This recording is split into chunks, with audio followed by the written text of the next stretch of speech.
I am smoking. The we got to 100 subs.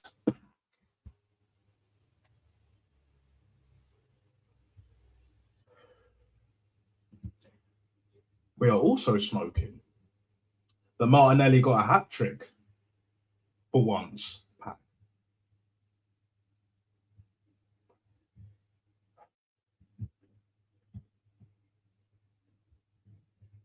Barca win the Super Copa.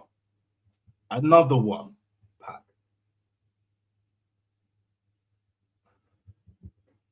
Oh boy. It's going to be a great stream tonight, I can assure you. What's going on, people? We done it. Finally, 100 subs. I promised and I fucking delivered, cunts. Granted, at least an hour or so later than initially planned, but lateness is greatness.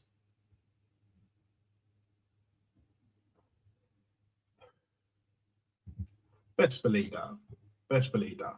Hope you're all well. Enjoyed your weekend. I definitely did. Not as cold tonight as it has been the previous week or so, but we move. Big up AFC 87 as always. Here from day dot, bruv. Do you know what I'm saying? Big up to you, sir. Congratulations on reaching 100 subs. And keep liking and keep subscribing. Hit the notification bell so you will never ever miss when I go live and direct and in full effect, baby. Or when I upload the next video. Either way, 2026, I'm going to be more consistent.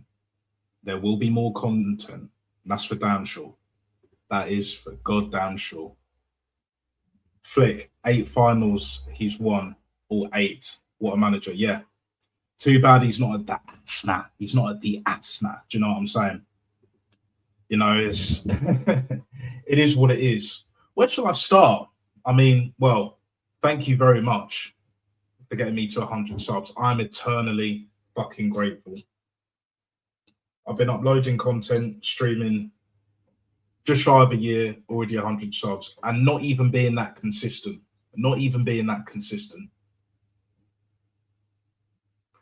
So imagine if I'm more consistent, never even mind a lot more consistent. You know what I'm saying? Next target is 200 subs. We will be there. More than you believe. More than you believe. Best believe that.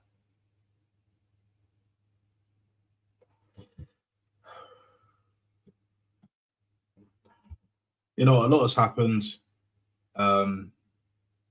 in the past year or so. Lots changed. You know, it kind of feels surreal. I'm not going to go into the theatrics. I'm not going to do a Lego head fucking bollocks kind of speech or whatever, but at the same time, right, nothing gives me more joy than just expressing myself, you know, being creative, doing what I want to do, living the life that I want to live. And I'm not even there yet, nowhere near. We're just getting started, baby. Do you know what I'm saying?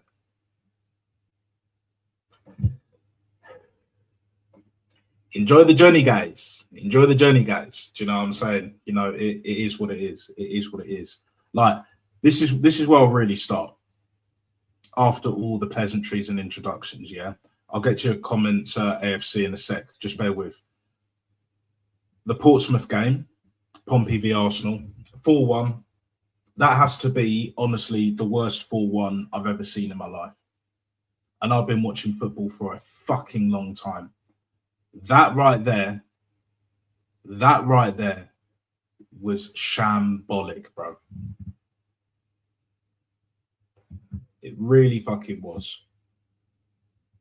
Like, for me, you know what? We conceded in the first few minutes as well. And I only realised until after the game that they had most of their starters out. Most of their starters, and we conceded a fucking goal. This manager's a cunt, mate. This guy is a prick. No one can ever tell me he's a good manager. He's not even a good coach. Decent, if that, at best. He can set up a team to defend well. Cool. After £1 billion spent, he's got us challenging. Cool. But that's nowhere near good enough, man. What the fuck are we actually doing here, people? 6 years, 7th season, and then he puts out that bullshit. Come on now. Come on, like get the fuck out of it. That performance has summed up Arteta's reign. It summed up our whole season. Not good enough, underwhelming, disappointing, and I'm feeling beyond pretty apathetic, to be honest. Like that was an absolute sham. Gabriel, why was he starting? Why didn't Salmon start at right back or even left back? Or you could put Ben White at left back and put Salmon at right back. Either way. Talking of left back, before I forget, MLS, Miles Lewis-Skelly. Not it. Even when he was in midfield and all of that, he was struggling. I think we'd be best off to 10, 15 mil, maybe even 20 mil.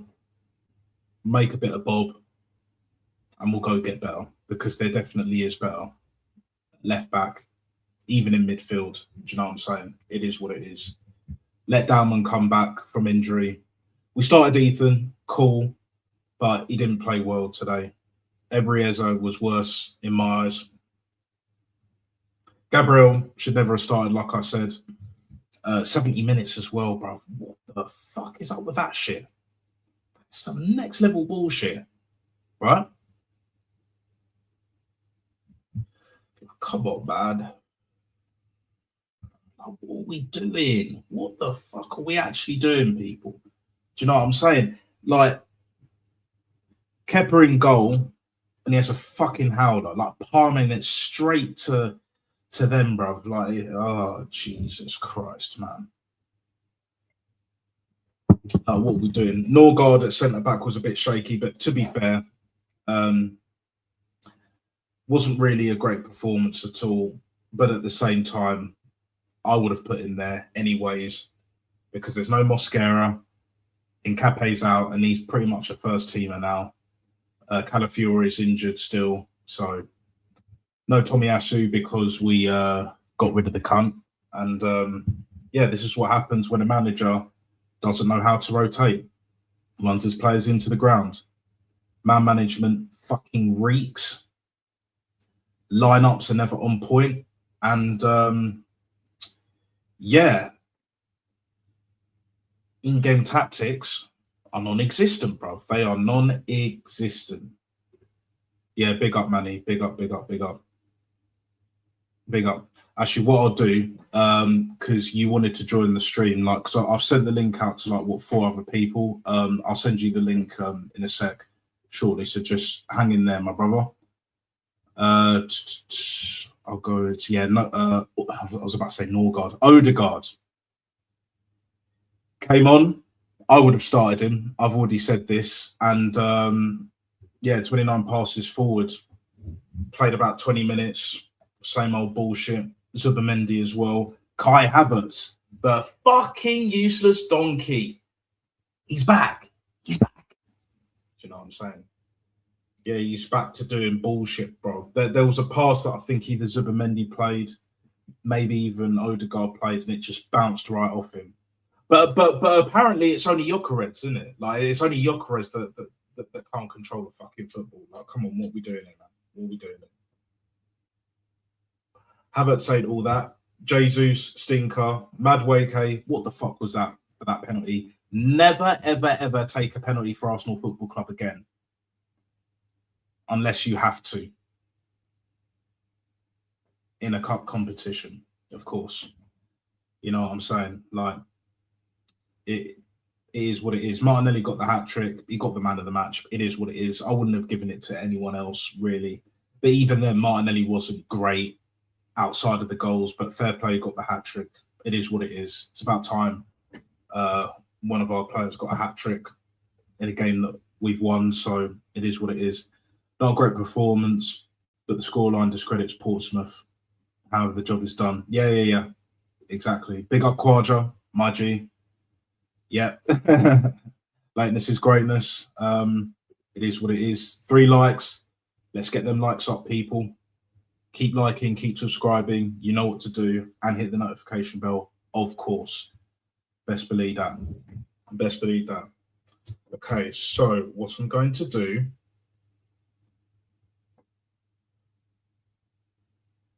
like I just mentioned a minute ago, is I am going to add money to the stream. Give me a sec.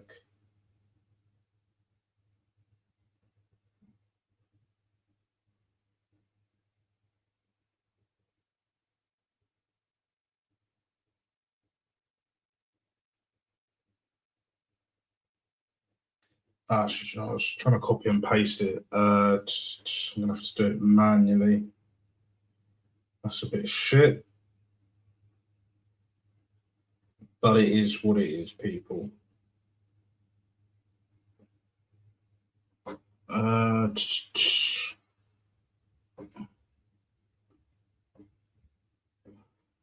so yeah, we got that.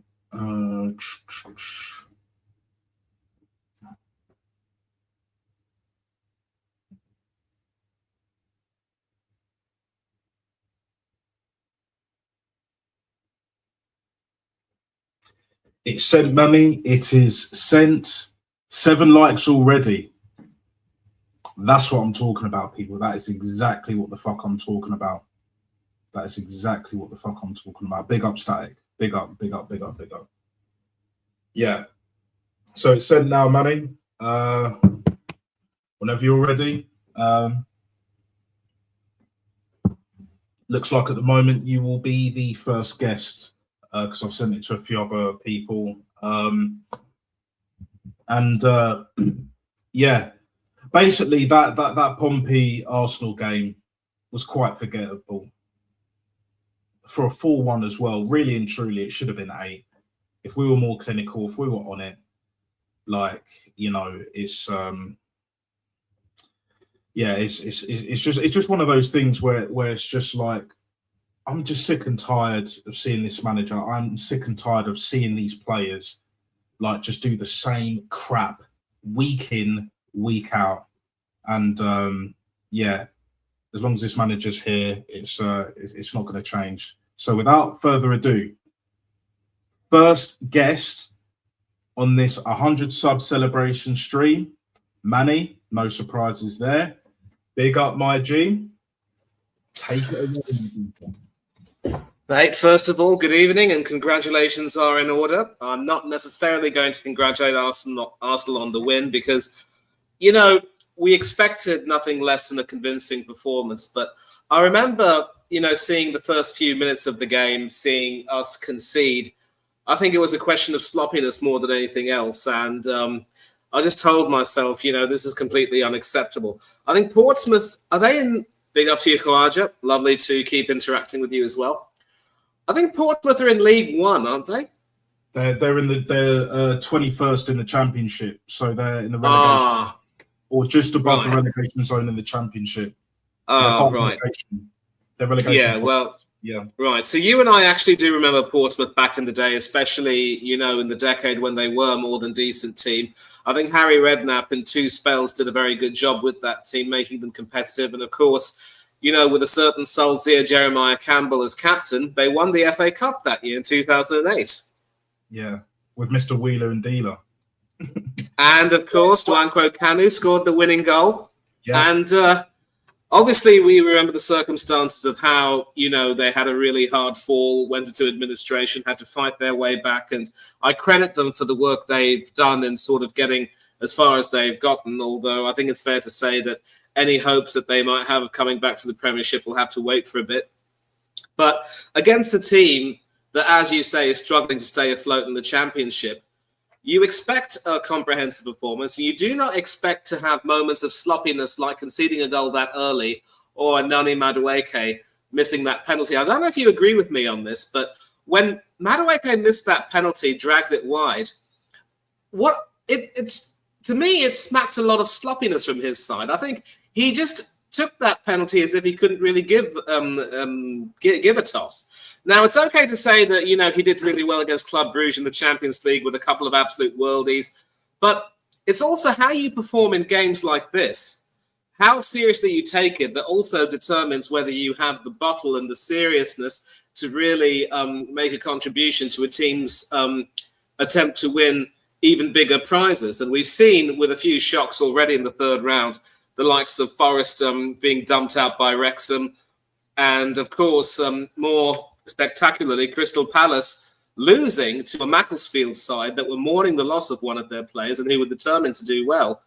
These are the type of games where if you don't take things seriously, questions are going to be asked of you.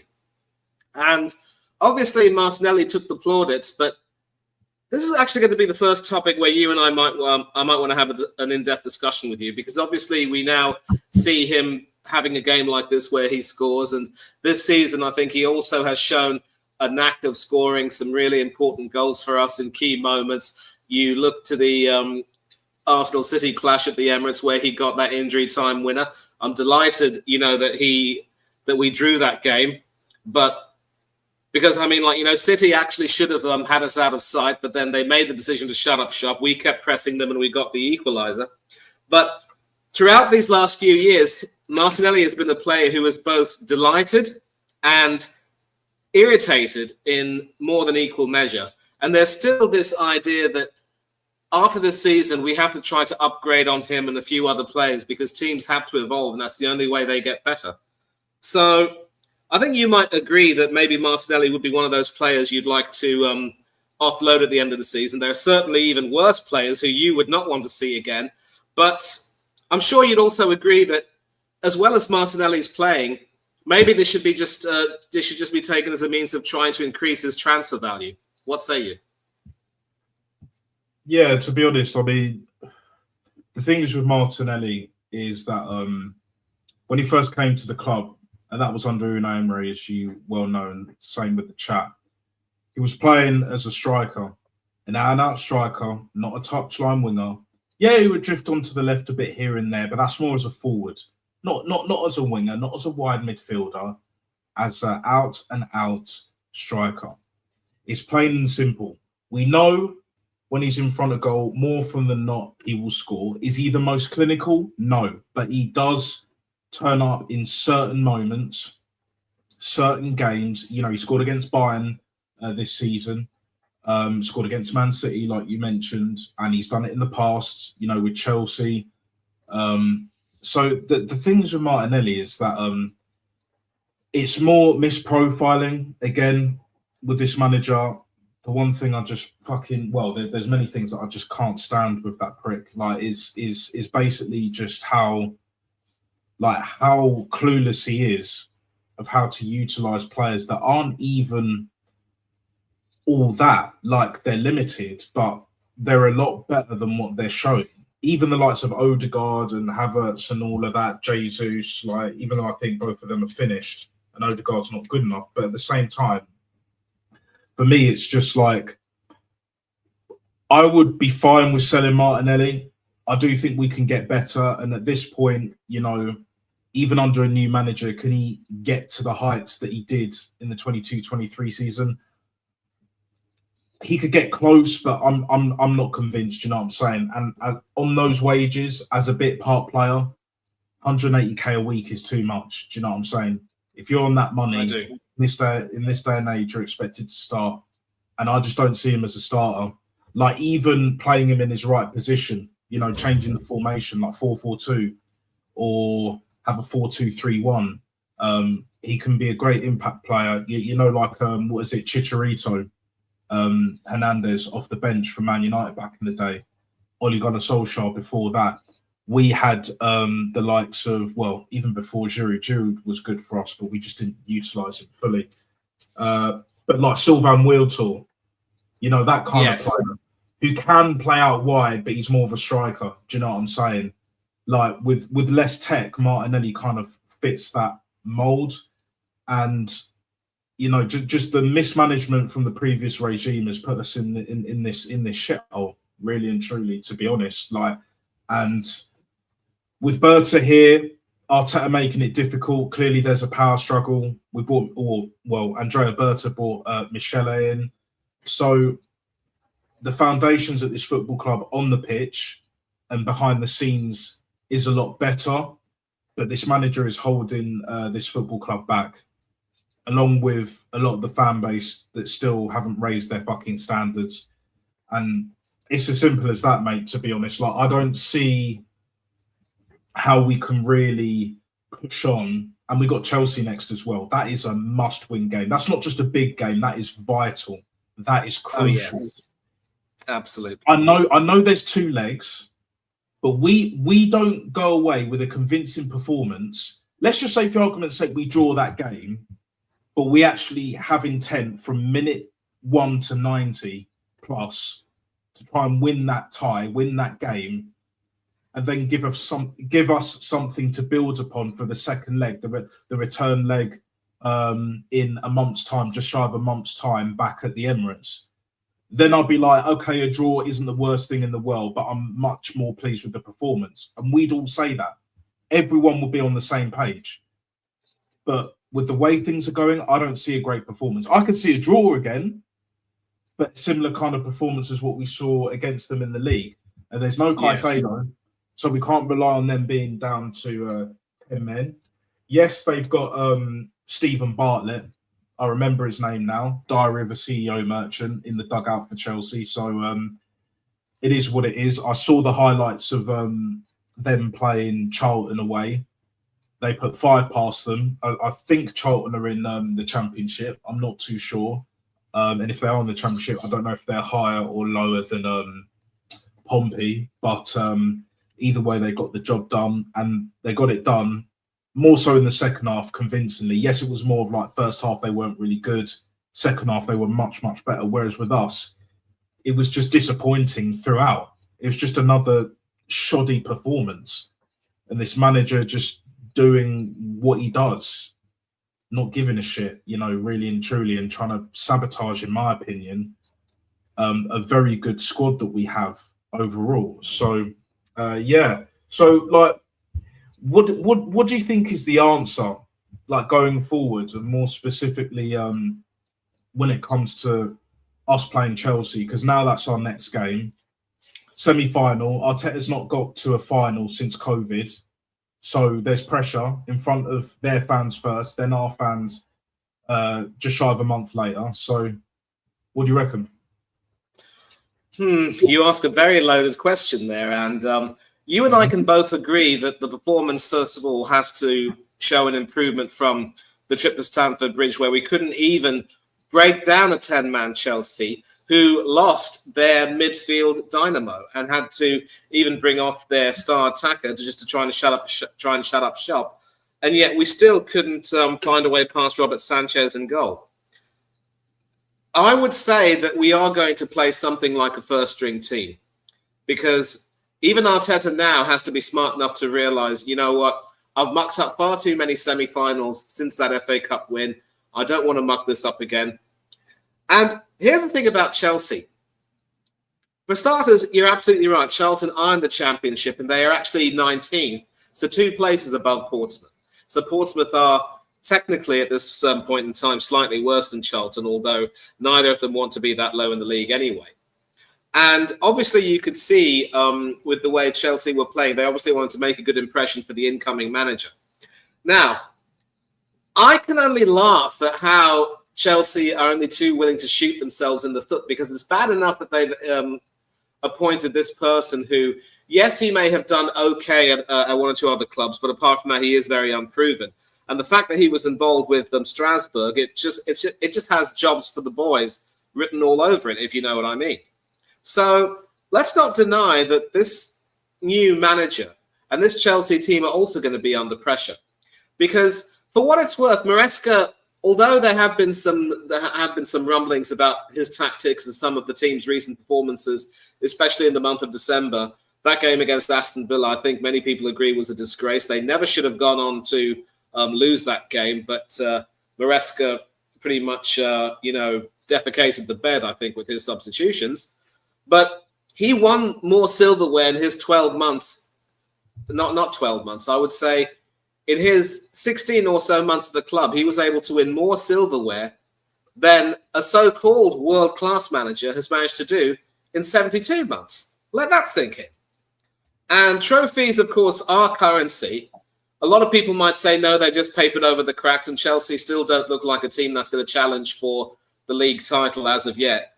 It's still going to be a little bit of a process, given that Maresca was only hired last season. But, with the goings-on at Chelsea, all we can do is just gloat at how things are going over there, and quite a few other clubs in the league are having some board struggles as well. But back to the football side of things, as I've said, we are going to play a full-strength team. I think one thing on which we can also agree is that with Chelsea, knowing the way they are, their own disciplinary issues, there will be plenty of bookings and maybe even a sending off on their side. If it wasn't Caicedo against us, it would be Cucurella against Fulham. It'll be some other person who, loses his rag and ends up, being sent off. And so the way we have to play against them would be to force them to make mistakes like we did that day. But again, we see another pattern, and it goes back to what you brilliantly said about pattern recognition. We do well, and then we just sit back. We allow our opponents to just get some sort of a foothold in the game and maybe give us some sort of problems. And I'm pretty certain that Portsmouth, apart from that goal, also did have their share of other moments against us, I'd like to think. And then it was the same thing against Chelsea, where we just didn't even bother to, try and hit them and put our foot on the pedal and put our foot on their throats. They actually took the lead against us from a corner. So, again, we have this is going to be a test for Arteta to see if he's able and willing to evolve as a manager and start really, just, as you say, improve his game management and really make an impact during the game and really just change everything. Because as we've seen, he can't do that. Yes, he's more than capable of having these dominating performances when on an occasion. I think of the 6-0 we had against Chelsea at the Emirates, I think. And then I also remember the 5-1 against Manchester City at the Emirates in the league. But on both those occasions, because he wasn't quite able to repeat that in other games when it was most needed, they were all for nothing. And so those results don't mean anything. So he will play his first team. He will tell them to make sure they go out and attack Chelsea, because let's not assume that Chelsea aren't going to be under pressure just because they have a new manager and there might be some sort of a bounce. No. If anything, those players are going to be under pressure to impress their new manager. They're also going to want to make sure they put in a proper performance in front of him. And they're also going to be motivated to try and, get one over on us because, of course, it is a London derby, not North London, but London nonetheless. So it is going to be a test. And I would say I'd like to see us get a win, even if it's tight, because at least it gives us a bit of a leg up going into the second leg. By the way, do you know the first leg's going to be played at Stamford Bridge or the Emirates? It's going to be at the Bridge on Wednesday. Right. Wednesday, yeah. Right. So because I do seem to remember when we played the semi-final last year against Newcastle, we had the first leg at home, and it was hoped that we could, use home advantage to our advantage, but sadly it didn't work out that way. So it's going to be at the Bridge, and I think Chelsea will be under marginally more pressure, I'd like to think. So if we can get a tight win at the Bridge, it'll give us some more confidence. And I heard what you said about wanting to at least see a much improved performance. And so even if we get a draw, you'll be happy because we've shown some intent. I definitely get that, especially with the second leg being at home. We now have the chance to build on that. But I would also like to see a win, don't get me wrong. And let's not forget that in knockout football, it's always going to be about the result. One mistake at the wrong time, and it could land you in a whole load of trouble. So if we can get a tight win against this Chelsea team in the first leg at the Bridge, I think we should consider ourselves favourites to reach the final. And then what happens from there, that will remain to be seen. Yeah, exactly, man. Exactly. I I just messaged Static. He'll probably pop in the next minute or so. Just wanted to give me a quick message before he pops off to bed, early night and all of that. You know, busy day tomorrow, working week and all of that. I've got to get up for work tomorrow, so it is what it is. We all got to do what we got to do. But yeah, just very quickly before he pops in, I agree. For me, we need a win as a statement. After we didn't get that statement win against Liverpool, we didn't. We didn't pull away slightly as we should have done. We shouldn't. We should have increased the gap to 8 points, and Yes. we didn't. And that's the problem. Title-winning teams against that particular opposition of that quality on the day, they find a way, even if it's 1-0, poor performance. You know, because this manager has literally this season been living off of not playing well but getting the results. But when you don't get the results, even if you don't lose the game, you draw the game, it's a problem. Whereas Exactly. with Chelsea, like for me, we need to win. The only thing I'll accept when it comes to a draw is that we performed well, but they were just brilliant on the night, or they defended superbly. One of them ones, isn't it? Just one of them games. If it's genuinely one of them games, I'd be like, you know what, fair enough. At the Emirates, we'll turn up the heat, we'll pile the pressure on them, and then we'll tire them out, and then they'll fold, because Gyökeres, as long as he's fit, should play and definitely start both legs, as he's been starting recently. He didn't start today, which is fair enough. I wasn't too bummed about him not starting. I would have rather he'd started, because the way the game went, I think he would have got at least a goal or two, to be perfectly honest, even though he's been out of form, even though he needs to do better, that kind of thing. So for me, it's a much of a muchness, but at the end of the day, when it comes to cup competitions, at that point, semi-final, the result is all that matters, ultimately. Like, the only way I can take any kind of positive out of a draw, if it's like a 2-2 and we went for it a bit more, tried to go for the win, but it just wasn't quite happening on the night, and they were a bit more clinical but not enough to beat us on the night, then I'd be like, yeah, you know what, fair enough, tighten up defensively, be more clinical, and then we'll get over the line, and then we'll probably see City in the final, maybe Newcastle, bar a miracle, or maybe not a miracle, but you know what I mean, like Newcastle have to come up with something pretty fucking special. But yeah, like, whereas before in the past, we've been at this stage before. Newcastle last season, they're not our rivals, and then you got Liverpool. It was like the 21-22 season when they won it, I believe, as well. They're not our rivals as more than Newcastle, but you know, there's definitely some history there either way. But with Chelsea, it just means a lot more. They're our rivals, but also, like, you know, that grudge match, like, and we go out to Chelsea, especially with the turmoil that they've been going through and all of that.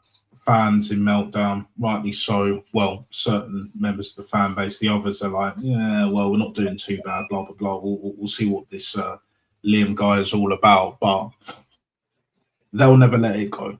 Just like the Champions League, just like when they beat us in the League Cup in 2007. I remember watching that final.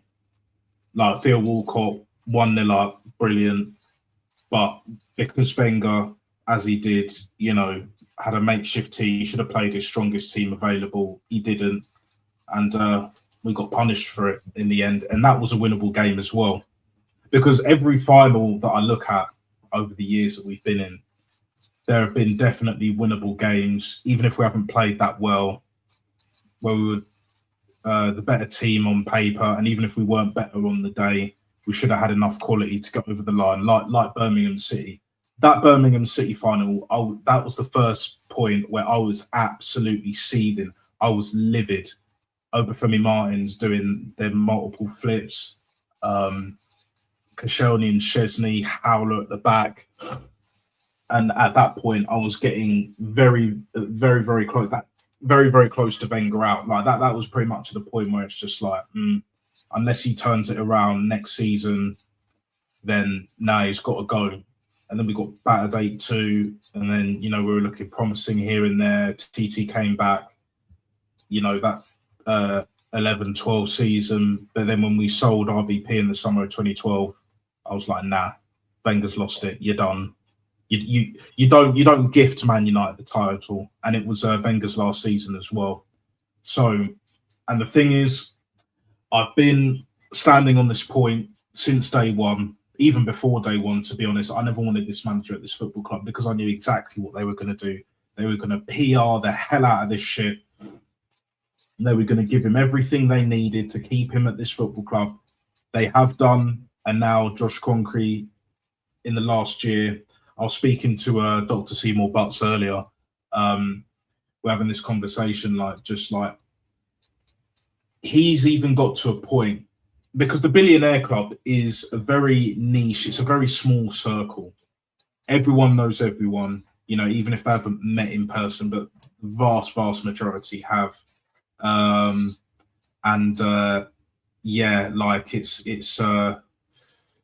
It's one of them ones where it's just like, well, when you get bantered by Bowley and the rest of them, man, they're looking at it like, well, we need a return on our investment, and we're not looking as good in the public eye in terms of the image. It may not seem too bad now because we're top, we're still in all 4 competitions as it stands, but a few more fuck ups and it's going to get worse, a lot worse. And that's why Josh Kroenke brought Berta in, because if he didn't have to bring Berta in, do you know what I'm saying? He didn't have to make that appointment. The fact that he's made that appointment means that he's thinking beyond Arteta. Now, it might be end of next season rather than end of this season in his mind. But for me, the sooner we get this manager out the door, the better, because these players aren't listening to him anymore. They've been ingrained in this sort of park the bus, slow build-up play. And it's not even like Barca, primetime Barca, where they play keep the ball, they're patient, but then when the opportunity arises, they go attack the spaces. We're not even doing that. We haven't seen that remotely since 22-23. So as far as I'm concerned, and even this manager knows it, it's last chance saloon for him. He doesn't win the league, doesn't win the Champions League. And for me, if he doesn't win the Champions League, he needs to be gone. I think if he doesn't win the league, he's gone. Even if we win the league and or FA Cup, I think he's gone.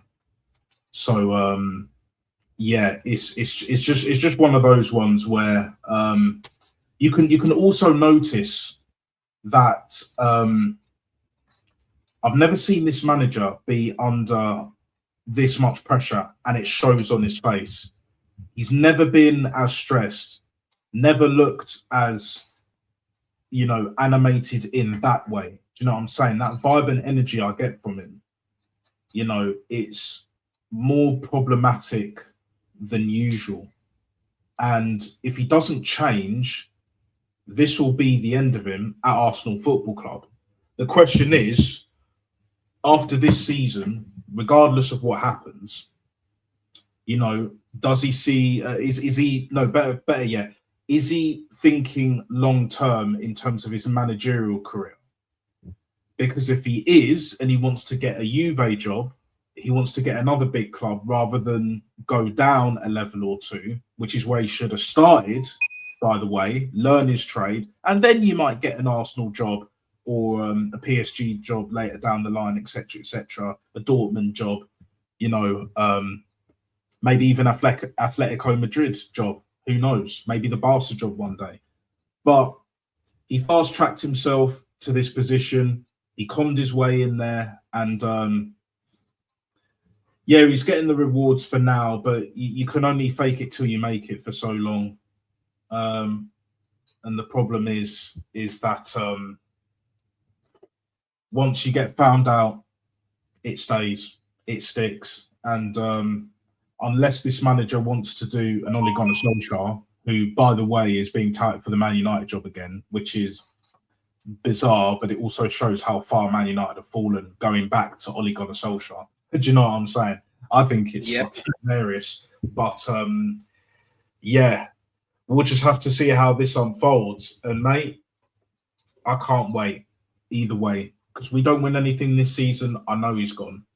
There'll be people that say, oh yeah, but they'll give him another year. You know, he's still got a number of years left in his contract. It doesn't matter. We have the money to sack him, even though he's massively overpaid, overrated, valued, all of that.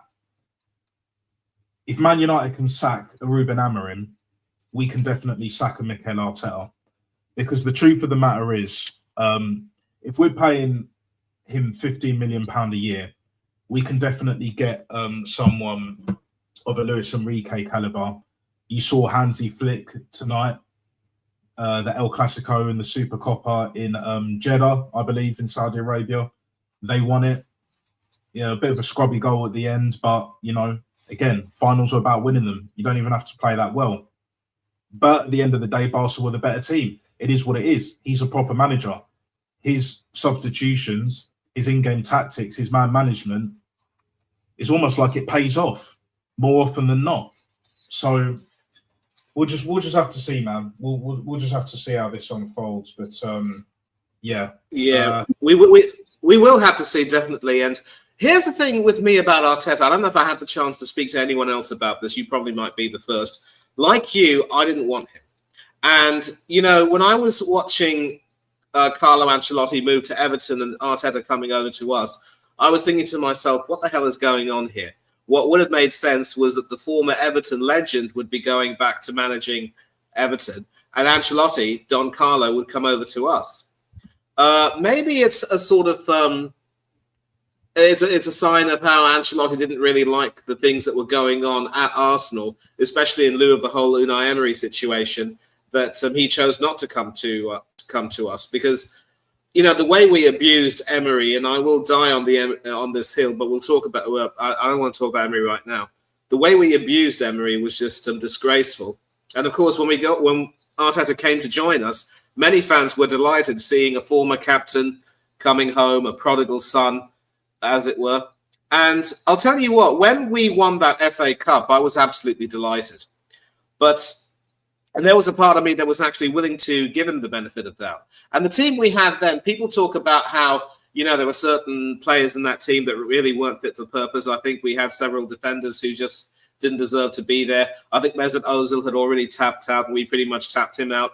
I don't care about Mesut Ozil's advocacy. I admire his advocacy, but that's actually an example of how he was a little bit more self-serving in a way. And there was a point where he played as though he just didn't give a rat's backside anymore. But we also had a lot of other fine players, in Aubameyang certainly, who really helped us out a great deal. And for all the criticism of Nicola Pepe and the fee which we paid for him, he also more than played his part in that FA Cup winning campaign. And don't get me started on Emiliano Martinez. I tell you what, he played in all 7 games in that campaign. If Leno hadn't gotten injured, Arteta would probably have started Leno ahead of him in the final. But I'm glad it didn't happen that way, because I don't even think Leno at that point would have produced the type of performances that Martinez did. And he actually was at fault for Olympiacos' winning goal, which knocked us out of the Europa League. And he was also a part of the Emery team that could have gotten top 4, but choked badly in the last few games of the season. So it made sense that in some ways that Petr Cech got the start ahead of him for the Europa League final. But when we won the FA Cup, without digressing further, I was willing to give Arteta his chance and say, you know, he helped us find that moment of joy after a horrible season. And I was willing to give him that chance. But when he started to break up the team and start mismanaging the team by getting rid of Emi Martinez and marginalising the likes of Aubameyang and Ainsley Maitland-Niles and a few others, sooner or later he'd also marginalised Kieran Tierney by dropping him for Alexander Zinchenko, who is now stinking out the gaff at Nottingham Forest, mind you.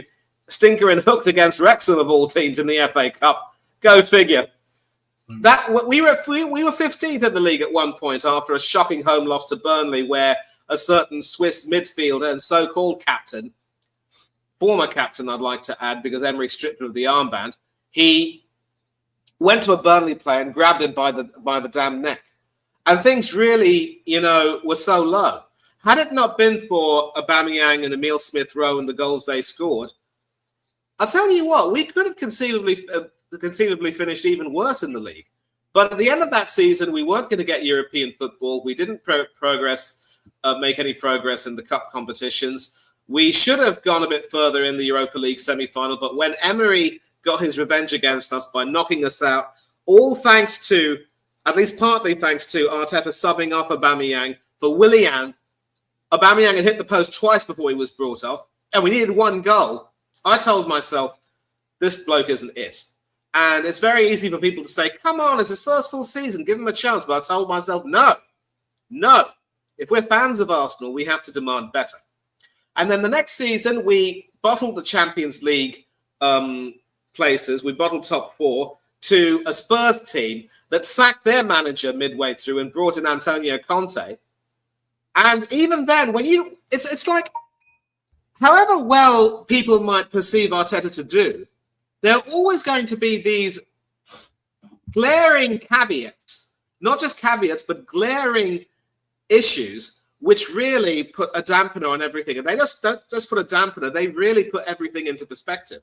And we keep telling ourselves, he can't be it. This guy just can't be it. And then the following season, 8 points ahead, albeit, yes, City did have a couple of games in hand and they did have to play us at the Etihad. But we had no business drawing against West Ham at were we playing at the London Stadium? I don't quite remember. We might have been. And then drawing at home to Southampton with Theo Walcott scoring against us and then telling everyone how he hoped we'd still win the league. That should have been another red flag right there. So you have all of these red flags. But as you've said, the PR that's been done in favour of Arteta has been nothing short of, sickening. And many of the people who've fallen for it, including a few friends of mine who don't support Arsenal, but they do observe football, and they told me, mate, you should be glad to have Mikel Arteta as your manager. Even a group of Spurs fans online say, you're a shining example of how when the board sticks with the manager, and you get these decent results and you're showing a lot of progress, we look up to you and we should learn from you. I'm sorry, but, Spurs fans, you had a manager who won you a European trophy. You sacked him after that, removed the goodwill, and now you're even worse off than when you are now. And believe it or not, a couple of hours ago, I actually was on a Spurs fan channel stream talking about those issues. Shout out to Dan, the Spurs analyst, of course. He invited me on. And it's also funny how people like Deji, Spurs, and Expression sometimes say that although we may be fierce North London rivals, when you look at it, we're not all that different. We've got issues with our managers. We've got issues with how the board makes their decisions. Yes, we might be in a somewhat healthier position, but there's a reason why Deji calls us, the Red Spurs or the Red Tottenham or the Spicy Spurs, if you know what I mean. And that's why when people like us can see all of these underlying issues that are going on and we are very vocal about it, we get shouted down very easily. You know how they say it's sometimes perceived as better to be wrong and strong than right and not so strong? Well, one thing I can tell you right now is that even though in the long run we might all be dead, in the long run, those of us who were right but who are shouted down will be vindicated and we're going to have our say. Yeah, ultimately that is pretty spot on. For me, like, over the course of his tenure, it's been very evident to me that this guy has had the audacity, but also been super privileged to have the best PR campaign in the world, arguably of all modern times, at least in this millennium anyway, because I don't know many politicians that have better PR than this manager, without trying to get too political, but I can't think of one. It's almost like you can't buy that level of publicity, that level of PRness. Do you know what I'm saying? It puts the PR in process, if you know what I mean. There's a reason why they call it the PR process. Yeah, 100%, man, 100%. Like, it's, but for me, like, Guns has said it a while ago, a few years ago. This manager is the most protected manager he's ever seen. Wenger never got this much protection. Yes, he was running the club. Yes, he didn't want to spend the money, even though it was clearly available. Granted, I have that view different to most other people. You know, when like even with Guns, for example, saying like, well, if Wenger had $1 billion, we would win titles and all that. To be honest, if he spent it exactly how he wanted to, I would agree. The truth is, he wouldn't have spent that money. He'd probably spend 1/10 of that in 6 years, maybe, or ideally, that's how he would want to spend that money. But either way, let's just say, for argument's sake, he spent like 1/5 of that, or thereabouts, like 200 mil in the space of 6 years, 7 seasons, right? Wenger would have won more than one FA Cup easily with this team, because this team has always been and always will be an attacking team. If what's the name of the Spanish manager? De La Fuente. I think I've butchered the name, but you know what I'm talking about. If De La Fuente, yes. Yeah, De La Fuente, that's the one. If he can get a tune out of Zubimendi and Marino, but this manager can't, that is more than a sad indictment on him. And that is one of many other reasons why he's called Lego Head, because the man is so insecure. I'm convinced that man don't run his own household, and he's just venting and he's just putting it on the players, the rest of the football club, holding us hostage to the point now where 6 years down the line, he's closer to getting parting ways, however way you want to say it. But at the same time, he's not that much closer because of where we're at. And that's why he's focusing on the results. We know he's got shell shock, PTSD from the 22-23 season. That's clear as day, crystal clear. And when he said that interview, when he done that interview with British GQ magazine, I believe, where he talked about, I thought about quitting in the summer, but there was something in me or whatever about me where it's just like, no, I've got to finish this project. I know I'm paraphrasing there, but the truth of the matter is, Mikel Arteta, you should have fucking quit. You should have, for once, stuck to your guts, trusted your instincts, because your instincts there were spot on. But we all know he's taken the absolute George Michael. He's been winging it from day one. You know, like falling out with Aubameyang. Not only did he kick him out of the club, strip the captaincy along with it and all of that, but he'll never do that with Odegaard. And he's going to live and die on that sword, along with signing Kai Havertz for 60-odd million. And we saw what he did today. Absolutely nada. In 20 minutes? There was a ball that was played to him, couldn't control it.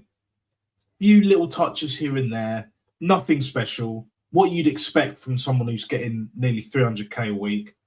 But again, it's just the same old crap, mate. Like prima donnas, overpaid, overhyped, and ultimately fucking useless.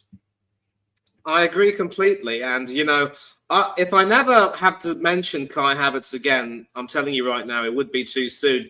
When he missed those chances and those penalties against a 10-man Manchester United last year in the FA Cup, and we crashed out on penalties, brother, that was when he was dead to me.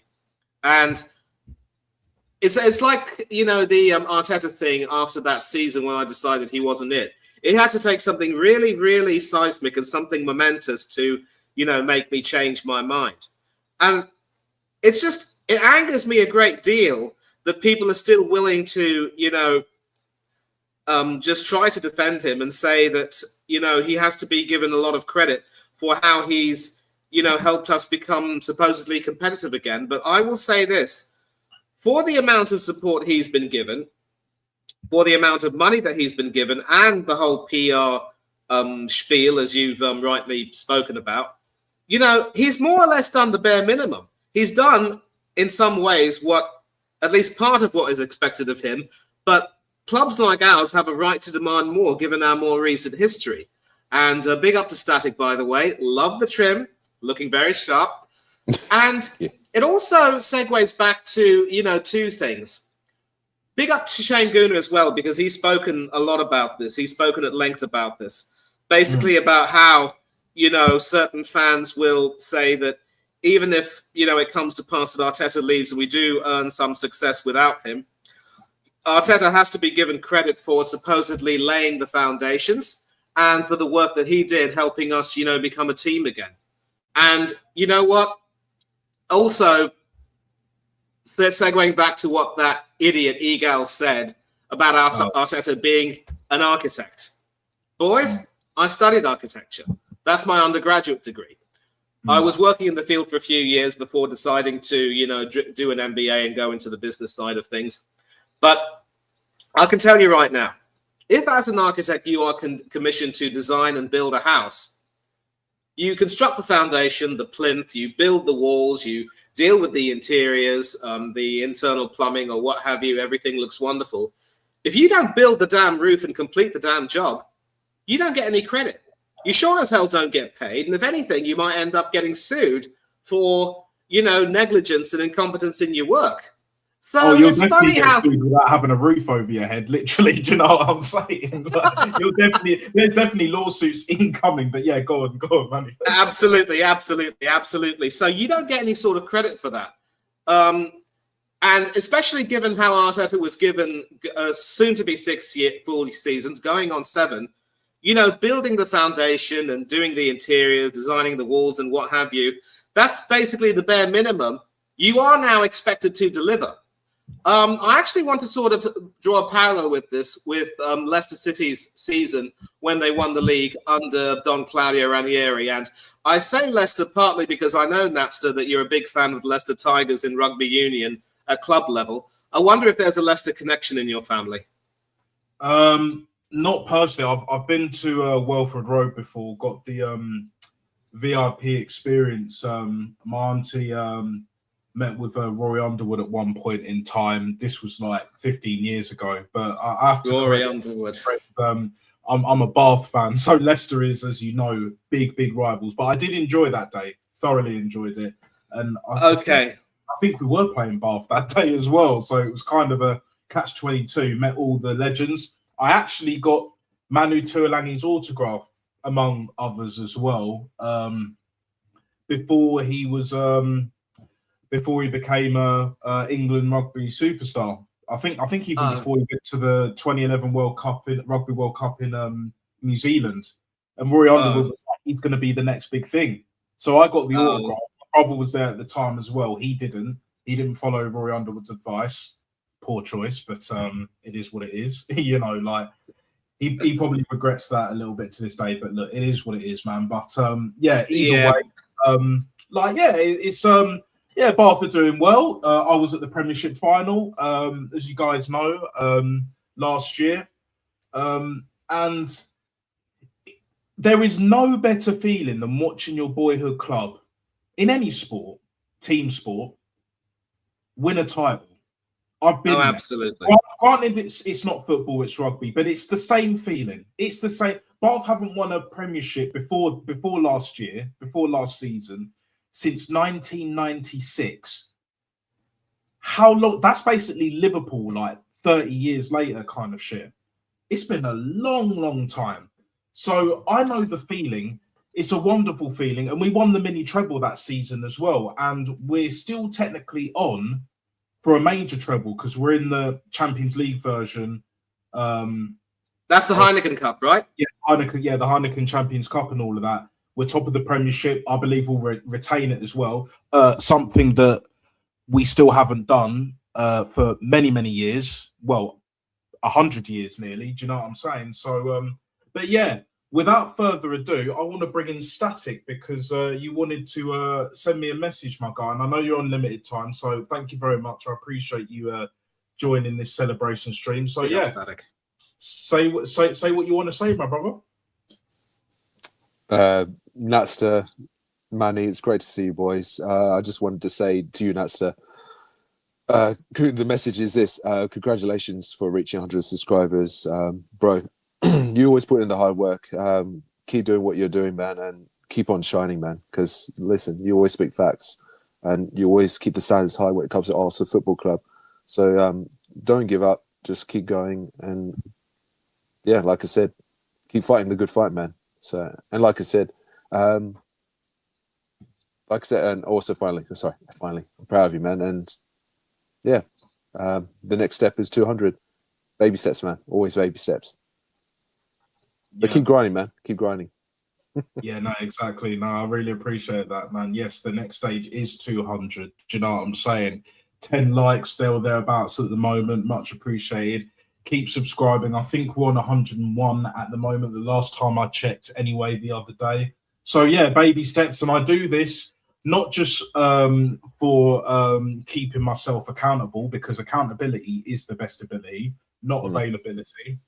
Although you do need to turn up, ironically, but at the same time, it's also to give back to you guys, to show my gratitude towards you for tuning in, to liking, subscribing. You know, you guys are a big part of the reason, and it will always be the case, why I do what I do, you know. And also it's great to have something else from the day-to-day hustle and bustle of you know, working, you know, Monday to Friday.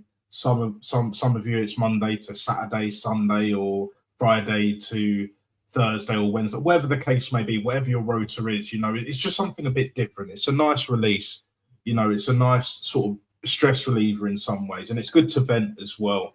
You know, it's very therapeutic, I should say. Yes. So very, very therapeutic, and it is for me. So yeah, no, I really appreciate it, Static. You know, I know you're a very busy guy, you know, and you always show up for me and others as well in this space.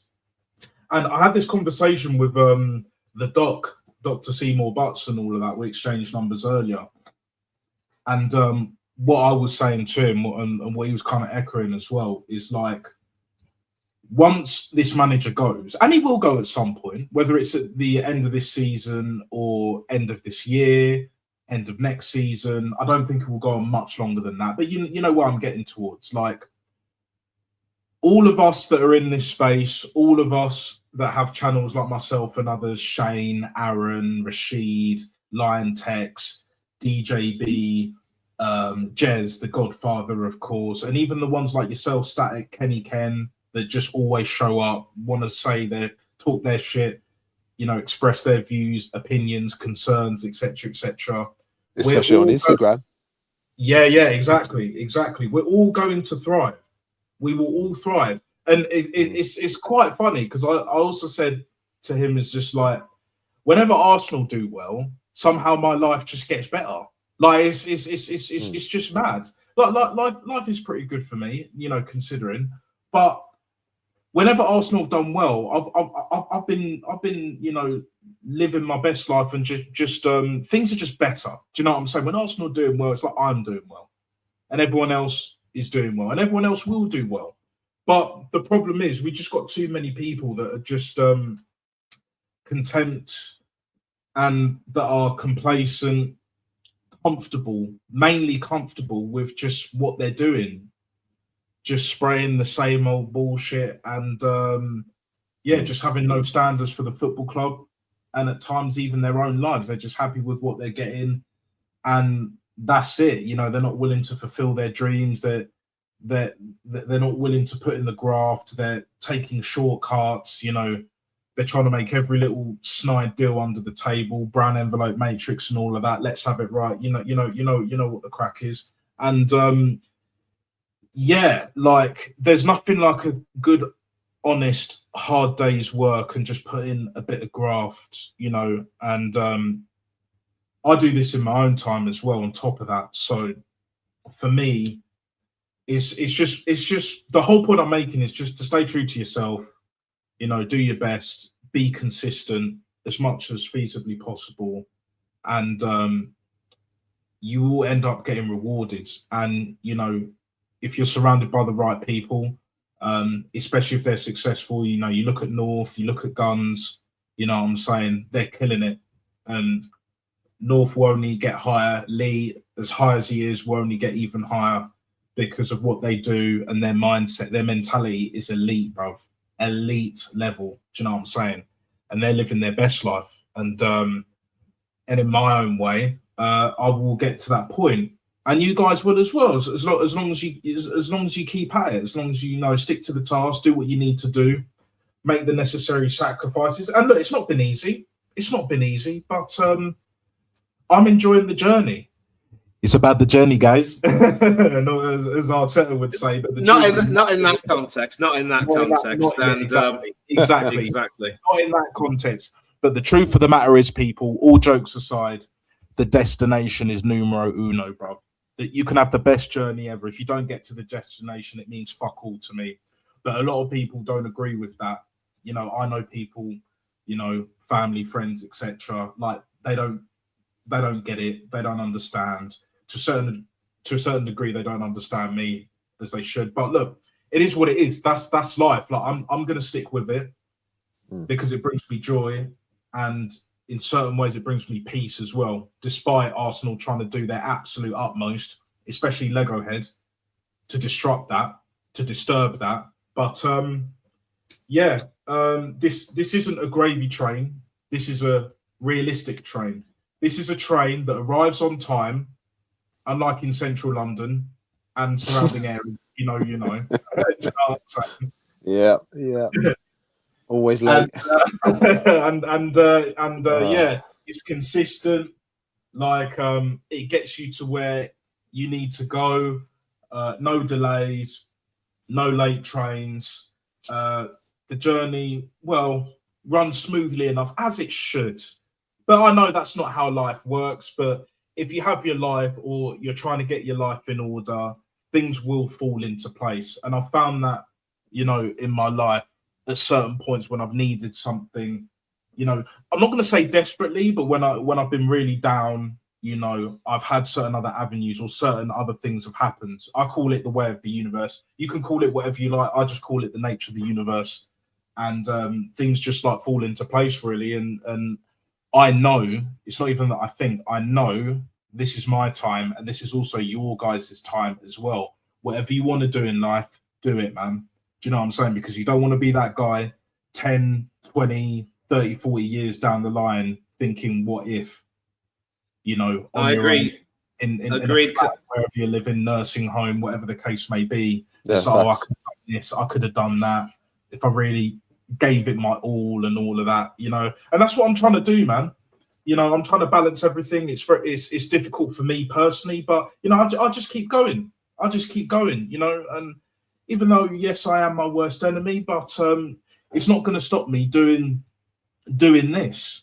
I've been even though I've been creating content for a year, I've been on YouTube. I've had this account since 2012, technically, basically. And I was watching YouTube from the very beginning, pretty much, 05, 06.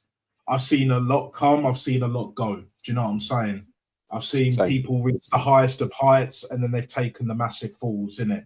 Do you know what I'm saying? People have benefited, still benefit to this day. And there are others that, that have never really got going, had some great content, but they didn't believe in themselves, or they were, obsessed with the numbers and all of that shit. And that leads me on, and I'll end it with this, something that Gunn said, and it struck a chord with me. Do you know what I'm saying? Don't watch the numbers. Just keep doing what you're doing. Be consistent. Put out the real shit. Do the content that you want to make. Focus on your core audience. Be consistent, and you will get there, rather than just trying to do every little thing for clicks and views, hoping to get that brown envelope package. Do you know what I'm saying? I'm not about that. Never have, never will be. And good man. Yeah, it is what it is, man. It is what it is. But that's just absolutely. That's the way it should be. Yeah, that's nicer. By the way, I just want to quickly say, look, listen, I will do a reaction at some point, hopefully between now and tomorrow, for the game. Obviously, just my usual quick match story reactions. But I will talk about the game. Look, win is a win. We'll take it. We move on to the next round. I'm just glad we didn't lose like we did last year. Yeah, I was just talking. Sorry, Sally, go. Yeah, I was just going to say, and it's even better because Manchester United are out this time. Yep. That guy Welbs, innit? Guns is feeling very good about himself with that shit. I know that because I just did you guys see his goal? Did you see Welbeck's goal? Yeah, I did. Yeah, that was class. That was sheer class. Man. What a goal that was with his weak foot as well. He can You're score all with his left, laughing. but wow. Yeah, you all laughed at me. Well, I have to say, you're not laughing now, are you? And all that shit. Yeah, and of course, the big highlight, of course, was that a lot of people were saying that Welbeck was sold by United because they didn't think he'd be good enough to play for them consistently. Now they'd kill to have him back. That's more the biggest irony. But I actually just wanted to get back to my train of thought. The reason why I asked about Leicester is because I'm reminded about the season when they won the Premier League under Don Claudio Ranieri. The season before that, mind you, 2014-2015, Nigel Pearson was the manager. And they actually became famous prior to that title win for, the greatest of great escapes, where they were bottom going into what was, I think, the final month of the season or something like that. Mm-hmm.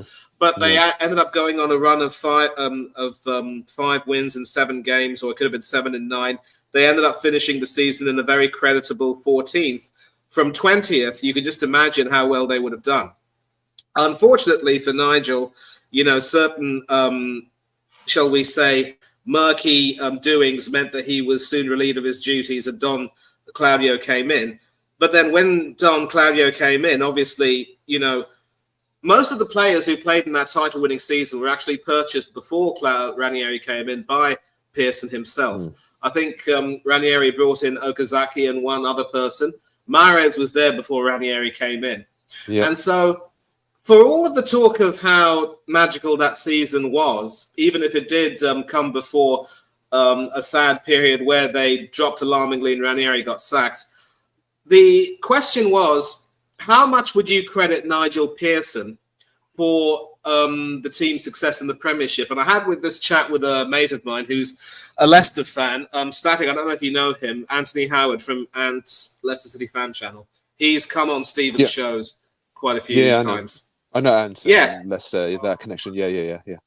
Yeah, beautiful. So he and I chat quite frequently on Instagram. He's also a certified personal trainer, and I ask him for a lot of tips on how to improve my exercise routine. And I asked him, how much credit would you give Pearson for that title success after he left?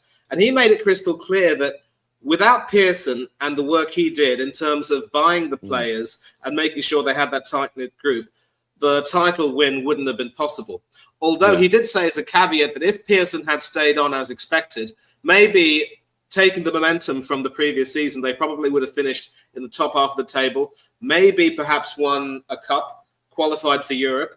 They wouldn't have had that meteoric rise as they did. And even Riyad Mahrez himself said, we have to credit Nigel Pearson for what he did. A little almost like how Aston Villa fans will never forget the work that Dean Smith did, getting them promoted back to the Premiership and setting that foundation, only for Steven Gerrard to come in and ruin everything. And then Unai Emery came in and took them into dreamland for the past few seasons. But the big difference between Pearson and Arteta is that Pearson wasn't given any kind of a diktat that he had to win the league.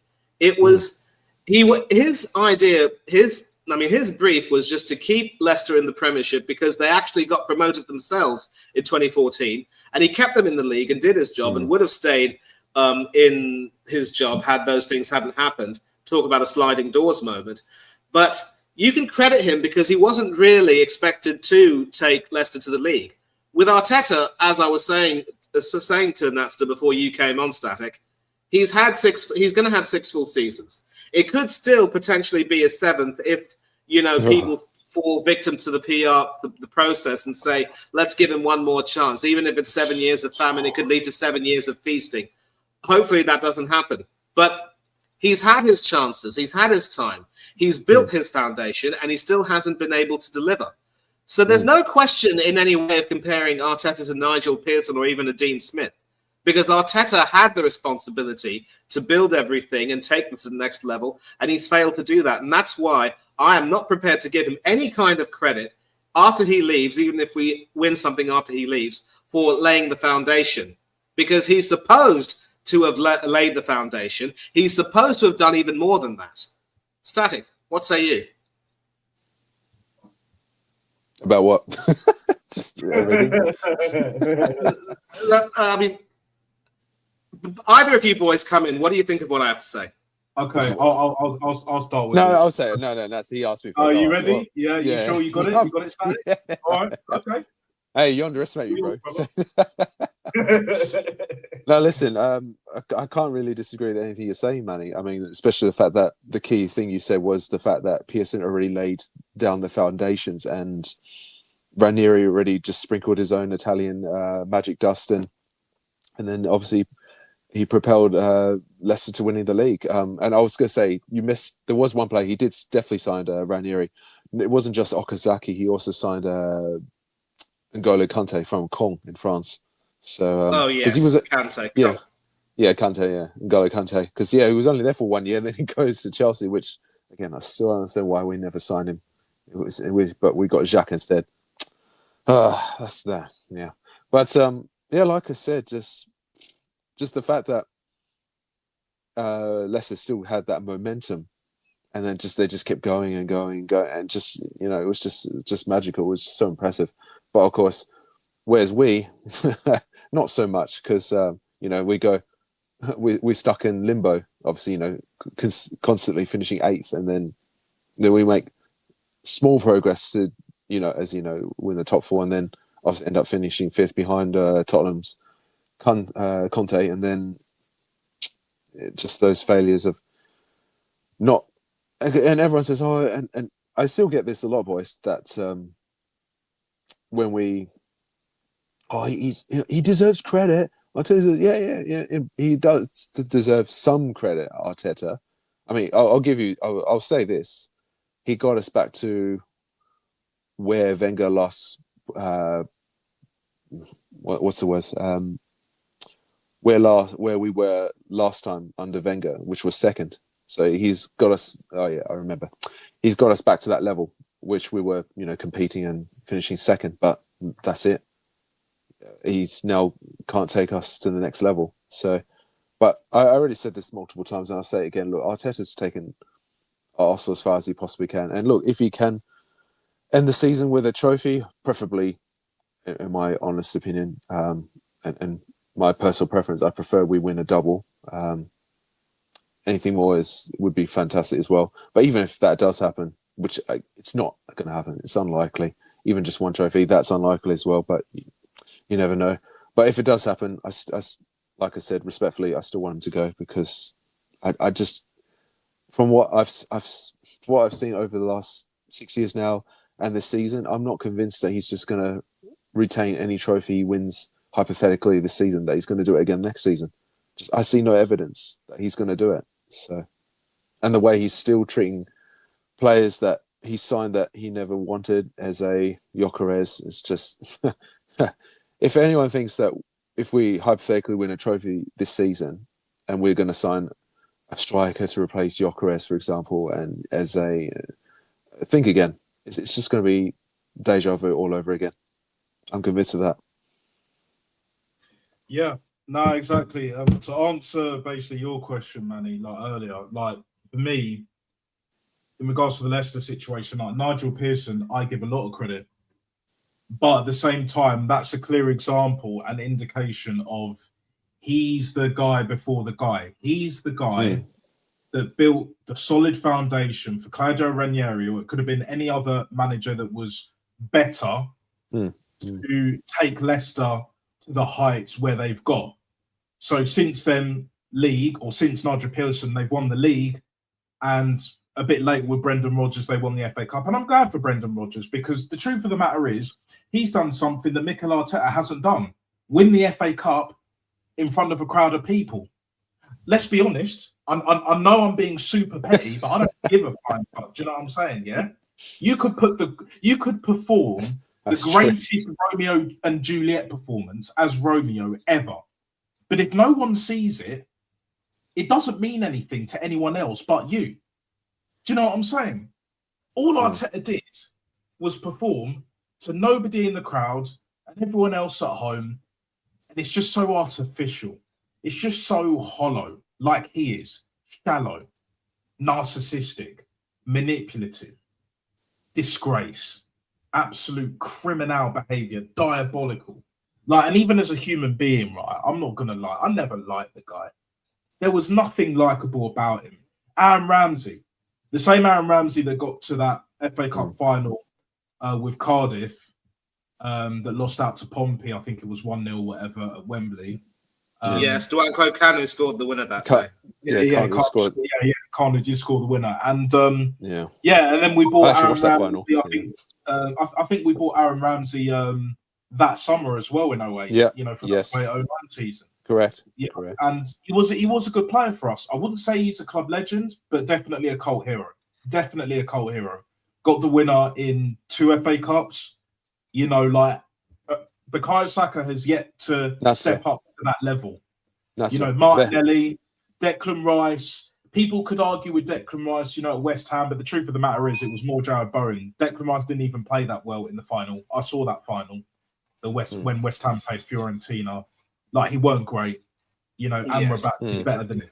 But sorry, not Charlie. Jared Bowen, he's the one. He's the only thing that's kind of the winner, afloat now. Never mind what he was doing before.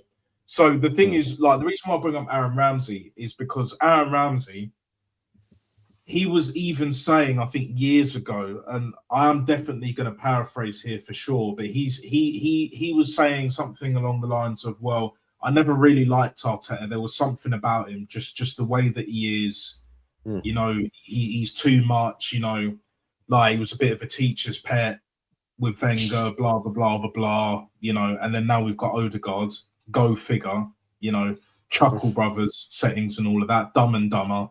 You know, like idiot, like loser. Do you know what I'm saying? Like it is what it is. What it is, man. Serial loser. Yeah. Do you know what I'm saying? Even though he's won a Spanish FA Cup. That was very telling that an Aaron Ramsey, a guy that has contributed more to our last few trophies, bar obviously the one in 2020, than anyone else at this football club currently, would say something like that about Mikel Arteta. Let me just say this quickly. Sorry, bro. Sorry to interrupt, bro. I just want to say quickly, whilst you mentioned Ramsey, that's the best £5 million we ever spent on him. Because he helped us deliver trophies. Fair. But it's very damning for Lego heads that Aaron Ramsey would say that about him.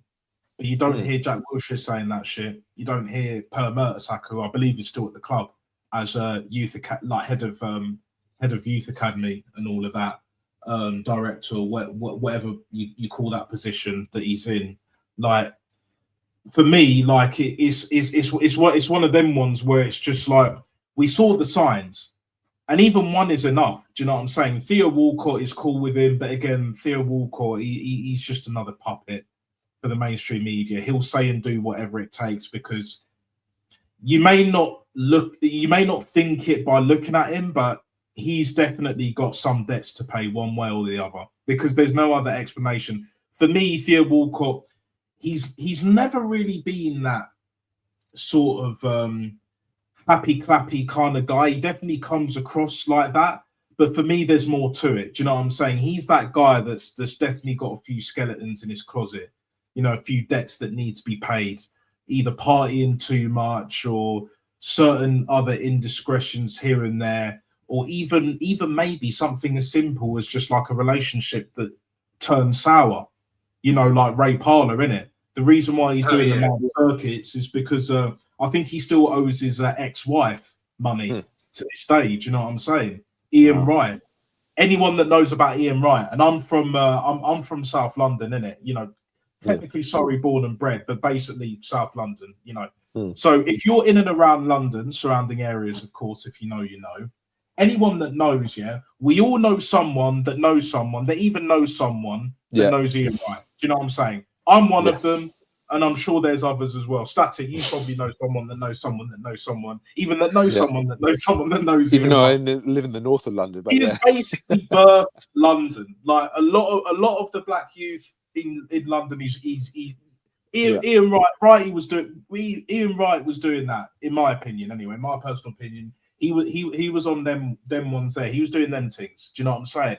And then you got Martin Keown, the shameless, slimy bastard that he is, right?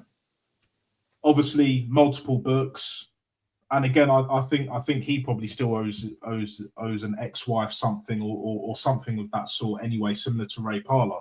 So you know, again, there's always a price to pay, but the bottom line I'm making, the point I'm making is just like too many of our ex-players, some of them legends, have sold out.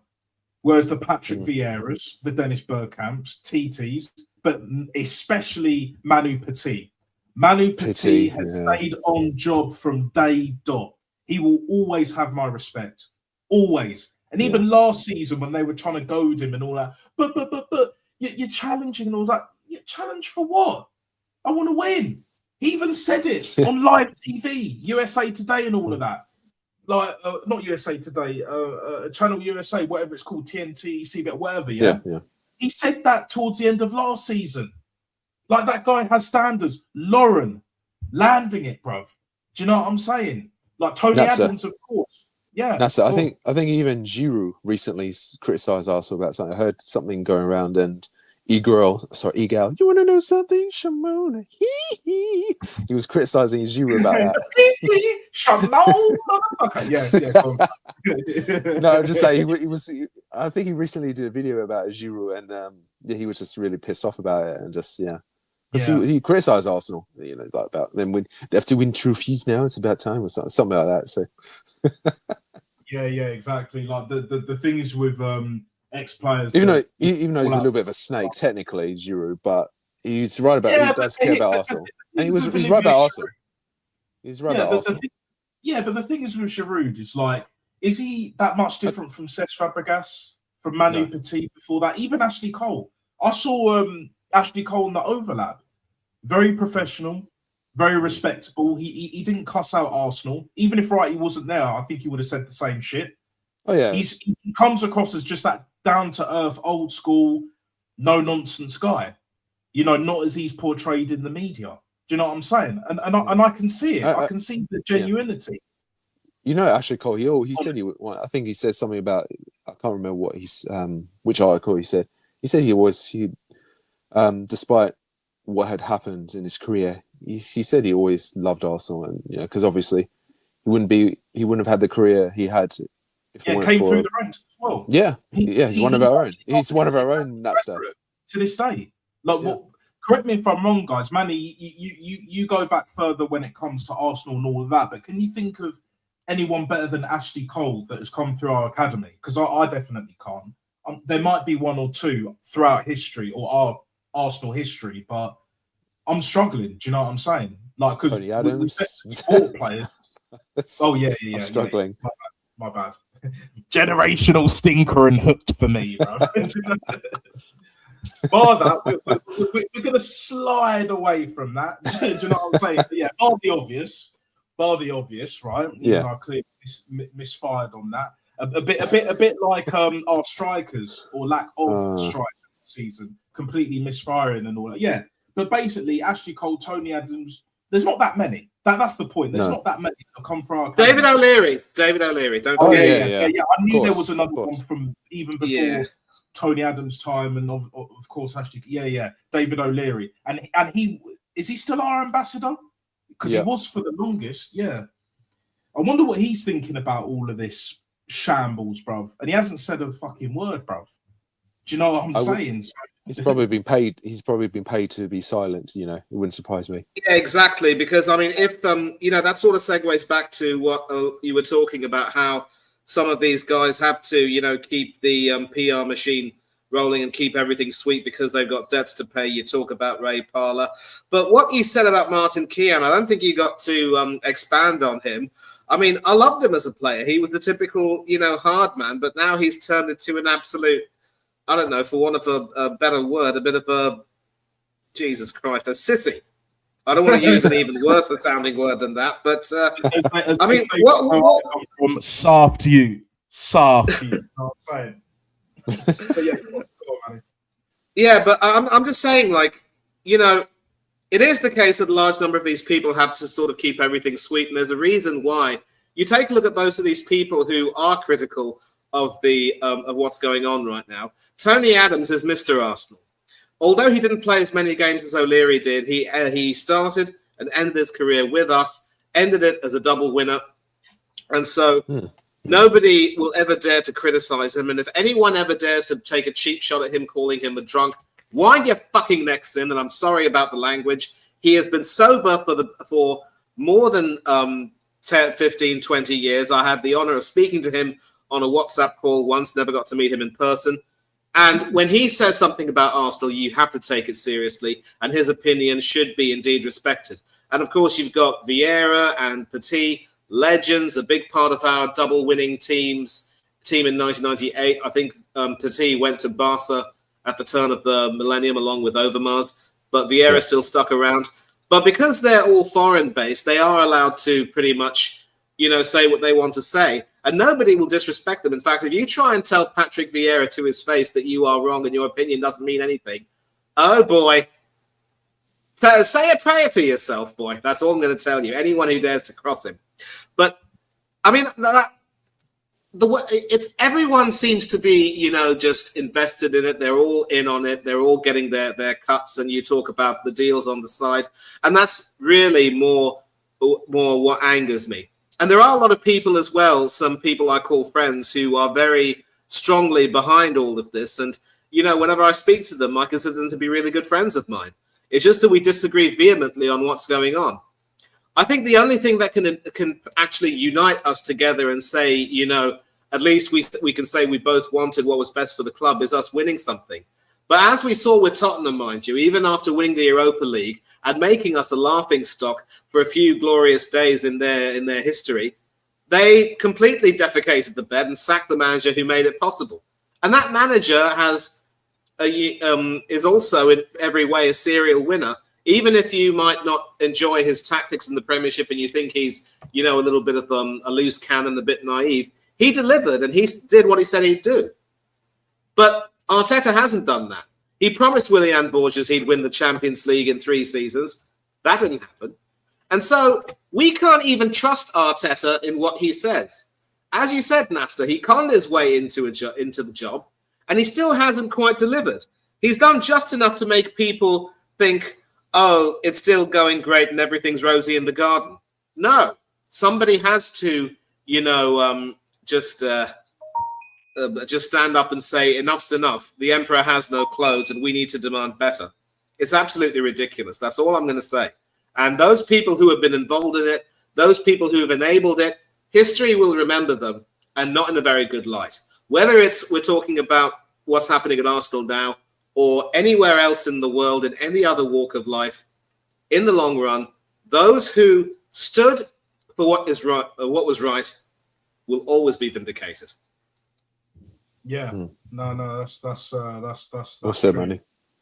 Do you know what I mean? So yeah, but I make you right. I think for me, when it comes to all of this, pound note malarkey, what bothers me is that at the end of the day, the way that I see it, right, it's one of those ones where people can say what they want, they can think what they want. The problem is I have with them is they're clearly pushing the narrative and they're saying to us that we can't think how we think. Do you know what I mean?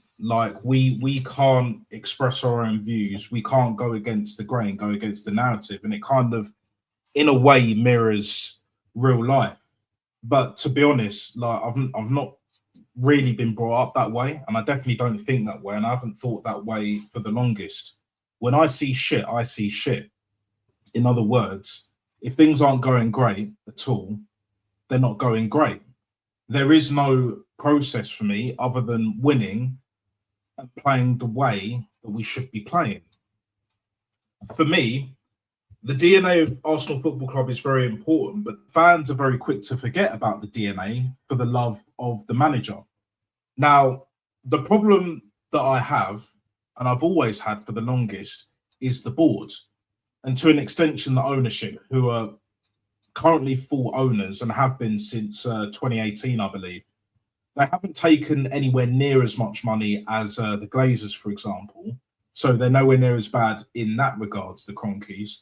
But at the same time, they have allowed all of this bullshit to fester to the point where it got to Wenger in, Wenger out. Now it's Arteta in, Arteta out. And it's made the atmosphere very toxic.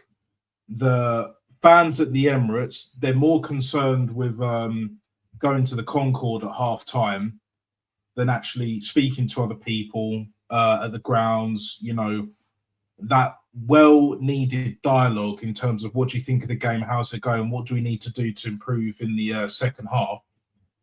And yes, you're always going to get the odd jolly come latelys because they're what's his face? It's a global sport. You know, Arsenal is big around the world. I hear it, but yeah, for me, it's just one of them where it's just like, well, it seems to me like we've got either too many of them, or if we have a decent amount, they're way too visual. They're put up front and center deliberately to sell the narrative of come to the Emirates, eat the food, drink the drink, scan the ticket, and then leave whenever you like. Don't care about the result. It's just about the atmosphere. It's about the atmosphere, guys, and all of that. Enjoy the atmosphere.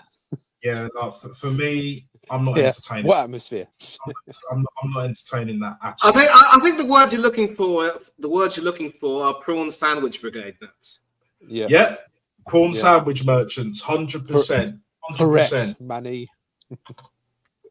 You know what I mean? And it's it's really and truly it's one of them ones. Do you know what I mean? There's not enough fans that are willing to stay till the very end especially when the game is tight. I couldn't understand walking out if we were getting battered or the performance was that bad. Do you know what I'm saying? I'm not saying fans shouldn't walk out, but at the same time, show your discontent as well. Like what I saw after the Liverpool game, where they didn't even boo. See, they booed. Oh, they did. They actually did. Oh, they did. But there were some boos when Gabriel missed that. Sorry, Nasser. Let me just say this quickly. When Gabriel had that chance in that last chance, if he had scored, we would have won the game. When he missed that, and then obviously the whistle went, I heard some boos very close to the where he was. So you couldn't hear them, but there was definitely some boos going around after the game. Mm. So, which is good because I want us. Yeah, we should boo that because that was a terrible performance against Liverpool. Which I'm glad we responded the way we did against Portsmouth. But it's just, where was that against Liverpool? I don't care if our opponents are good or bad. It's just, where was that performance? Attacking display against Liverpool. It's totally unacceptable. But the point I'm making is that there needed to be more boos. I'm sure there was always some 100%, yeah. But there was definitely a lot of discontent, and that was even shown on TV as well. We all saw it. The final whistle, like it's for me, it's one of them things where it's just like it really does bother me that not enough fans have the standards for our club as they do with others like Man United, Liverpool, City for sure, Chelsea in the past. You know what I'm saying? Even Tottenham to a far, far lesser degree. And I can't even believe I said that, but it is what it is. But they have won a trophy more recently than we have. I couldn't even watch that. And I'm not even going to get into it because that was a fucking disgrace. Like, you know, the fact that Tottenham have won a trophy, and not only that, a European trophy under this manager's watch. If that's any other football club, he's getting potted. If that's Real Madrid, he's getting potted. If that's even Atletico, he's getting potted. Juve, facts. Milan, Inter getting potted. PSG getting potted. Bayern Munich getting potted. And Nasser, as you brought it up, it does anger me so much last season that at the end of last season and throughout the summer, and even whilst in the build-up towards the start of the season, the lack of fight from our fan base, that just like, it's like these same Arsenal fans that hate Tottenham and they talk about them constantly, but when they won a trophy, they keep their mouth shut and do nothing. Like, what is wrong with you? Obviously, of course, you're not real Arsenal fans. You're just doing it for the PR.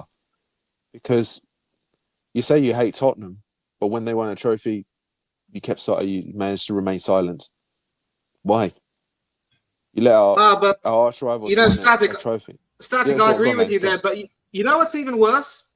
How in the previous season, you had all of these people chanting North London together.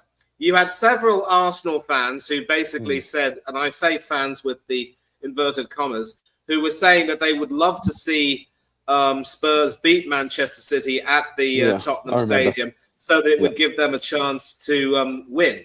And that, of course, was the season when Unai Emery, rocked up at Aston Villa, and he and Emi Martinez and company pretty much, stuck it up us, and that proved to be crucial. And so you have some fans who have the nerve to say, if your hatred for your rivals is greater than your love for the club, don't you dare call yourself a fan. You absolute waster.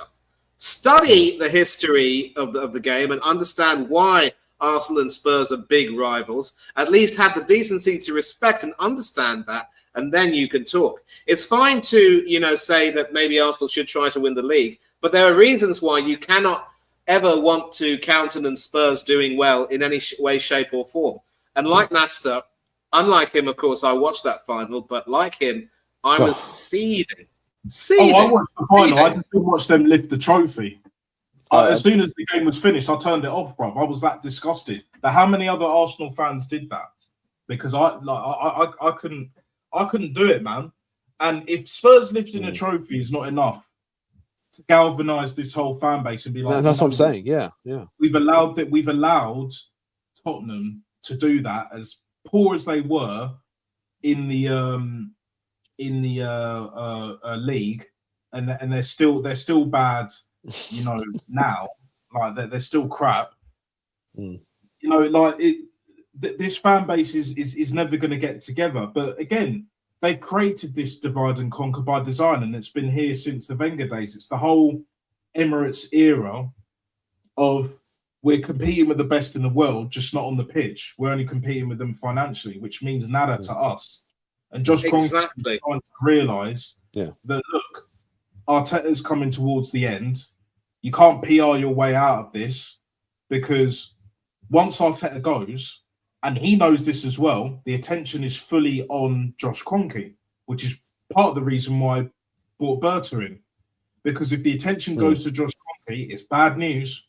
Even though he's full owner and all of that, it's bad fucking news at the end of the day. Because I heard there were rumours that he wanted to sell. I don't believe that's the case. Definitely not now. I think the only way they would sell is if the fans as a whole showed their discontent for a long enough period of time, number one. Number two, I think they would sell just before like the Super League, because that is around the corner. Like I know like the Super League, like the protests and all of that, but don't get it twisted. That shit is coming back. They're plotting for a much better convenient time. I'd say give it 5 years, the Super League will be there. It's part of the agenda and all of that. So we'll just have to see on that. So let's be honest, it's kind of already happened with the Club World Cup that just happened last summer. It's already begun. Just look at the Club World Cup, and now they're doing this every 5 years. I was like, oh, wow. Whilst they still have the Intercontinental Cup, which used to be the Club World Cup every year. Now, oh my gosh, it's all money. It's all money. FIFA. Yeah, I will never forgive FIFA for their stupid decision to get rid of the Confederations Cup, because that really was a tournament that did a lot of good for the footballing world in terms of bringing a lot of these out there nations to come and compete. You had the likes of Haiti coming and competing in one edition. I think that might have been before the 2014 World Cup, if memory serves me right. And so the exposure they get and the money they get would improve their own grassroots game. With a Club World Cup, it really only goes down to some select teams.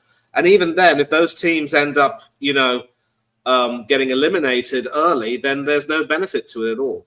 And yes, you do talk about the Super League, and yes, you do talk about Kroenke, of course. And the worst part is there were these headlines about the Spotify head Daniel Ek possibly buying the club. I think the way Spotify is going right now, I think that's that story is now effectively dead in the water. That's not really a story worth pursuing, I would say. But again, we're going to have all of these issues, and it sort of boils back to what Nasta has been saying on several streams. I'd sooner have an Arab entity come and buy this club. Forget about all the human rights discussions and all that, all that. At least when you see a team being taken over by an Arab consortium, add Newcastle to the list, and yes, they've also managed to win a trophy before anyone talks. They at least will be eager to demand a little bit more in terms of standards and better performances, and I completely agree. And then you have some other idiots also with blogs who basically have the nerve to gaslight us. I think that's the term you're looking for, Nasta, gaslighting us by saying we have no business talking about this, what's going on, because you're going to spoil the entire illusion of everything being great. And let's not forget that line from Animal Farm, I think it was. At the end of the day, they told you to reject all the evidence that you saw with your eyes and ears. That is how, empires and dynasties and institutions get brought down one way, one day or the other. Yeah, no, exactly, because that's money. Yeah, when you have like people like following, living and dying by their own narrative, by their own bullshit, they're afraid of change. That's what's the most evident thing that I've seen. They're afraid of change, changing their own lives, changing the football club that they apparently care so much about. No. You only care about the manager. The club is the star. The fans are actually more important than the manager and the players, the board, and the owner. Because without us, there is no owner, there is no board, there is no manager / head coach, and there's no players either. Do you know what I'm saying? The football club can't exist without the fans. And that's all over the world, as well as the match-going fans. That's always been the case. And once the Arsenal fans start to realise that there is no Arsenal Football Club without us, then things will start to turn. Pretty much like in life. Once people realise that we make the world what it is, rather than the governments and all of that, without getting too deep into it, then you'll start to see some things changing, which you're kind of already seeing, depending on how you view things. But for me, the whole Spotify thing with us, I knew that wasn't happening. I think they wanted to put pressure on the Kroenkes. They did. And ironically, after that, they started spending a lot more money, which they did. So in a way, it was a good thing. But the only downside is we still have Lego heads at the helm. And when you put an employee, because that's all he is. He's an employee of the football club. So is Berta. So is Michele. So is everyone else, bar the owner. The owner just runs the company. Just think of it in that term, just like any other sector of life. Do you know what I'm saying? Once you view it like that and you see how they move, and why they do it, then you start to understand their true intentions. I've understood their intentions for the longest. Over the last 7 years, I've obtained more information as to why they're doing it in specific detail, etc., etc. And with Josh Kroenke and all of that, you don't see him as much now. You don't hear from him as much now, which is not always a bad thing. But at the same time, it will be very interesting when we do see him next time, which I believe it will be towards the end of the season. So you're looking April time. He'll definitely be there around May, along with Berta and that. then we'll start to see like what their true intentions are. Well, more specifically, what Josh Kroenke's true plans are for this football club. Because if it is the case that Josh Kroenke is a lot more discontent with Mikel Arteta, like we were hearing at the start of the season or before the start of this season, then it makes actually a lot more sense that he's been absent and you haven't seen or heard as much from Berta as well. On top of that, they're just working behind the scenes trying to get us out of this mess that the previous regime under Josh Kroenke's stewardship has put us through, ultimately. Do you know what I mean? So, like, basically, that's just the way that I see it. The only way it will change will ultimately be through the ownership, or it will be from the fans, because ultimately what got Wenger out was the fans not turning up to the Emirates. And the same thing will happen with Arteta. We've already seen glimpses of that, you know, Brighton at home a couple of seasons ago. I think it was, 23-24 season when we just missed out on the league. There was a fire drill. They didn't boo, they just packed up and left. That will happen, and it will get worse, because there's a lot of people that are looking stupid right now. There's a lot of people, the style of play, they're only putting up with it because we're still in all 4 competitions.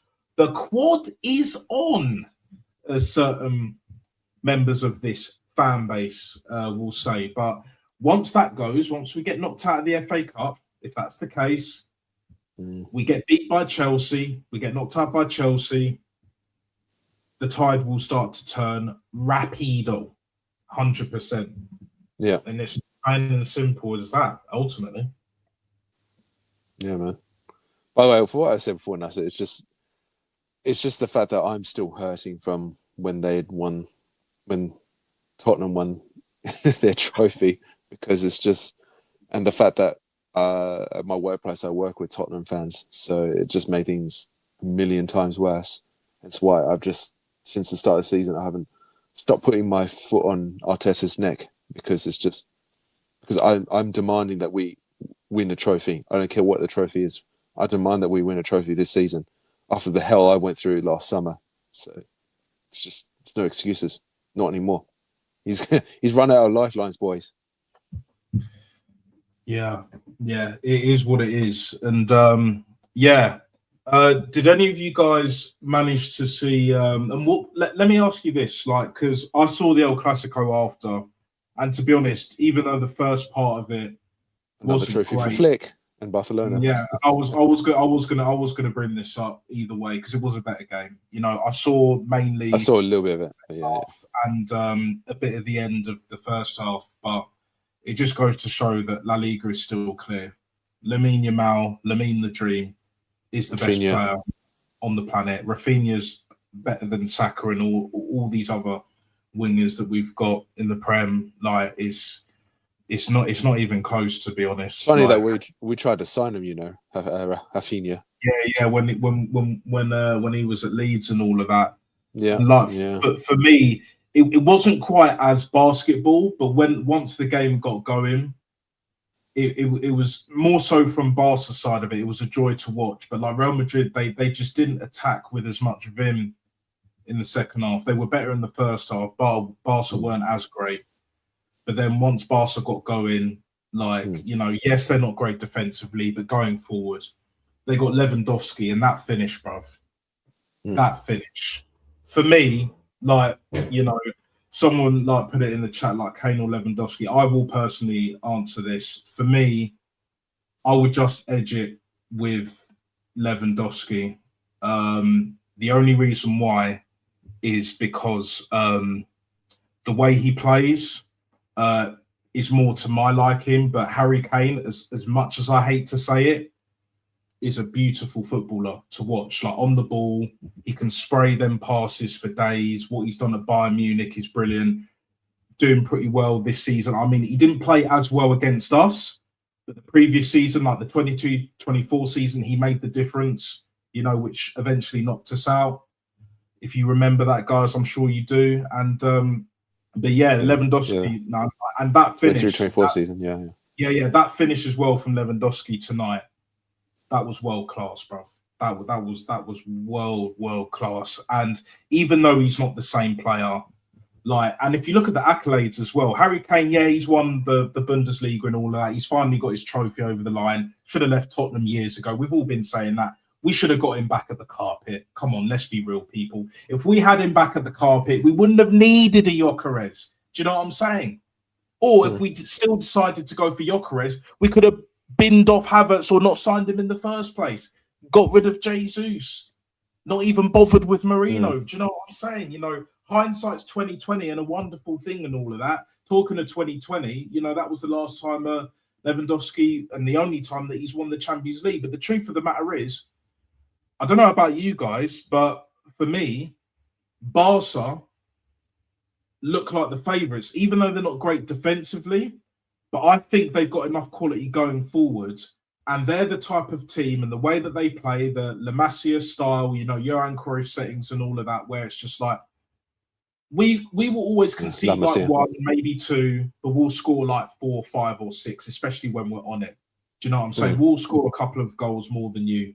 And with the quality that they have, like you mentioned, Static, Rafinha, but mainly Lamine Yamal, Pedri in the midfield, best midfield on the planet. Should have been sent off tonight, but, you know, it was Frankie de Jong instead. I mean, that was a nasty tackle on Mbappe. That was a horrible challenge. You know, I didn't think it was that bad initially, but when I saw it, I was like, if he'd have planted that foot a bit more, could have broken his leg, could have done some damage. Guns was saying that as well. So I was like, yeah, I fully agree with that. But yeah, that's actually a great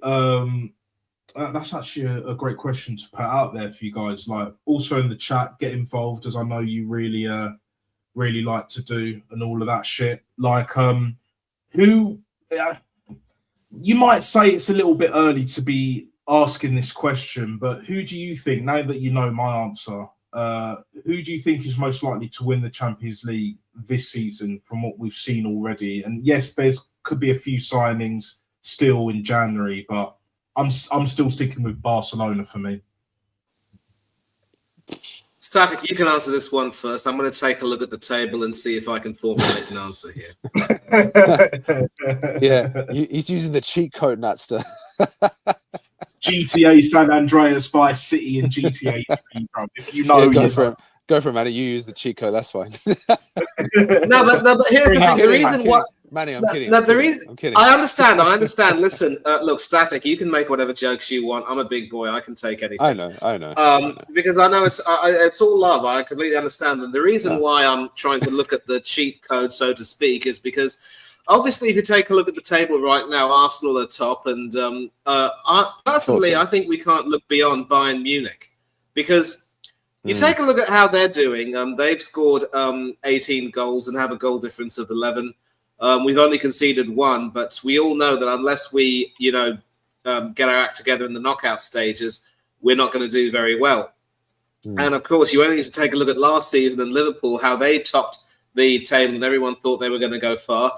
But PSG literally, dumped them out on penalties. And a team like Aston Villa, who also made it into the top 8 that year, they went on to really give PSG a run for their money, beating them at Villa Park. And but for some ill fortune, they probably could have faced us in the semi-final. For me, though, my pick would be someone like a Bayern Munich. I don't see Paris Saint-Germain retaining their title because obviously there's been a great deal of flux with the an upheaval that's gone on. As you boys know, Gigi Donnarumma left PSG and came to Manchester City to play in the Premiership, and now he could very well end up winning the league in his first season with them. I hope he doesn't. And City are a team which is still, in consistent decline. You take a look at other teams like Atalanta and Inter Milan. I think Inter Milan, as we speak, are top of Serie A at the moment, so there's going to be a fight between them and AC Milan to try and win it. Real Madrid, they struggled, I think, tonight in the Clásico, as you boys were talking about, against Barcelona, and they're still 4 points behind. And this first season under Xabi Alonso is one where they're still very much in a form of transition, as it were. But the reason why I picked Bayern Munich is because I think, Kompany has gotten a real harder grip on the team. He hasn't just I mean, last season he won the Bundesliga, but this season he's got the team dominating in the Bundesliga, but also doing a lot better in Europe. They look obviously a very complete team. And they also have several members of the squad who know what it takes to win the Champions League. I believe Neuer from 2013, I want to think, is still a part of the squad. And even though his best days are long gone, he is still capable of some big performances. And, you know, they also have the quality in their squad to make sure they put out a more than solid team. And there are some players in their squad who I would love to see at Arsenal, or in Serge Gnabry's case, back at Arsenal. I think Bayern Munich might be my tip to win because they just seem to be a lot more solid and have a lot more going about them in terms of experience. And the reason why I'm not really hedging my bets on Barcelona at the moment is because let's take a look at where they are in the... Wait, are they even here, though? Yeah, Barcelona are currently 15th in the in the league table, so they're outside the top 8 places, which guarantee automatic qualification. So with 2 games left, mind you, they still have to hit their stride. I know a lot of people are going to point to Paris Saint-Germain, who were abysmal in the league last season, but went on to win. But this Barcelona team, it was interesting that you spoke about how they may be weak defensively, but they can still score more. Attacks win you games. Defenses win you titles. And so I just think that, especially when you consider how PSG were able to, I mean, I don't even quite remember how Barcelona did last season. Yeah, they reached the semi-finals, but Inter Milan ended up outlasting them. I just don't see Barcelona being able to really handle that much pressure, especially when you consider their defense is actually quite young. I think Kubasi and Balde, among others, are still trying to make sure they really dominate the game a lot more. And there's a lot more to it, I would say. And I'm really sorry that Static had to leave. No, he's got an early start tomorrow. Like, but he'll answer the question in the live chat. And once again, Static, I'm really sorry, but wonderful to see you. I think Bayern Munich are my favourites. I don't see Barcelona winning unless they toughen up defensively. And as for Arsenal, unless Arteta evolves and starts to go all out in the knockout stages, forget about us winning. The doctor in the house.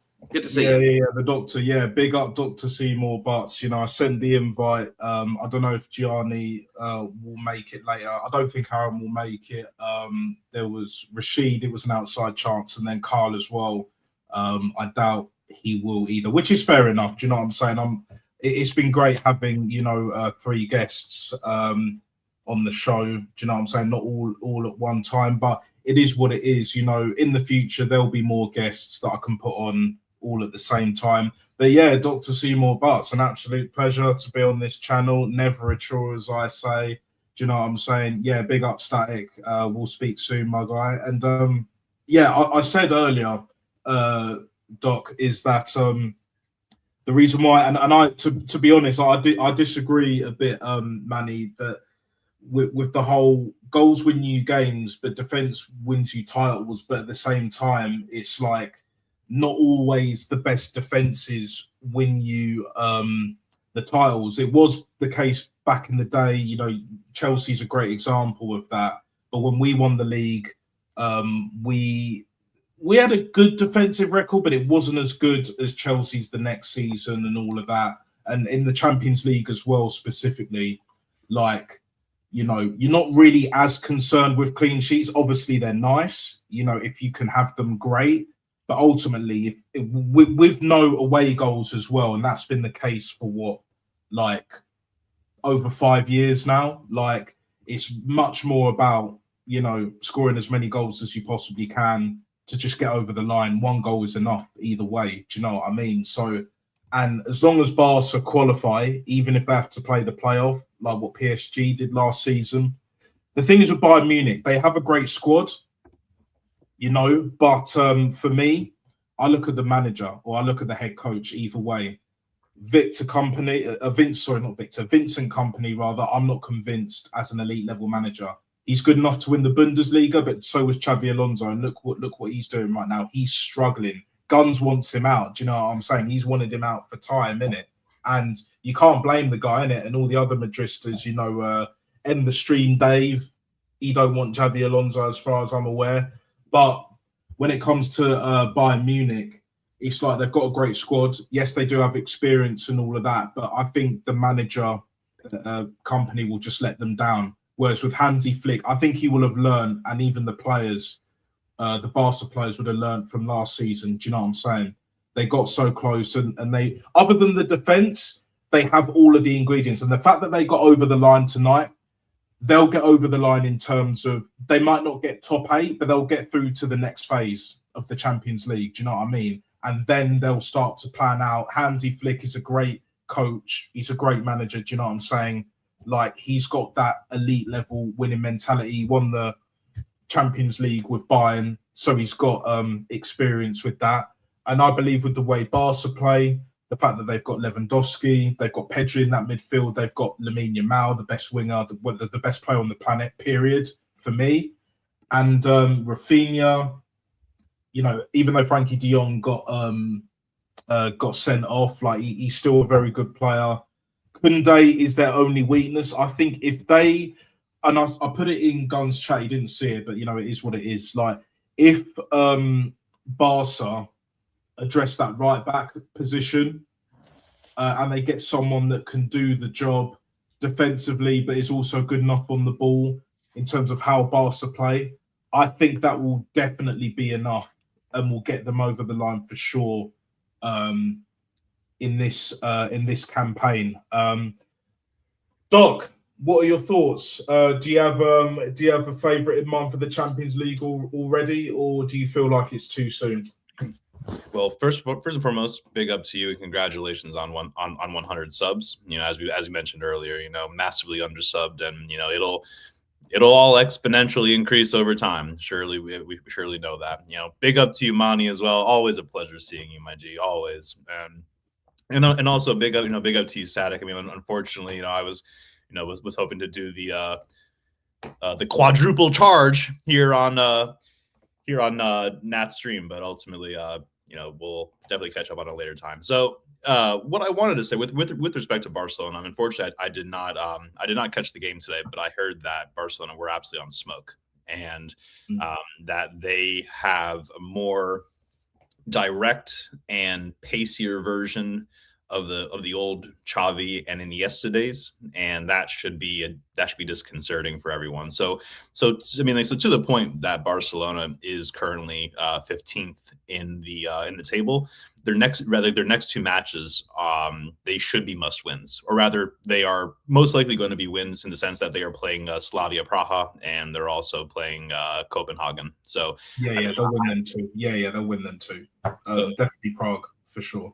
For sure. So rather, is it the top 8 that have that berth or automatic? They go straight to the the last 16? They go straight into the last 16. And 16th to 9th is playoff. That's right. The ones below that, they what is it? Is it from 17th to 24th that they drop down to the Europa League playoff or something like that, and then the rest below that they're eliminated? No, Master, I'll tell you what happens. So the top 8 teams will go straight through to the knockout stages. As you say, it'll be the last 16. 9th to 24th are 16 teams. They will be drawn, sort of picked out of the hat and told to play against each other in a playoff to decide the last 8 places, the last 8 teams that go through to the round of 16. And if you are eliminated in the playoffs, your European journey is over, as it is for the teams that are there from 25th to 36th, including Northside's Benfica. So unless Benfica get their act together in the next 2 games, they're not going to make the playoffs either. Yeah, I don't think they will either, to be honest. You know what I'm saying? Like, they've got issues, man. But Benfica's not looking good right now at all. So I don't think it's too early to say that there's a favorite, or I think at this stage we can expect that the typical names are going to be up there. Like whether it be the Bayerns, whether it be like the reigning champs PSG, whether it be Man City, just rather just because they have arguably like the best manager in the world. I would not, however, discount Inter Milan. I also would not discount Real Madrid just because they have football heritage, and but if we're just isolatedly looking at form itself, I mean, like Bayern's on smoke this year. They really are, Yes. and I mean they look menacing. While we are undefeated, while we have only conceded one goal in the group stages so far. I mean, as I have zero faith in this manager, and very well, like as in very classic form, we tend to get out of the gate very strong, and we end up creating a very great sense. Rather, we end up creating like a great false sense of security that for example, that because we have gone undefeated, ergo we are going to go undefeated throughout the entire competition, and unfortunately people have a hard time differentiating that the group stage and the knockout rounds are just two different beasts as a whole. So based off of right now, if because I am also kind of cheating in a little bit. I am looking at the UCL table. If Barcelona don't happen to get into that final, they are a team that I do not want to face at all. And even for the likes of say like Marseille or Juventus. Oh yeah, Marseille for sure. Marseille I do not want to face. Where are Napoli in the table? They're in 23rd.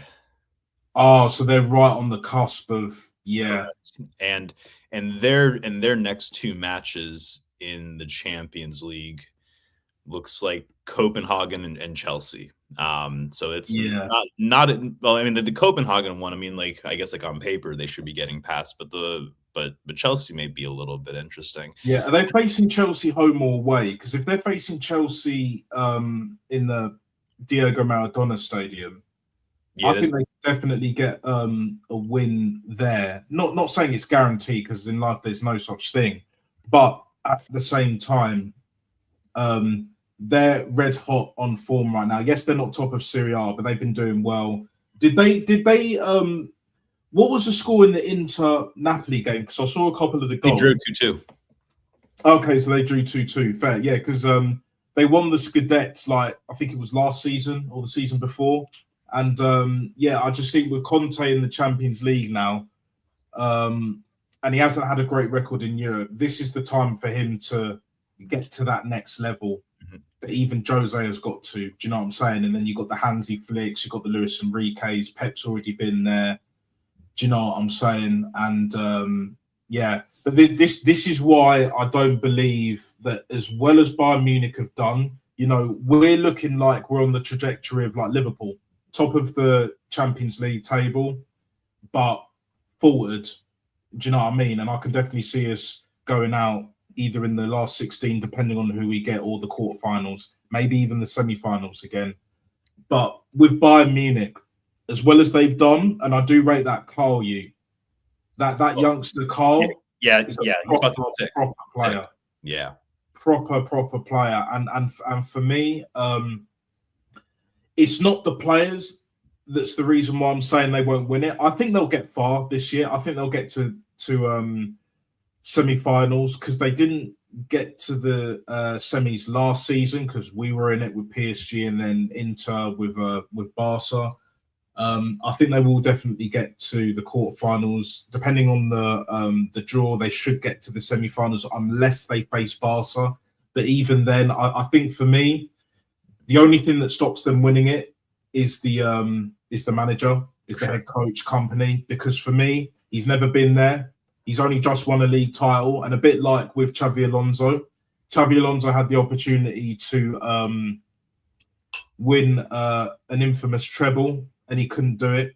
He only won a double. Yes, he was invincible with Bayer Leverkusen. Cool, fair play, but he lost most of them players. You know, the Jonathan Tah, obviously Florian Wirtz, and that, and then I think there was a couple of others as well. So, oh brother, like Leverkusen last summer got fucking ransacked. I mean, they got ran through like Bonnie Blue, bro, like Bonnie Blue code, man. Straight up. I mean, like low key, like every red, like I think like just about like every single like top player that you would want from that squad all bounced. Yeah, 100%. Oh, sorry, Manny. I thought you'd have frozen for a sec there. Like, maybe. No, I'm listening. I'm listening to what you're saying. I'm listening to what you're saying. It's all I good. thought you'd frozen. It's not even that. I just thought you'd frozen for a sec, mate. So I thought I was almost like to Manny. Nah, my bad. I'm just messing. But yeah, like I agree with you, Doc. Like, yeah, like it's not easy to call, but with Barca's games left, Napoli's games left, I think I would love Napoli to go through, not just for Gianni's sake, but I actually like Napoli and the few games like that I've seen them play, like the highlights and all that. And I'll be watching more of Napoli, especially this year, for damn sure. So from now to the rest of the season, and then beyond as well. And then obviously Gianni can give me and give everyone else like the info which he has done. And what is it? What's that player? Was it Politano out wide? Quality player. You know, even the very few bits that I've seen of him, like, you know, he's doing better than Bukayo Saka. Do you know what I'm saying? And he's direct. He can cross a ball. He affects games. Do you know what I'm saying? Like it's just a joy to watch. But I think if they beat Copenhagen, Napoli, I think even if they draw against Chelsea, whether they're playing home or away, I'm not too sure. I think they'll do enough to get through to the playoffs. I think Barca will have enough to get to the playoffs. I don't think they'll make automatics unless results drastically go the other way for certain teams. Do you know what I mean?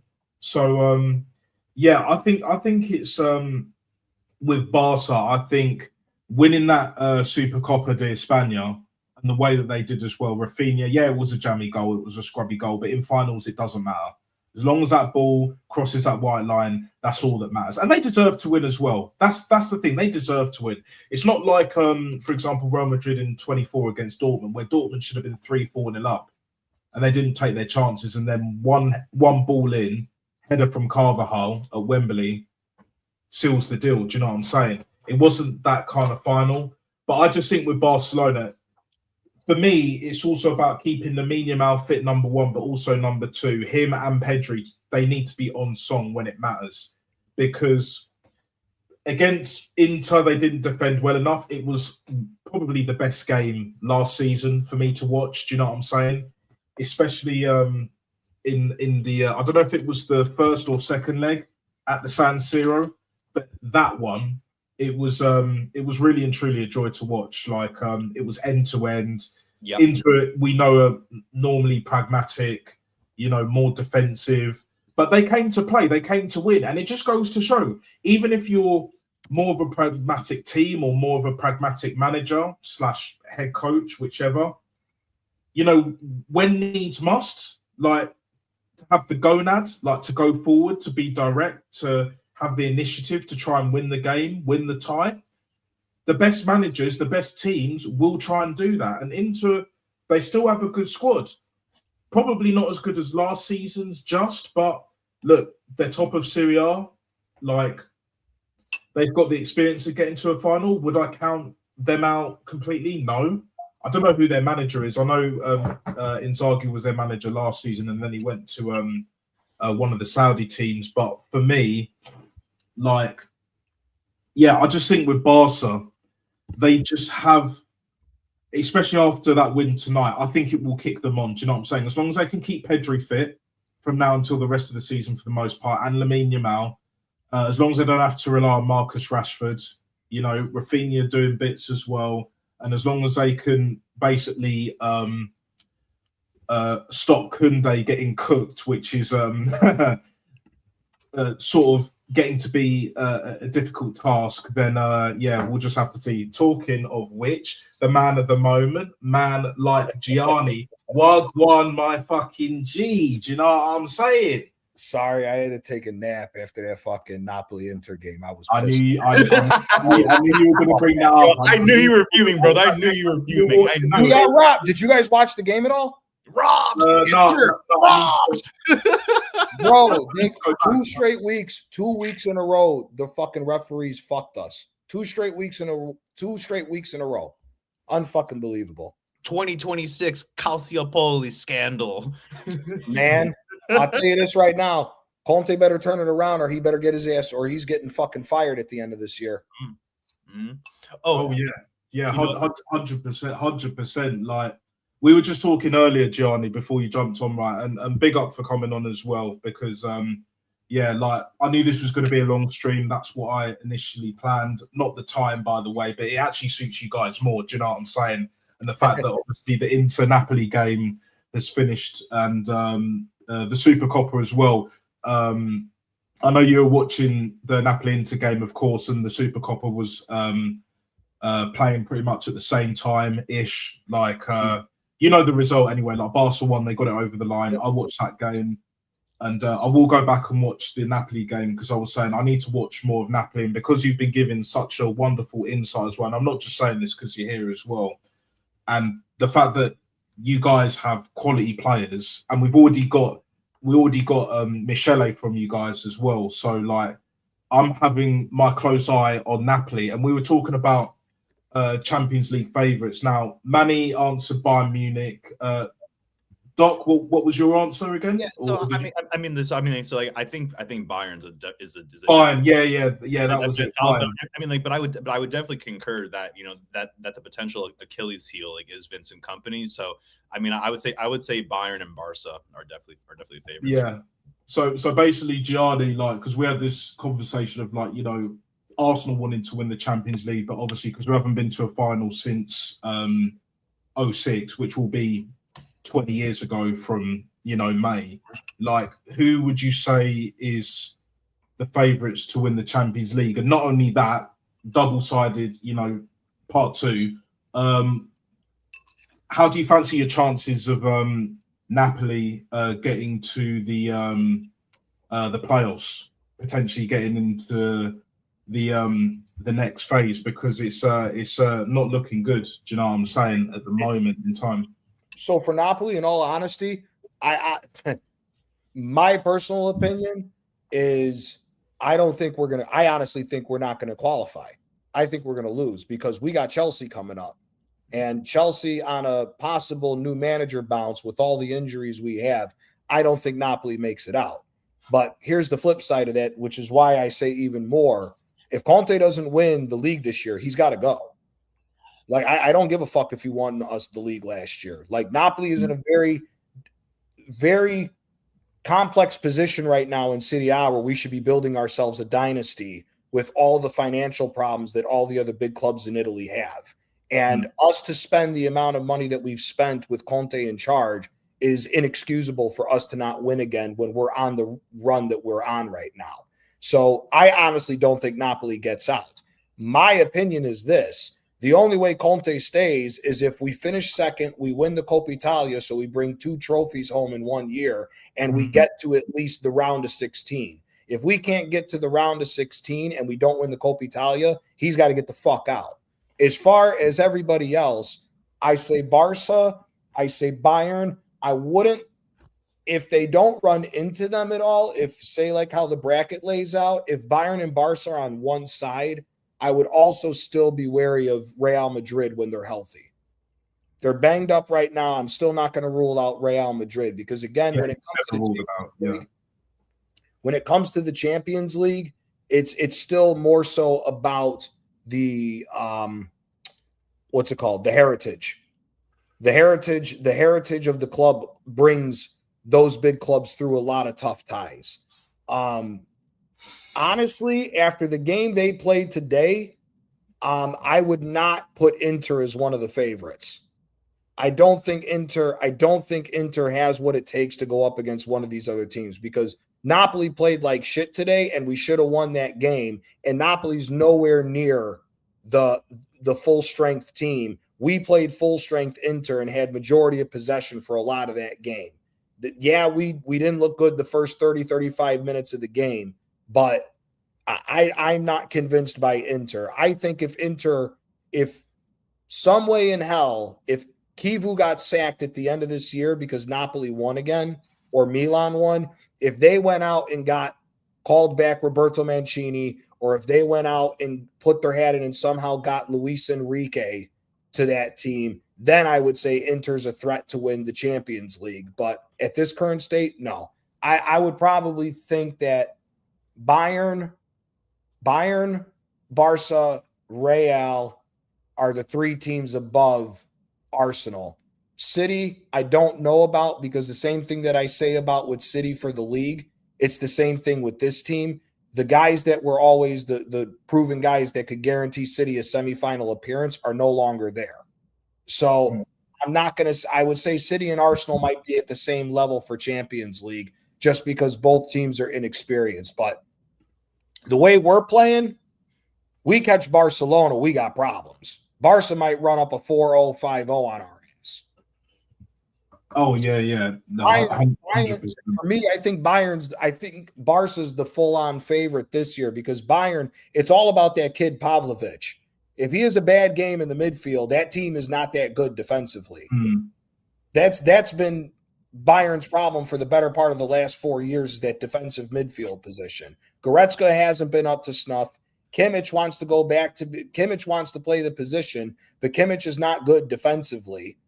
He's always been caught out. That's why when we lost to Bayern, we were much better of a team was an embarrassment that we didn't beat Bayern in the knockout stages that year, because they've been having problems in the midfield. So Bayern, I think, is a couple of steps behind Barca. For me, I think Barca is the runaway favorite for Champions League this year, because I also don't trust PSG.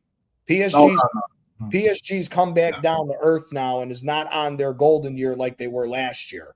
Marquinhos is back to straight up Marquinhos, always good for a mistake in the back line. They're not as fluid going forward this year, so I'm not putting PSG up in that same category. PSG, City, and Arsenal are the next tier behind Real, Barca, and Bayern for me. Yeah, I agree, man. Like, for me, I pick Barca because when they have their players on song, and also after the fact that they won tonight, and that was a big win as well. It's always a big win against Real Madrid. But first team to win back-to-back Super Copas in a long time. Oh, in a long time. Yeah. And it will galvanize. Trading back and forth. They've been trading back and forth. My only issue with Barca is it's not my only issue, but one of the biggest issues, of course, as we all know, is Koundé at right back. He's good on the ball, but he can't defend to save his life. He cannot do it. For me, he got cooked by Vinny. And you guys know my thoughts on Vinny. Like, the guy is mad scrubby. And the fact that he was Real Madrid's best player tonight is very telling. Do you know what I'm saying? Like, I think you're being a little harsh. I think you're being maybe, but I hear you, because and I did watch most of the game, to be fair. For the last 18 months, all Vinny's done is throw himself onto the floor and cry and bitch and moan for no reason.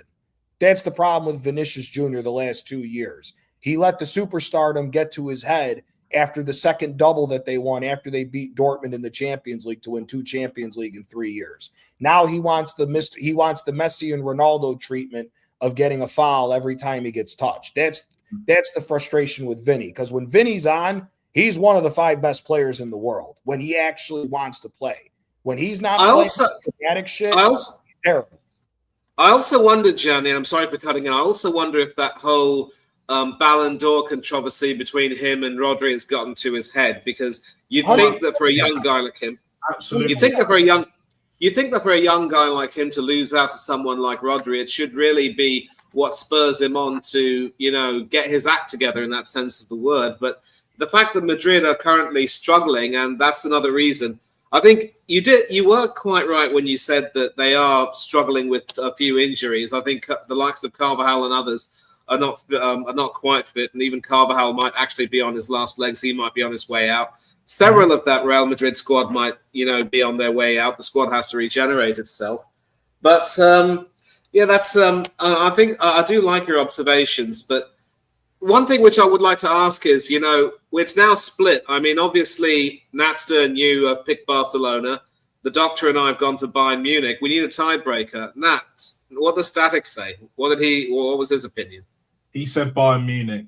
To be honest, 3-2. But all right. But at the same time, my thing is with Bayern as well. You put it very eloquently, Gianni. That Pavlovic, whatever his name is in the midfield. Yeah. The other one is they've been relying on that Carl, who I rate highly. Mm-hmm. We saw at Arsenal, we saw at the carpet what he did. Yes, he cooked Miles Lewis-Skelly. He's not the only one to do that. But the fact that he passed him like he wasn't even there, he was strolling. He didn't even catch full stride at all. It was super duper easy. And then he just slotted the ball in from that ball from I think it was either Gnabry or no, it was from Gnabry. I think it was Gnabry. Yeah, I was thinking Elise, he was on the other side. Here's the thing: if what's his name was healthy and playing, it would be Bayern. If Musiala wasn't hurt and it wasn't that severe of an injury and he was playing, Bayern for me is the runaway favorite over Barcelona. Yeah, Musiala's different gravy. Musiala, you take into consideration that Bayern is doing what they're doing with Harry Kane at the number 10, and it's not Musiala. Can you imagine going up against? Can you imagine our midfield in a counterattack against Bayern? We got to deal with Harry Kane, Musiala in the center, Luis Diaz out on the left, and Olise on the right. Yeah, we're getting with the way this fucking manager likes to play, we'll get dog walked. Oh yeah, we'll get absolutely smoked, bro. Do you know what I'm saying? And it will be Olise's having his way with whoever the left back is. I mean, you imagine if fucking dickhead gets hurt again and Lewis-Skelly's got to play against Olise. Yeah, Calafiore, but we've been putting Nkapie there, so Nkapie rather. So even if Nkapie is there, Nkapie couldn't deal with him even when he was exactly. That boy Olise is a bad motherfucker. We still get cooked because it's the same fucking pattern every time with this manager. Like PSG, we beat them 2-0. We should have slapped them 5-0 last year in the league phase. When it really matters in the semi-final, that shower curtain of a tifo, absolute disgracia. And then we got a better one later on this season, whatever. Well, too late. The damage is done. But I digress on that point. Yeah, but it was a completely different team, though. True. That PSG in the group stage, Vada changed that whole dynamic of that team. Vada changed that whole dynamic of the team. Look, they were so reliant on just Dembele and Doué. Barcola can't score for shit. He's Barcola's crap, man. Like they were just trying to link him to Arsenal again today. I don't want Barcola on this fucking team. No.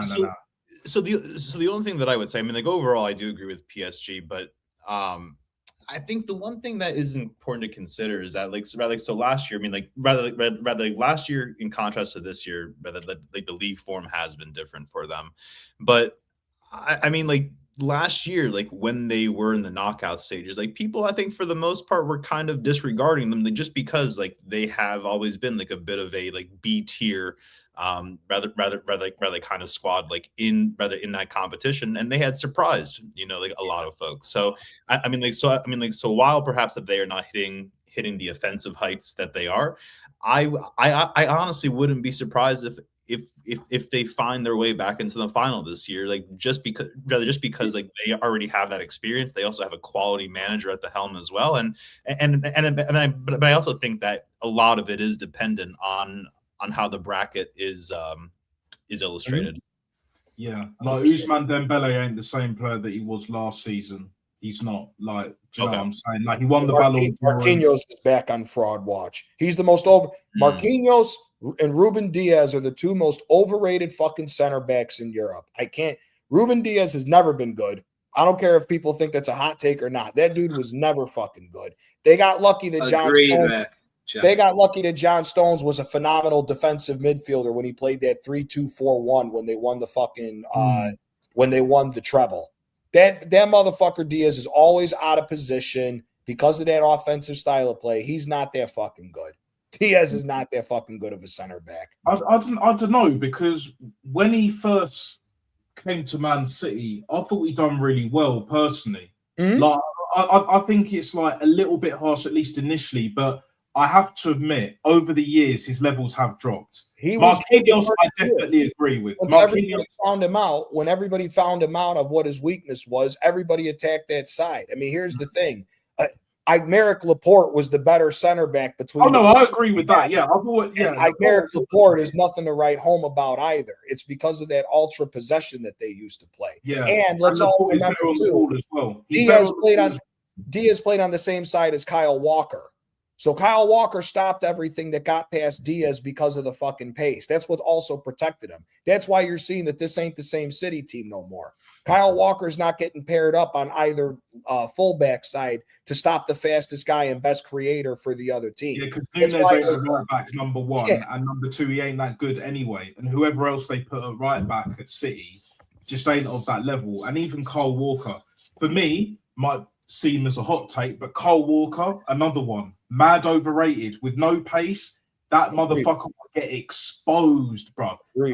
I've been saying this for the longest. Kieran Trippier is a much better right back with far less pace, and he's better on set pieces, and he's better on the ball as well. Marquinhos, I've always agreed with in terms of like being mad overrated, bozo, whatever. Do you know what I'm saying? The reason why is people only rated him, and the only reason why he looked good for so long is because he had Thiago Silva next to him. Another Brazilian, proper defender, all of that good shit. We know about that. And he won the Champions League with Chelsea. Come on. Mm-hmm. You know, we know how great Thiago Silva was, you know, and the fact that he played till 40 is a testament to that. He's still playing as well. Is he still playing? Yeah, there's talks that he may come to AC Milan for the last half of this year in the push for the title.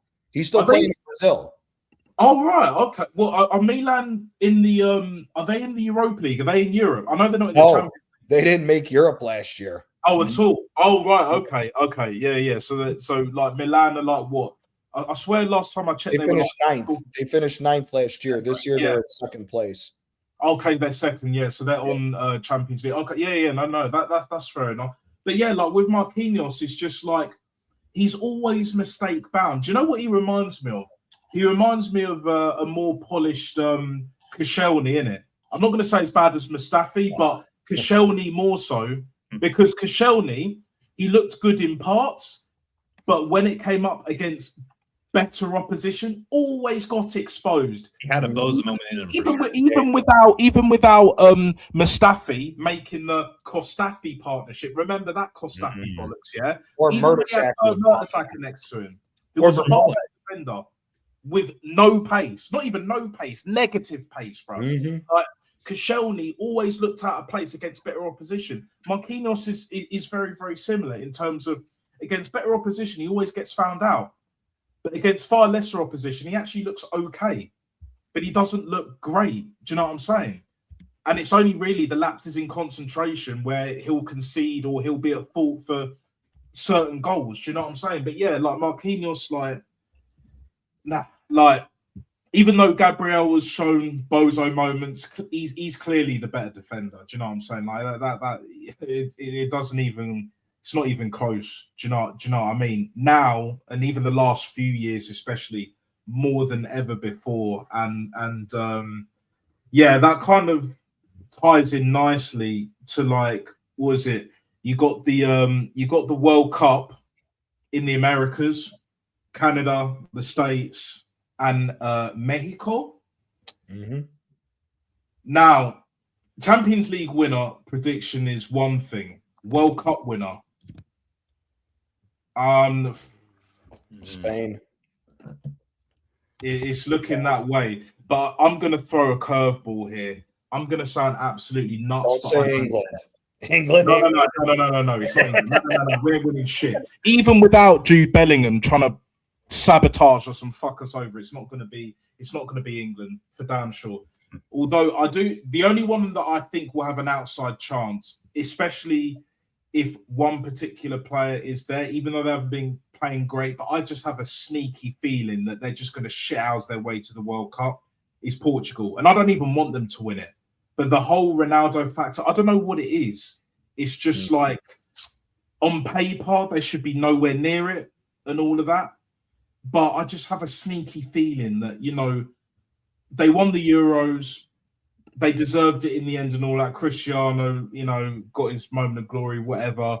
But I don't know, man. Like, it's Spain are the favourites for me on paper, how they play. Argentina, they'll be up there. Brazil, for me, will fall short because their defence is, nah. Even with Gabriel, it's just like, and their midfield and especially their attack. Their midfield's not too bad. Like, Joe Linton's good. Bruno Guimaraes is better. But their attack, man, like Esteval, don't really see the height, to be honest. Richarlison, that fucking chicken on a ball merchant motherfucker, he ain't it. And yeah, like unless Neymar somehow miraculously makes a comeback, like He isn't making even then, bro, like, I just don't see Brazil. I just don't see Brazil doing it. And the way Brazil has fallen off, man, it's sad. And you said this last time we spoke, Johnny. The fact that Neymar is still Brazil's best player is more than a damning indictment for where they're at. Mhm. Even with Vinicius still there, Rodrigo and all of that, Esteval they're bringing in, you know, like Martinelli still somehow makes the squad here and there, you know, like it's Because they don't have a striker. I mean, who's this kid, this Igor, whatever the fuck, that's got like 15 Igor goals? Jesus, I think. Is he Brazilian? He is, yeah. I When mean, is he unless they're calling him up to try to help fix the striker problem. That's their biggest problem, is they don't have a striker. They got possession for days and their defense. I mean, I'm sorry. Anybody who's got Marquinhos in their defense, that's the whole reason why he stays in France, is because he won't get exposed if he leaves France and goes to one of the other leagues. Marquinhos sucks. Again, for me, he's number one most overrated center back in the world, in my opinion. yeah, I agree with that. I definitely agree. I'd have Ruben Diaz above him, but I see your point there, Johnny. You know, honestly, like I'm surprised that no one's talking about France. I mean, I still have them as my favorites, like even over Spain for that matter. My thing with France is how is Deschamps going to go and set that team up? Is my question with France. On paper, player for player, they should smoke everybody, including Spain. Mm. Like let's be honest here. Spain is not the Spain of old. They're not.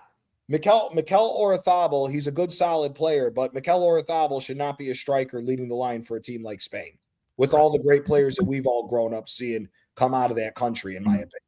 So for me, Spain is there because of how well they know and play with one another. France, it all depends how they line up. If he goes out there with the actual best team of France and there's minimal injuries to that team, then France should walk it.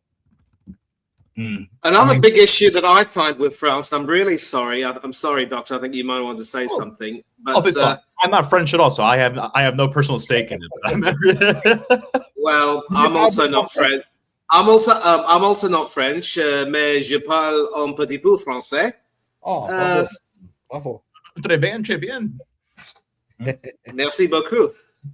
But what I will say is that, you know, the biggest issues that I have with the French team is that, you know, Deschamps probably has been there for a little bit too long. And there's a part of me that actually thinks that because he still leans heavily on Kylian Mbappe, a lot of the goodwill that he had built up when France won the World Cup in 2018, for example, I think that's all dissipating a little bit. I am very interested to hear about Nat talking about Jules Koundé. Now, this chap over here ended up supplanting Benjamin Pavard as France's starting right back. Now, you probably said it perfectly, Gianni. I think Inter aren't really that good these days, and Pavard is also a part of that Inter team, which might win a Scudetto, but I don't think he's not there. He's at Marseille.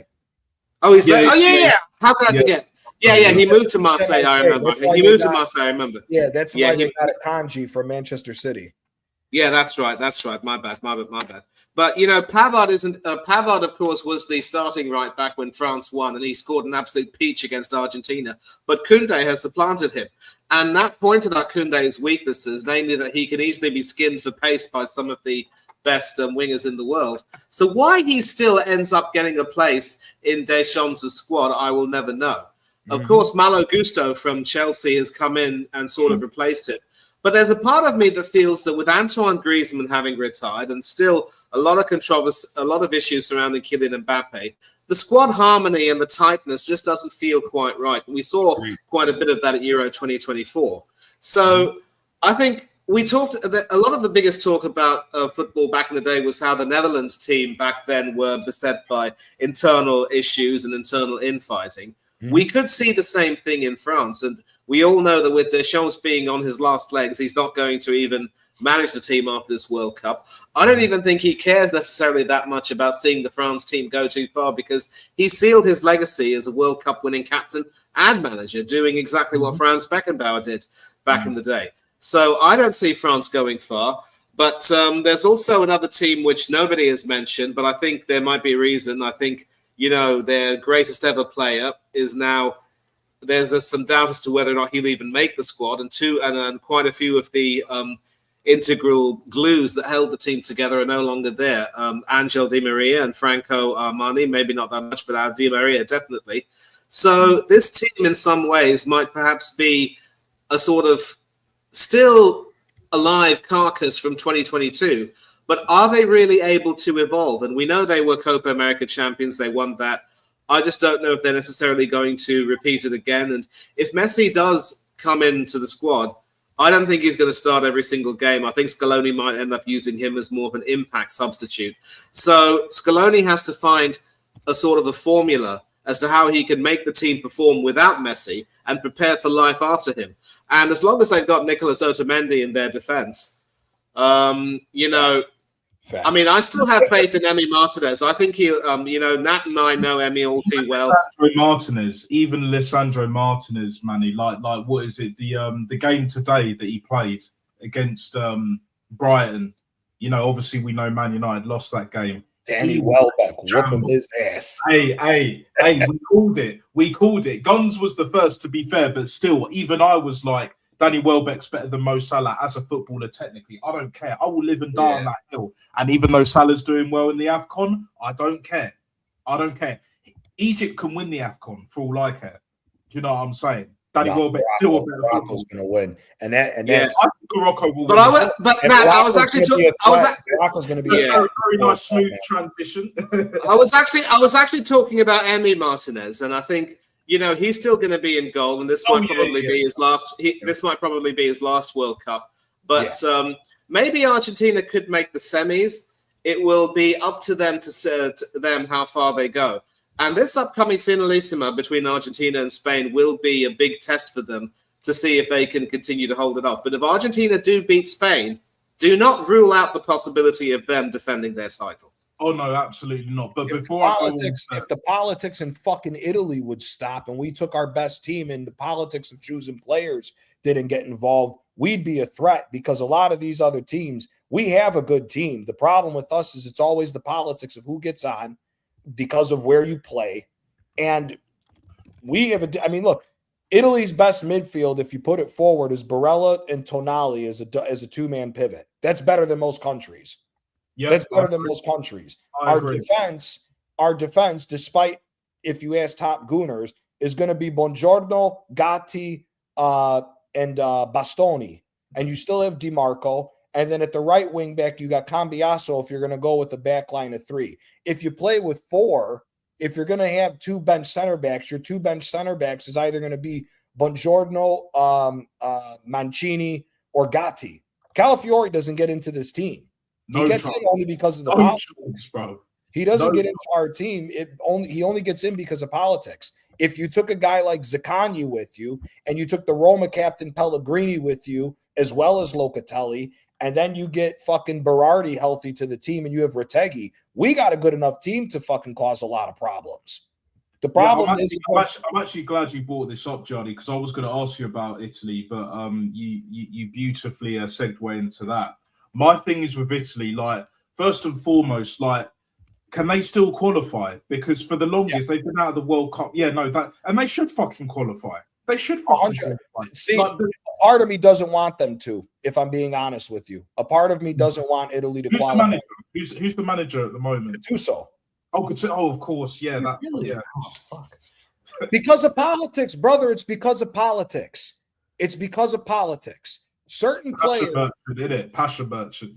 It's because bro. Gattuso was there to give everybody a kick up the backside to try to avoid the playoffs, and it didn't work. Gattuso should be fired right now. He should not be the manager for this team. I'm sorry. Gattuso does not deserve to be the manager of this fucking team. He was a dog shit manager. He's an overrated fucking player. He looked great just because of all the greats that were on that Milan team around him. He was a dog shit fucking player if we actually look at him singularly, first of all. Second of all, the reason why I would want us to not qualify is because maybe now the politics that's been ongoing in this country that always causes the problems with our national team can finally get exposed. You know, everybody talks about this fucking asshole Baggio come up with a 900-page book to how to fix Italian soccer. No, we got one simple way to fix Italian soccer. It should not matter what team you play for in the league to determine if you get a shot at the national team.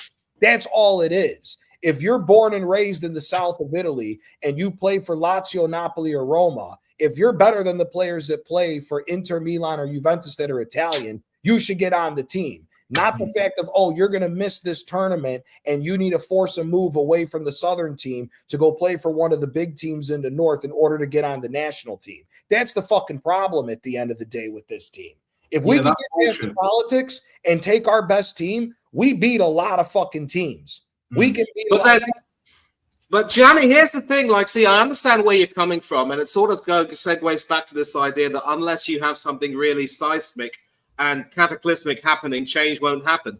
But bear in mind, if you fail to qualify, this will be your third World Cup in succession for which you haven't qualified. So I love what you're saying about it, and obviously failing to qualify after winning the Euros barely the year previously, one would think that that would have been the catalyst for change. Why do you think that hasn't happened yet? Because it's the age-old politics of North versus South. It's segregation, basically. It's basically segregation. Yeah, there's no other way about it. Just segregation. That's what the problem is. In the world. Here, perfect example. Perfect example. A lot of these fucking retards that talk about Serie A history and everything else overhype a player by the name of Ricardo Montolivo. I wouldn't have took Montolivo on my fucking high school team. He sucked. He got the captaincy at AC Milan because of injuries and everything else. The man was dog shit. The only reason why people talk about him is because of the long pass that he gave to Balotelli when we knocked Germany out of the semifinal in 2012. When we I remember that. We had no business of beating that German team at that point in time. That's the only reason why people hype up him. And he got on because he played for AC Milan. There are players, Insigne, when Italy got knocked out of the World Cup in 2018 in the play-in match against Sweden, the fucking manager put De Rossi on when we needed to score a goal instead of Lorenzo Insigne. You make that make sense. It's because of politics. When the 2018 team happened, Buffon, Chiellini, Barzagli, and Bonucci got to pick the team. Ventura was a puppet master. Them four guys, because majority of the Italian FA is ran by ex-Juventus players, they allowed them four guys to pick the team. Well, guess what happened? We didn't win shit. We didn't qualify. Then the next crop came. We pulled out a European championship, which that came out of nowhere, but it goes to the brilliance of Mancini as a manager. As soon as that team won, none of those players should have played the qualifying games again. The likes of Verratti, Insigne, Immobile, guys who continually always failed at the club level and at the fucking international level. They put it together one time. They should have been cut immediately. All the youngsters should have been cropped up and got used to playing with one another on the national team to build the chemistry to make this team go the next level. The thing is, though, right? Discrimination stops and we start. And the bigger problem is Italy still runs on the old mentality. Unless you're a superstar, these young kids are not given the opportunity that they're supposed to be at in Serie A. They're getting forced to go play in Serie B and do all the bullshit. So if you're 20 years old, you may not be playing in Serie A until you're possibly 24, 25. That's why we're falling behind all these other teams. England right now, if the youngsters can't cut the mustard in England, they're going to Germany. They're going to different leagues to still they're get going to Spain. They're going to France. Look at Mason Greenwood. He'll never play for England again, but he's probably one of our best players. Politics. Greenwood? Yeah. Greenwood's arguably your best player right now. With Yeah, how yeah, good he's been 100%, the last 2 years. 100%. He might as well get that Jamaican passport. And to be honest, I'm not going to complain because I've got Jamaican heritage. Do you know what I'm saying? If Jamaica's got their own issues in it, you know, with Steve McLaren trying to do all of it. I don't know if you've ever seen that show, More So Money, like a phone shop in it, like that was actually set in Sutton, which is not too far from where I'm at. But like, yeah, like there was one episode where one of the guys, head of the phone shop, like was part of a white reggae club. Do you know what I'm saying? Bunning weed and all of that shit, listening to reggae. It's so fucking cringe, but it's so fun. It's British humor. Do you know what I'm saying? It's just, I'll sum it up with that. But what you're saying, back to the point of like getting the new crop in and all of that, Immobile, I completely understand. I've never really got the hype of Immobile anyway. Insigne, I've always rated, but you know, like with the whole like not getting enough chances, the politics. But the thing with Verratti though, yes, he hasn't won as much as he should with, you know, PSG and all that, and yes, he's had a lot of injuries. But I've always rated Verratti as a footballer. Like, it's not that I don't rate him, brother. It's the age. You have to get past this age problem. Because here's the thing: if you're not getting regular minutes till you're 26 in the top league, you're wasting talent left, right, and center. That's the problem. If you have talent, they have to be playing either every day or every other day, in a sense, when you're young to get that up there. Again, Italy back in the day used to have the 3-man limit for foreign players when the league was the best league in the world. Your three best players on your team were the foreign players, and then whatever really good Italian players you have. We don't do anything like that to help get these guys fixed. We don't do anything to help these youngsters get better. Domenico Berardi was a top-rated youngster leaving Juventus. He didn't get the stuff. Well, he got to Sassuolo, and thank God they gave him a start from the time he was 16. But if it was a traditional Italian manager, he wouldn't have started till 22, and you would have wasted that talent that he has. Yeah. So that's the thing. Italy needs to change two things: the discrimination aspect of the Southern players, and they need to change how they allow the youngsters to get more minutes in the top end of the league so that you start building a better crop of players and a foundation. And the other thing is, once you hit the age of 32, you shouldn't be on the national team unless you're a superstar. That's my opinion. Yeah. Once you hit 32, if you're not a superstar, get the fuck off. Because we got to keep growing this fucking team. Because it's an embarrassment that Italy's even in the playoffs and possibly going to miss 3 straight World Cups. For the legacy that country has, it's an absolute embarrassment that we're in this situation.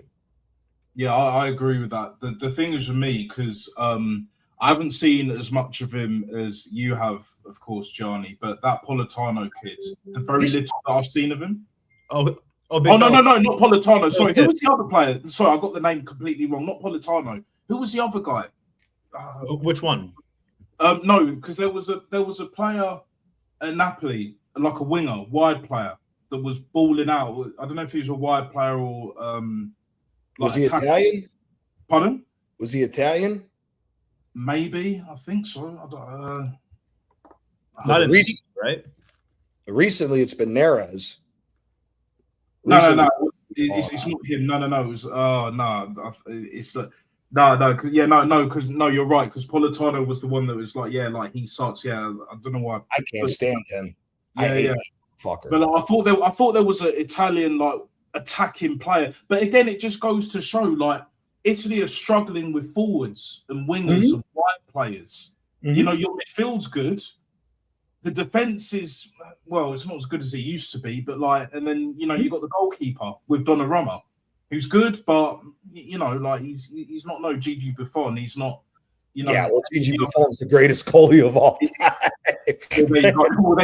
There you go. But in this era, Donnarumma actually looks really good. That's the point. But, like, for me, like, what saddens me about Italy as well is, like, midfield is very key. And you've got that sorted, you know, with Tonali and Barella, who I both rate very highly, and rightly so. But when your attack is struggling and even your defense is lacking as well, which is what you're historically known for, not just a solid defense, but a great defense, a defense that can play. Like, you got like DeMarco on the left, absolutely like killing it. Do you know what I'm saying? But outside of that, I mean, Calafiori, we all know, gets nowhere near that Italian team. Even with politics, he should get nowhere near that team because no, he shouldn't. Yeah, and he's been injured most of the time he's been here at Arsenal. You got here just for center backs. You have Buongiorno, you got Gatti, you have Bastoni. Bastoni, you have Romagnoli, you have Gabbia. What about Mancini? Gianluigi Mancini? Yeah, so there's 6 center backs right there that get in over Calafiori, if we're being honest with ourselves. Then you got the youngster Scalvini, who you got Scalvini as well, who's better than him. Yeah. Then if we go to fullbacks, you got Cambiaso at Juve. You have Di Lorenzo at Napoli. Yeah, Di Lorenzo. You have Di Marco. You have Di Marco. You got the young kid on Fiorentina who's spotty, but when he's on that Perisi. You got Cristiano Biraghi, who's still chugging along at 30 years old at Torino. You still got this young kid. You got this young kid that's turning heads right now at Milan that Arsenal's linked to, Bartasaghi, the youngster coming out of the Milan camp. So you have players. It comes down to the politics. How is Matteo Politano getting on the national team, but Zaccagni at Lazio can't? Zaccagni is one of the best left wingers in Italy. That's the one. That's the player. That's Zaccagni at Lazio. Yeah, that's the one. Because I thought he was at your team, but he wasn't. But it was one of the. He might be coming to us after this season. Yeah. But there's also the other one that I mentioned just a second ago. Obviously, like Pellegrini. Yeah. But and you also have Orsolini as well at Bologna. Yeah. Because like, is Pellegrini still at Roma? Yeah. That's what I'm saying, bro. If you get everybody to their true team, this would be the team. Right back, you got Di Lorenzo. 2 center backs is either going to be Mancini and Bastoni or Mancini and Buongiorno. You then have at left back Di Marco, with also having who's the backup left back? There's one guy I'm not thinking of. Calamari? No, not him. Not him. The two-man pivot is Tonali and Barella ahead of that defense. You got Donnarumma in goal. You have Lorenzo Pellegrini as the number 10 with Zaccagni on the left, Berardi on the right, and Retegui as the striker. We should be beating a lot of fucking teams with that starting 11. We should be beating a lot of national teams with that starting 11. And then when you look at the bench, you would still have Davide Fratesi, the guy who scored the game-winning goal against Barcelona for Inter in the Champions League. You still have Manuel Locatelli on the bench as well. And then all the defenders that we just named, Raspadori, who's been Napoli's super sub the 2 years that we won the Scudetto recently, should be on the national team as well. And then with how hot he's starting to catch form again, like how he used to, you bring Zaniolo's ass back to the national team. You know, that's the thing. We have a good crop of players to where Zaniolo can play up front as well if you need him to. Bro, he's been killing it with Udinese. Zaniolo also had a season with Aston Villa, if I'm correct. Nicola Zaniolo? Yes. Under Unai Emery? Yes. Emery's talent ID. Wow. Yeah, but he has that structure. You see, this all goes back, whether it's international or club level, it all goes back to structure. It all goes back to the foundation. So when you have the likes of the Canadian Carlton Banks, Egal, bruv, Egypt, more like, you know, talking about, Arteta's the architect. Fuck that bullshit. Do you know what I'm saying? This is the bottom line. Whether it's national or club level, you need a foundation. You need the right structure in place. Like, the reason why England have been failing all of these years is, again, politics. But the way the FA do things, like, people think it's nowhere near as corrupt as, like, for example, like the Italian FA or, like, in previous times, the France FA or whatever. English FA is fucked. It's beyond fucked. Like the whole Gareth Southgate garbage. Oh, but we got to 2 Euros finals and we didn't win either of them.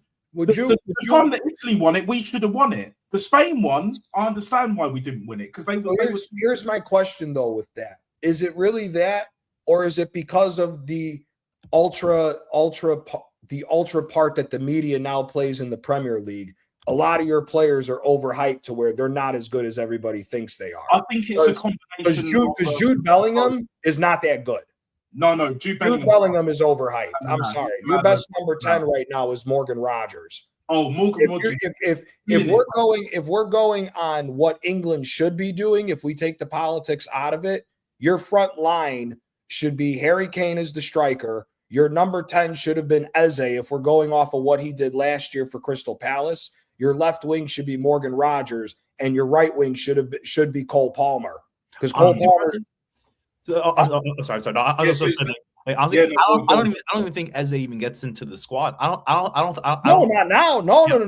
I'm saying if it wasn't for politics. Oh, for sure. Listen, what they're going to end up rocking up with over there for the World Cup is Saka's going to be on the right, probably Cole Palmer in the 10, or Cole Palmer's going to get forced out to the left wing, and Bellingham's going to be the number 10. That's most likely will be either on the bench, or he might even be on the left as well. Or Foden will be on the left, and Bellingham will be at the 10, and they won't win. No, and they won't win because there's not enough. Them players when they play together is a different story of what those players play when they're with their club teams. Oh no, 100%. That's always been the biggest thing with England. 100%. No, but here's the thing. I'm also going to sort of take this opportunity to litigate for Thomas Tuchel right now, because one of the things which I've noticed about him is that, look, he is willing to give certain players a chance or even a second chance if they're, justifying it in terms of form or whatever, but he also does have a ruthless streak in him. I think it's safe to say that Kyle Walker will never play for England again, so his only chance of getting that 100th cap would be if some manager is charitable enough to give him a few friendlies so that he can get that landmark, but he's not going to be in the squad. And after bringing up Miles Lewis-Skelly as the next big thing and seeing him score in his England debut, his subsequent form since then for England, I mean, he was dreadful in that game against Senegal, as was Walker. And since then, he hasn't gotten any minutes, so he hasn't even picked Lewis-Skelly in the squad. So let it not be said that, he's going to be swayed by these politics when it comes to picking the team. Because, mind you, he's German, first of all. He is complete. And I know we've had foreign managers who obviously, have had their own quirks and their own low points. Sven-Göran Eriksson. Capello was box office. Do you know what I'm saying? Yeah, I agree. Don't even speak to me about that Italian sergeant major. I'm sorry, Gianni. I know you think he might be a legend at club level, but as England manager, he was absolutely awful. Do you think he's awful, or do you think it was also the backstage retardation of the players? Because I'm sorry, if you can't come together as a locker room for your national team, it goes beyond just the manager. Oh yeah, no, it was way beyond Fabio Capello. It was beyond Fabio Capello in that respect, and I do agree that at times, some of our players also were unprofessional. I mean, what Rio Ferdinand said about Capello at that particular time, it was just, completely out of order. But, with Capello's approach and the fact that he hardly ever made any efforts to try to ingratiate himself with the English culture or even learn the language like Claudio Ranieri did, credit to the guy, dilly-ding, dilly-dong and all that, it was never going to be a marriage made in heaven in that particular regard. But going back to Tuchel, as a German, you could say in effect that he is almost like an antithesis of everything that English people and the English culture would be like. But he also does like the English culture, and he has managed in England before. So he's that sort of person who is happy to, blend, to be a blend with everything. He'll happily welcome things, but he is also going to be straightforward and direct enough to make, and ruthless enough to make the decisions that he thinks will benefit the team in the long run. And he will have kept an eye on the form of some of the players that we have. For instance, we were talking about, if you want to, let's get away from the Bellingham and Rodgers debate. Personally, I think he will start Morgan Rodgers. If Rodgers can keep up his form between now and the end of the season, Rodgers has to be the number one, and Jude will have to bide his time on the bench. But let's take a look at the defensive midfield pivot. Elliot Anderson. This guy was a key part in Nottingham Forest's brilliant season last season, where they very nearly, qualified for the Champions League, only to, fade away. And of course, that led to the whole kerfluffle between Nuno and Marinakis. I don't want to go there. This season for Nottingham Forest, I don't know if you boys have noticed, he's been actually almost non-existent, to be quite honest with you. And his dip in form is actually quite alarming in many ways because, when you talk about players who are able to play that defensive midfield pivot, yes, he's recalled Jordan Henderson to the squad, but Henderson is little more than, a backup player and almost a glorified bench captain who will come on to see out a game. And yet, with Anderson not doing too well, he has to start looking at other options. I'm also surprised at the left-back position he hasn't considered Crystal Palace's Tyreek Mitchell, but maybe that's because, Palace have not had the best of season this time around, and he's gone for Nico O'Reilly. So that pretty much rules out Miles Lewis-Skelly, unless, certain managers will see some sense and play him as a defensive midfielder. As far as right back and, in the centre back are concerned, we seem to be well stocked. But the point that I'm trying to make is, I don't believe he's going to be that type of person who will be swayed by the politics and the pressure to play certain players based on reputation. Now, whether or not he ends up starting Harry Kane, well, Kane is, England's captain, England's leading goal scorer, sort of like our talisman. But he also, I think, will make sure that he gets the right blend of youth and experience and the right blend of players in form who will also add more to the team in terms of merit. So I don't think, push to shove, he will be swayed by politics in many ways. And we hired him because, he has a winning record, Champions League winner with Chelsea, including a certain Jorginho, who will never play for Italy again. I think you'll be happy with that, Gianni. He's enjoying his Brazilian, sojourn with Flamengo. Won the Copa Libertadores. Congratulations to him. Yep. And, he won that Champions League, of course, playing a 3-4-3. I was thinking that maybe he would do that with England, but he hasn't really done that. But there is a part of me that thinks that he's a man who thinks intensively about the game, someone who isn't really afraid to ruffle a few feathers. He won't be swayed by reputations. I don't think he's going to be influenced by politics at all. And so I think he'll choose the best team. And if that means starting Rodgers over Bellingham, or, starting somebody else over Elliot Anderson if Elliot can't regain his form in time, then so be it. But how he picks the squad will pretty much determine how far we go. And I hope we go far. I hope we reach this a World Cup semi-final again after Russia and Turin. Or we go even further. If we can, it would be wonderful, but then we'll have to see what happens. And yet, there's a part of me that thinks he's being hamstrung by his expectation that he'll just stay until the World Cup and then walk away and have an English manager come in and take the reins. I don't want that to happen. I don't think there's any English manager who is ready to take up that responsibility just yet. Yeah, here's my thing with the whole England situation. I'm going to say my piece on it.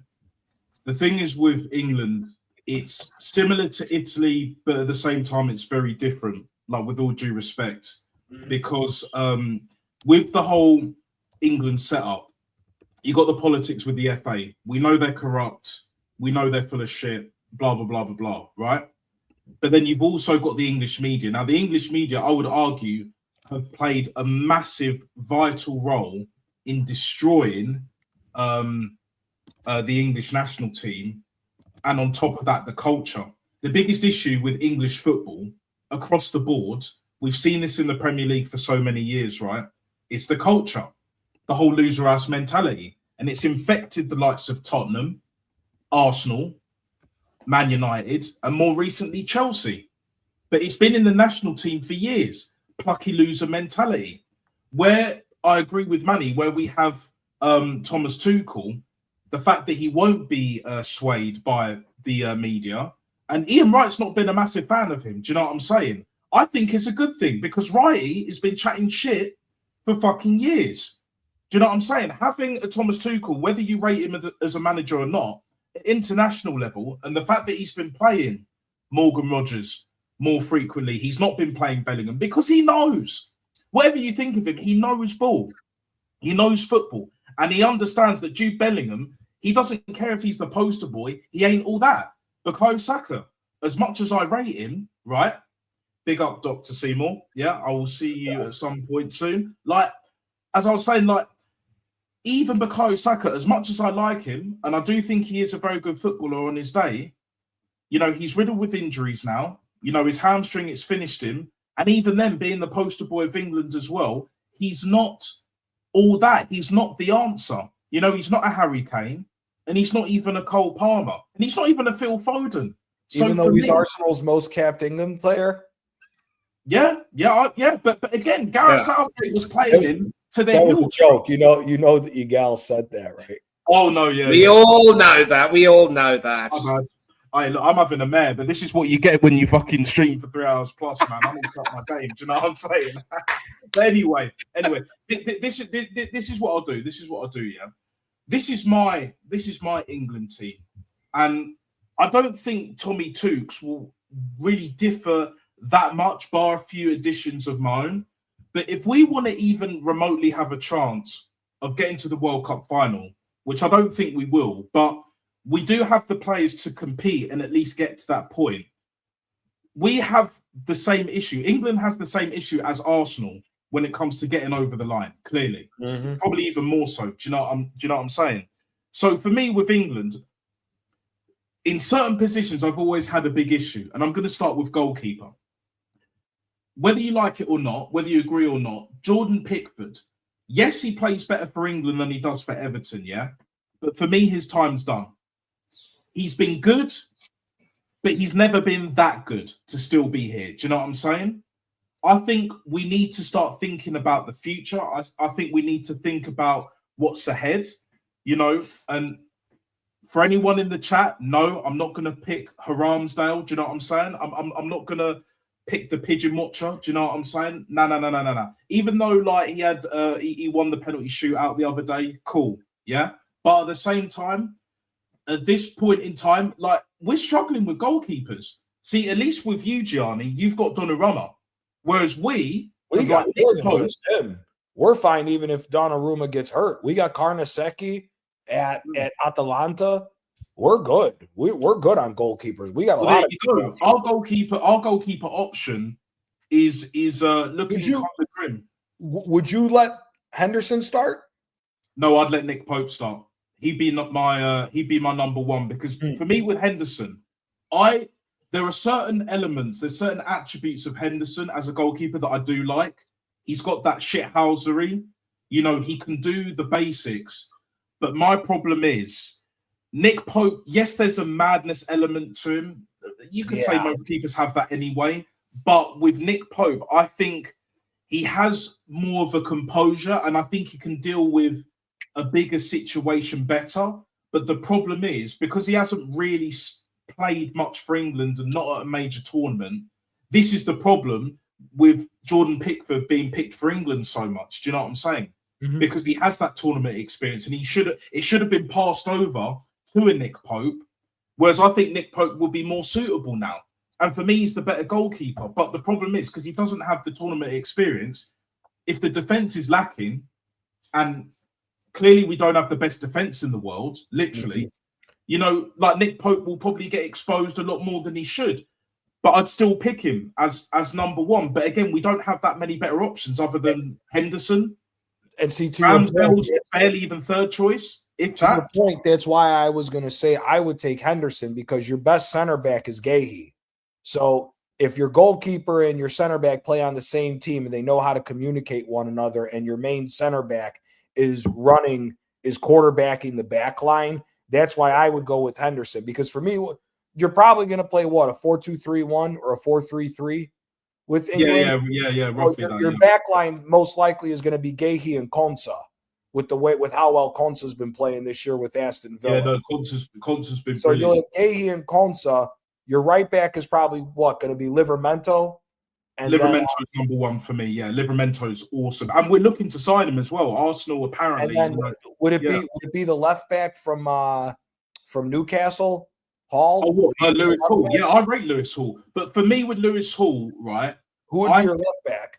I think it might for me personally. This is where I would differ. I would go like what Manny said with a Tyreek Mitchell over a Lewis Hall, mainly because he's better defensively. Like going forward, Lewis Hall's better. I'm not saying he's bad defensively, but he's not as good as Tyreek Mitchell. I know Palace haven't done well this season. Obviously, Mark Guy is one of our best centre backs when everyone's fit, because I believe John Stones is what he's still injured at the moment. So like, Stones is always hurt, brother. yeah, no, exactly. For me, John Stones when he's fit is our best centre back. Maybe you could argue Konsa on form, but like John Stones for me, like he's always been. Like, here's the thing with John Stones for me, yeah. John Stones, when he was first at Everton, liability, bro. A bit like Gabriel, but much better on the ball. But when he got to Man City, and over the years, he's improved, man. Mm-hmm. He has improved defensively. I have to be real. So when John Stones is fit, would I put him straight in? I mean, there is definitely an argument, but there's also another centre back that a lot of people have forgotten, but I haven't forgotten. But it's a shame how his career has gone, and the fact that Southgate never played him when he should have played him. You'll know who I'm talking about, Gianni. It's Fikayo Tomori. He should have played.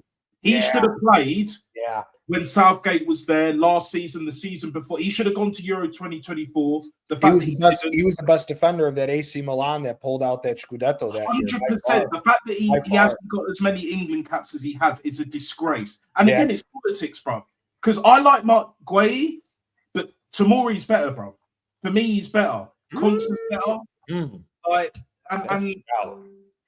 But again, like we don't have the centre backs that we used to. We're a better tight knit unit, but the quality is not there from the past. I mean, you could argue that case for all nations, innit, where the quality wasn't there, whether it's Italy, Spain, France, Germany, Argentina, well, Brazil definitely for damn sure. But like, we're really we're kind of struggling with centre backs. Whereas when you look at like midfield. You know, I've seen the one thing I don't want Tommy Tuchel to do is bring Jordan Henderson in the squad, even if he doesn't start. I don't care. Like for me, that guy shouldn't be playing for England again. Like Kyle Walker, like Jordan Pickford as well. I think their time is done. We've got enough midfielders that can do the job and are performing well. Obviously, what's his face? Adam Wharton at Palace. Proper footballer. Elliot Anderson as well. Elliot Anderson as well. I rate but he should be there, and then you got what's his? Obviously, you got in because I think we'll play a 4-3-3. Do you know what I mean? We could play a 4-2-3-1, but I have a feeling we'll play like a Morgan Gibbs White be on the team because I think he should be called up to the national team for that World Cup. Yeah, he'll definitely be in the squad. If he's on form, would I start him over Eza right now? Yes. Yes, because probably. If you're playing 4-3-3, if you're playing 4-3-3, he has to start. The only way Eze comes into that team is if he's coming in as the number 10 position, in my opinion. I agree. 100%. I agree. If you're playing a flat 4-3-3, that three in midfield. Like, if you're having a three in midfield, it better be fucking Rice, Wharton, and Gibbs White is your middle three. I wouldn't play, in my personal opinion, I wouldn't even fucking play Bellingham with how shit he's been at. Oh no, Bellingham don't even make the squad. If I'm picking that England team, I'm picking fucking Livramento at right. I would pick Tomori, but I would put Guehi next to him instead of Konsa. Because you know why? Because if you want to set up shop, to where you want to play similar, like how Manny was talking about with how Tuchel plays, you could put Konsa at right back, swing the three in to play that 3-4-3 style that he plays, or a 3-5-2 style that he plays. Yeah, that's great. You got three solid center backs in the back, and then if you want Hall to be that straight up and down attack fullback to give help to the to give aid to the midfield and attack, you could play that way. Yeah, the big problem. Go ahead. Sorry, Gianna, go ahead. No, please finish what you want to say. I'm sorry. So I was going to say, if you do that, if you run with, so let's say we're going to do that. Let's say you play 4-2-3-1. Konsa's the right back, and you swing him in. I would put Hall at the left back. Your two holding midfielders for me should be Rice and Wharton, and then the number 10 is where it comes into question. Because for me, I'm sticking Rodgers on the left. Anthony Gordon should not be starting for this team on the left-hand side. I'd still pick him in the squad, but I wouldn't start him over more. I would have him coming off the bench because of the pace. Yeah, 100% coming off the bench because he's got the energy, the pace, and all of that as well. Yeah. I'm starting Rodgers. I'm having Anderson. I'm having Elliot Anderson on the bench as well because I like that kid too. Yeah, I rate him. I rate him. I think it's more so down to Sean Dyche, in my opinion, to why he's not succeeding as much. He's making him do way more defensive work than what he did last year. He had a nice blend last year. 100%. The only problem is, Gianni, like on the right, because our teams are pretty similar. The only difference is I would rather at least start with, and considering you can make 5 subs instead of 3, as we know this, like I would still start, especially in the bigger games, I would still start Tyreek Mitchell, because one thing that you can never discount, especially at major tournaments, do you know what I'm saying, is a fullback that can defend. Oh, yeah, absolutely. Hall can't defend, but what Hall gives you going forward, for me personally, even right now, doesn't supersede what Tyreek Mitchell gives defensively. And Tyreek Mitchell can cross the ball decently enough as well. So you still kind of have that option. He just doesn't, he's just not as good on the ball and not as good going forward. But I wouldn't have an issue with Hall playing left back at all. I wouldn't. Like out of the two, I'd still prefer Tyreek Mitchell. But yeah, Morgan on the left. But then the real question is, Johnny, whether it's 4-3-3, whether it's 4-2-3-1, I wouldn't start Saka. Madueke for me maybe makes the squad, but he definitely doesn't start. He makes the squad as a bench player, but he don't. Yeah. He'll make, he's not going to start. No chance. If we're taking politics out of it, in my personal opinion, your 3 behind the striker should be Rodgers on the left. Gibbs White is the number 10 because he's been solid for the last 18 months. And then on the right-hand side is most likely going to have to be Cole Palmer. That to me is. But the thing is with Cole Palmer, I rate that kid highly. My thing is he hasn't been performing as well, like for Chelsea and all of that, which like but neither is Saka. No, neither is Saka, but Saka's been worse. I would never pick Saka over Cole Palmer, even if they were both on form, even if they were both fully fit. Oh, I agree. I agree with you there. I agree. I'm taking Palmer too. But for me, who I would pick over Cole Palmer, at least for now, on form, and he hasn't really been scintillating, but it has to be, at least for me, at least for now, unless Cole Palmer has a scintillating run with the change of manager at Chelsea for now until the end of the season. Phil Foden, because we know he's got the quality. You're whooping ass with that fucking team. You're whooping ass with that. If Tuchel gets it right and he picks the similar team that we both picked, Gianni, I'm not saying we'll win the World Cup. I don't think we'll win the World Cup. But if this you got a much better shot. You got a much better shot with that starting 11. So you said, and then obviously Kane on the right or on the left. So, what for Phil Foden? No, talking about fullback. You got Tyreek Mitchell on what side? On the left? The left. He's a left back for Crystal Palace. Yeah, he's on the left. Okay, for me, it'll be like Livramento on the right. So I'm old school, Johnny. Like I know you're old school as well, but I prefer my fullbacks unless they're like Cafu or Roberto Carlos-esque kind of fullbacks where they can do both, but they're more going forward. I'd rather Ashley Cole in it. Like I love an Ashley Cole left back for me. That kind of left back where their defense first and foremost, but they can bomb up the flank. They can cross the ball well. They can link up if need be. Those are the kind of players that I want. I know Tyreek Mitchell isn't as great linking up the players Lewis Hall, but Tyreek Mitchell is better defensively. And that's what you need in a major tournament. And then Livramento, he's kind of an all-rounder. He can go forward very well, but he can also defend very well. He's very balanced. And that's the reason why. That's the reason why I was saying for me, I would start Konsa right back and just swing him in. Have a solid back line of 3 constantly covering the defense. Because if you have Tamori, Konsa, and Gahey back there, you got one of the best backline 3s at the tournament with that. Let's just be honest. And if we play a 3-4-3, because I know Tommy Toots can play and he has played that formation. That suits you even better, to be quite honest with you. It suits you better because, man, if you have those three, right, you could put Lewis Hall as a wing back. You could put Livramento as a wing back. Or you could have Mitchell be the wing back where he's a more defensive one to where it can still balance out as a 4 if you need to switch. The only question then is who are you pairing up with Rice in the center of the park? Is it going to be Bellingham? I would because pick then the Wharton thing is- next to him. because then In the that, thing in is that you're- 3-4-3, I would pick Wharton next to Okay. Declan So Rice. Wharton and Rice. And then how do you want to play the three on top? You want 3-10? You want 2 10s and a striker, or do you want 1 10 and 2 strikers? For me, I would go 2 10s and a strike. So I would pick Morgan on the left. Mm-hmm. I'll put Foden on the right for now. Mhm. If Cole Palmer, like I said, if Cole Palmer has a blinder and Phil Foden is falling off from now to the end of the season, I'll put Palmer on the right. But either one of them two, do you know what I'm saying? I'll be happy with either one. Yeah. Mhm. And then Harry Kane up front.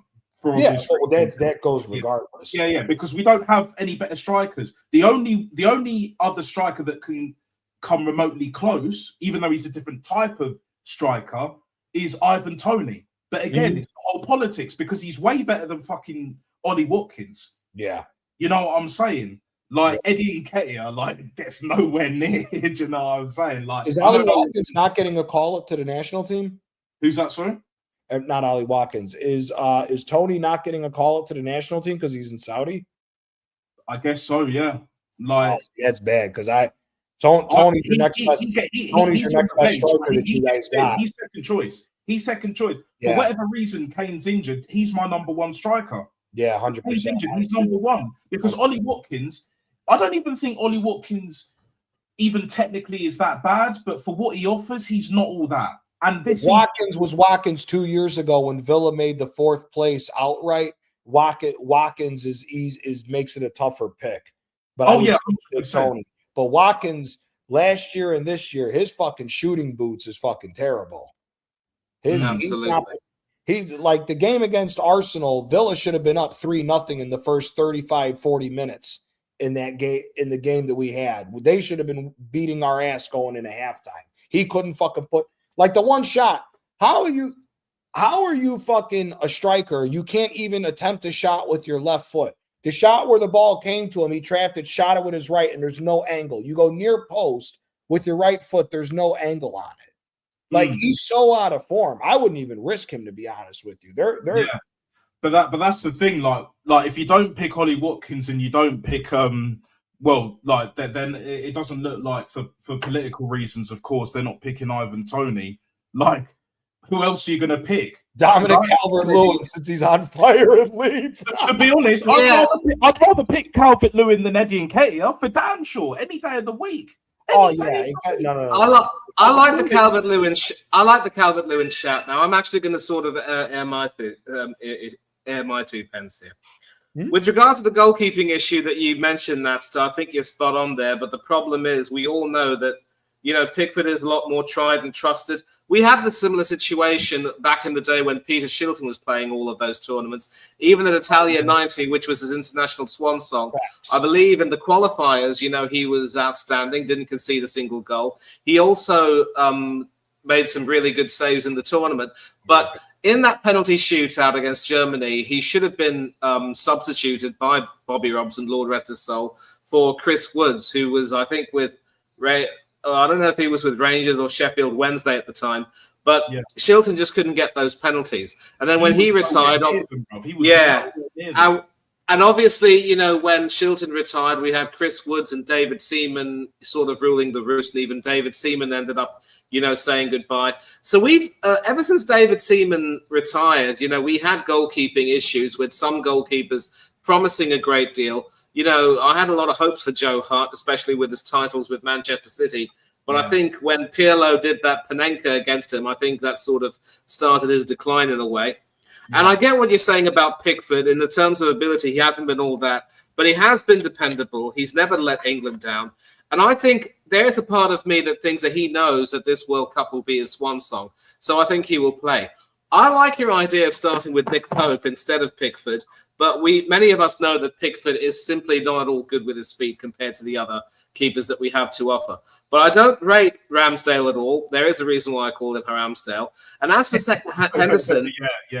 Henderson, even even in that FA Cup, although he did join the likes of Mark Crossley, Dave Besson, and Petr Cech, and maybe one or two others in saving a penalty, there was also a moment of controversy where he clearly handled the ball outside the area, but he wasn't sent off because he wasn't deemed to be, denying a goal-scoring opportunity. But for me, that's immaterial. If as a goalkeeper you are outside the box and you handle the ball, then it's a straight red card. No ifs, no buts, no macadamia nuts, as you would say in America. Fact. We say walnuts in the UK, but whatever. And and so I'd pick Pope to start, and I think the three goalkeepers that Tuchel will choose will probably be it'll be Pickford. It should be Nick Pope, but also, as you've noted, Pope hasn't really been picked by Tuchel very frequently. I wouldn't pick James Trafford if he hasn't had anywhere near enough game time at Manchester City. No, I wouldn't pick him. Yeah, No. I wouldn't pick him. Henderson So will go. Henderson will go. yeah, it'll probably it should be Pickford, Pope, and Henderson, which means no room for Aaron Ramsdale either. So those would be my I three. don't want Ramsdale to go, bro. No, Yeah, I don't absolutely. want him Absolutely. He Now, can't hold defensively, it, bro. yeah. Just a question for you, and I've always wondered this, and since you guys both support England, I can get an answer from someone who's better at this than me. With what you were talking about with the bullshit with the goalkeepers for England, would I be wrong in saying that was also in 2010? Because I never thought James should have been the goalkeeper for you guys. I always liked that Paul Robinson guy when he was at Blackburn. I thought he was a much better goalkeeper at the time. Well, I'll answer this money first. Like the thing is with Paul Robinson, yeah, because he was our England keeper in was it 06? yes, I believe. 06. That's Yeah. right. Yeah. The thing with Paul Robinson, good keeper, but the problem is, like, even before that ghost kick in the qualifiers against Croatia when we got knocked out of the Euros, that was the away leg, and then the home leg, obviously, Ronnie Brolly and all of that shit. Yeah, the things with Paul Robinson, he's basically like he was the Joe Hart before Joe Hart. Do you know what I'm saying? Like, good keeper, but he was never an elite level keeper. There was no trajectory. You couldn't see him. Not even getting to the heights that Donnarumma's got for you guys. Right. Do you say like not I just thought James not generational. Like, he's never going to be like a David Seaman for us. Like, Donnarumma's never going to be anywhere near Gigi Buffon. But like Paul Robinson, I kind of agree, because like David James, again, he was a really good keeper back in the day, but at that point in time, he was shit. His best days were past him. Yeah, exactly. that was the only reason why I was asking, because him in that World Cup, he made every save look like it was an incredible save because he was dying out there. Because he couldn't even go post to post no more as far as jumping. And I remember Robinson got the short end of the stick, especially in 06 in the World Cup, because he was and 08 in the qualifiers as well. That 08 destroyed him. It destroyed him, bro. That missed kick, even though it wasn't really his fault, like, dodgy pitch and all of that. That ruined it. That's all I wanted to ask. Very good keeper, man. Yeah, but the thing about Robinson is I never really rated him. In fact, it was after the 2002 World Cup that he was unfairly and undeservedly promoted to be Leeds' number one, ahead of Nigel Martin, who was the long-time Leeds number one, and also England reserve to David Seaman. Terry Venables basically treated Nigel Martin like absolute crap and gave Robinson his opportunity. And the thing about Robinson then is that, yes, he had a few occasional performances where he stood out, but for the most part, Leeds were leaking goals left, right, and centre. And in those 2 seasons, their performances were so poor, somehow they managed to stay up in the first season when Martin was still in the squad. But when Martin left to join Everton, Leeds' performances went from bad to worse. And while Robinson got relegated with Leeds, Martin actually stayed up with Everton, was Everton's player of the season ahead of Wayne Rooney, and also played a role in Leeds as going down by halting their momentum when he came back to Ellen Road and was the man of the match in Everton's 1-1 draw. So that sort of gave me an idea that with Robinson, it was an undeserved promotion, and I never really got the hype around him. Eventually, he made the number one shirt his own, and at the 2006 World Cup, he did play.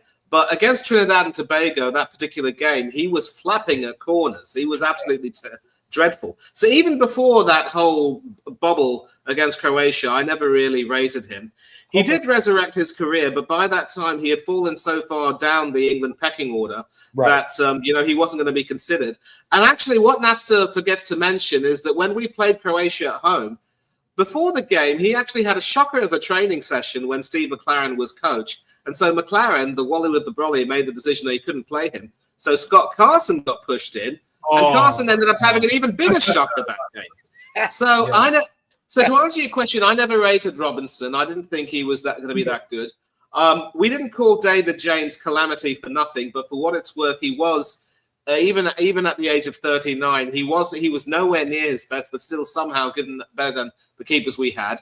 Ironically, though, we started that World Cup with Rob Green in goal against the US, and you remember that goal and that Kermit the Frog song. It's not easy being green. Yeah, he even wore a green goalkeeping kit in that match. Yep. And so there was no way he could continue to play. So James was brought back in. And then, after that 4-1 against Germany, that was it for David James. So as I was saying to Natster, ever since David Seaman, left the scene, we've always had some problems. Jordan Pickford has somehow come in, but aside from some penalty saves, he's never really struck you as being that really dominating elite level goalkeeper. But for what it's worth, he's never let us down. And so that's why I think he will in all probability start, but this should be his last major tournament. And the worst part is that you've got a situation where the keepers who are after him in the pecking order are all either on the wrong side of their 20s or into their 30s just. So we don't, apart from Trafford, we don't really have any young upcoming goalkeepers who we can develop. But listen, we're nowhere near as bad as Scotland, where their best goalkeeper is 43 years old, came on as a substitute. David Marshall. No, Craig Gordon. Oh, Craig Gordon, right. Yeah, that fucking guy. Brother, he's still playing in Scotland, bro. Jesus. But listen. He is still their best goalkeeper. He came in to play for Scotland in their last two qualifiers and did quite well, especially against Denmark, where he made some important saves before Scotland scored those 2 goals. He came on today as a substitute for Harder Midlothian, having not played this entire season. And in the 94th minute, just before the end, he pulls off a Gordon Banks-esque save to prevent Dundee drawing and give Hearts the win, and everybody was celebrating. Go on Twitter, look up Craig Gordon, you'll see what the hell I'm talking about.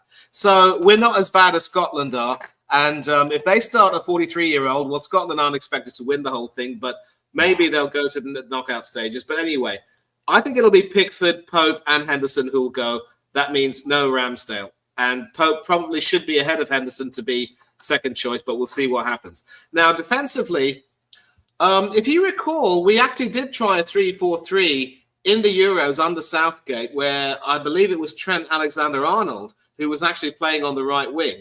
And there was talk about using him more or less as a right back who could also play right wing, but that didn't really work. So he went on to use a back four. He also put him in midfield as well. He also put Trent in midfield, which failed, bro. Miserable. Oh, absolutely. I remember that indubitably. And so ever since Tuchel has managed England, he's never played a back three. He's always stuck with a back four. Now, I'm going to go stick my neck out here and say that I'm not too sure that Livramento will start at right back, because one person who I think has recovered his form and his poise and who now has the benefit of regular football for his club and now is back in the picture is someone like a Reece James. Now, obviously, he may not quite have the pace that he had when he was at his best with the injuries, but he has now started to evolve. And if you notice, Natster, he has been used along with Malo Gusto. Whenever both of them have been in the team, they would alternate. One of them would play at right back. The other one would be in the defensive pivot alongside Caicedo, leaving Enzo Fernandez to play in the 10. So I actually would, if Reece James, regains his form and ends up performing consistently, for me, he starts as my right back. I love the mention of Fikayo Tomori. And it's criminal. It's disgusting that, neither he nor, to an extent, the likes of Tammy Abraham and others are not being considered, although Abraham, I think, has since gone to Turkey. And there has been talk about Abraham. And there has been talk about Abraham possibly being enticed back to Aston Villa, where he played for a bit of time. He could be another of those Emery loan signings, cheap but very efficient, that could help them, help bolster their squad. I mean, you never know. Striker, it would definitely help them. And what he did at Roma under Jose, Unai Emery's a very good manager. arguably a great manager in certain aspects. Exactly. We know that. Unai Emery's missing a second league title in order for him to go from a good manager to a great manager. Yeah, but I think he'll get it, and if he gets it with Aston Villa, then we have to say that he is definitely right up there among the best. But I love the Fikayo Tomori shout, but we have to assume that unless Tuchel really decides to go to Italy and see him play, it sadly may or may not happen. And it shouldn't even be about politics, but I would definitely have Fikayo Tomori in the squad. The only problem is it would probably have to be Gehi and Konsa, who'd be my starters, because again, with John Stones being out injured for so long, he has to really get himself back up to speed and back up to shape in order to be, considered. And left back, I would definitely agree with Nat. Tyreek Mitchell gets in.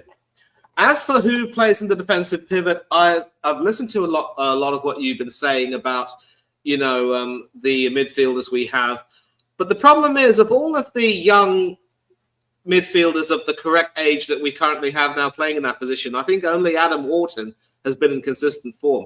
And I get what you're saying, Gianni, about how the only reason why Elliot Anderson's form has fallen off a cliff is because, that other bugger, Sean Dyche, has literally, sucked the life out of him. Although, having said that, if he's negatively affected Elliot Anderson, by that logic, he should have also negatively affected Morgan Gibbs-White, but that hasn't quite been the case. Yeah. So we also had this youngster named Kobbie Mainoo, who Nat and I will remember well. He was actually picked as this young wild card for Euro 2024. And if memory serves me right, he actually played a pivotal role in helping us get to the final. So he could potentially have been, someone like our new Paul Gascoigne, as it were. But since then, his own form at Manchester United has fallen off a cliff. And it's going to take more than Darren Fletcher and the new caretaker manager's work to try and get him back up to those levels. He hasn't even been picked by Tuchel either. So we do have a little bit of a crisis in that midfield position, especially in the center of midfield, which is why without that, leadership and that experience, I think Henderson will go into the squad because Tuchel clearly likes him. He's not going to start every game. Let's get that right. He's not going to start every single game, but he will be brought on as a substitute who can just tie up a loose end and make everything sort of compact and secure. And let's not forget that when he was in the squad in Qatar under Southgate, he did start as a bench player, but ended up being the starter in our last few games as we reached the quarterfinals because I think Calvin Phillips just couldn't be trusted. And it will be Declan. He should never have started. My thing is, guys, is that and I'm actually going to make a change to my back line because I completely forgot about Reece James. Because I'm just so used to him being injured. I agree with you on that. He's starting at left back. I'm going to put Livramento at left back because he can play left back and has played left back, and I would put Reece James on the right. That will be my change, and then have. I don't want to see another inverted left back. I know we played with Ashley Young in Russia, but there's something about inverted left backs, Napster, that doesn't really make me. Yeah, but Livramento is different, bro. Livramento is he's proper. He can play both. Yes, he's better as a right back, but as a left back, he's a good player. I like him.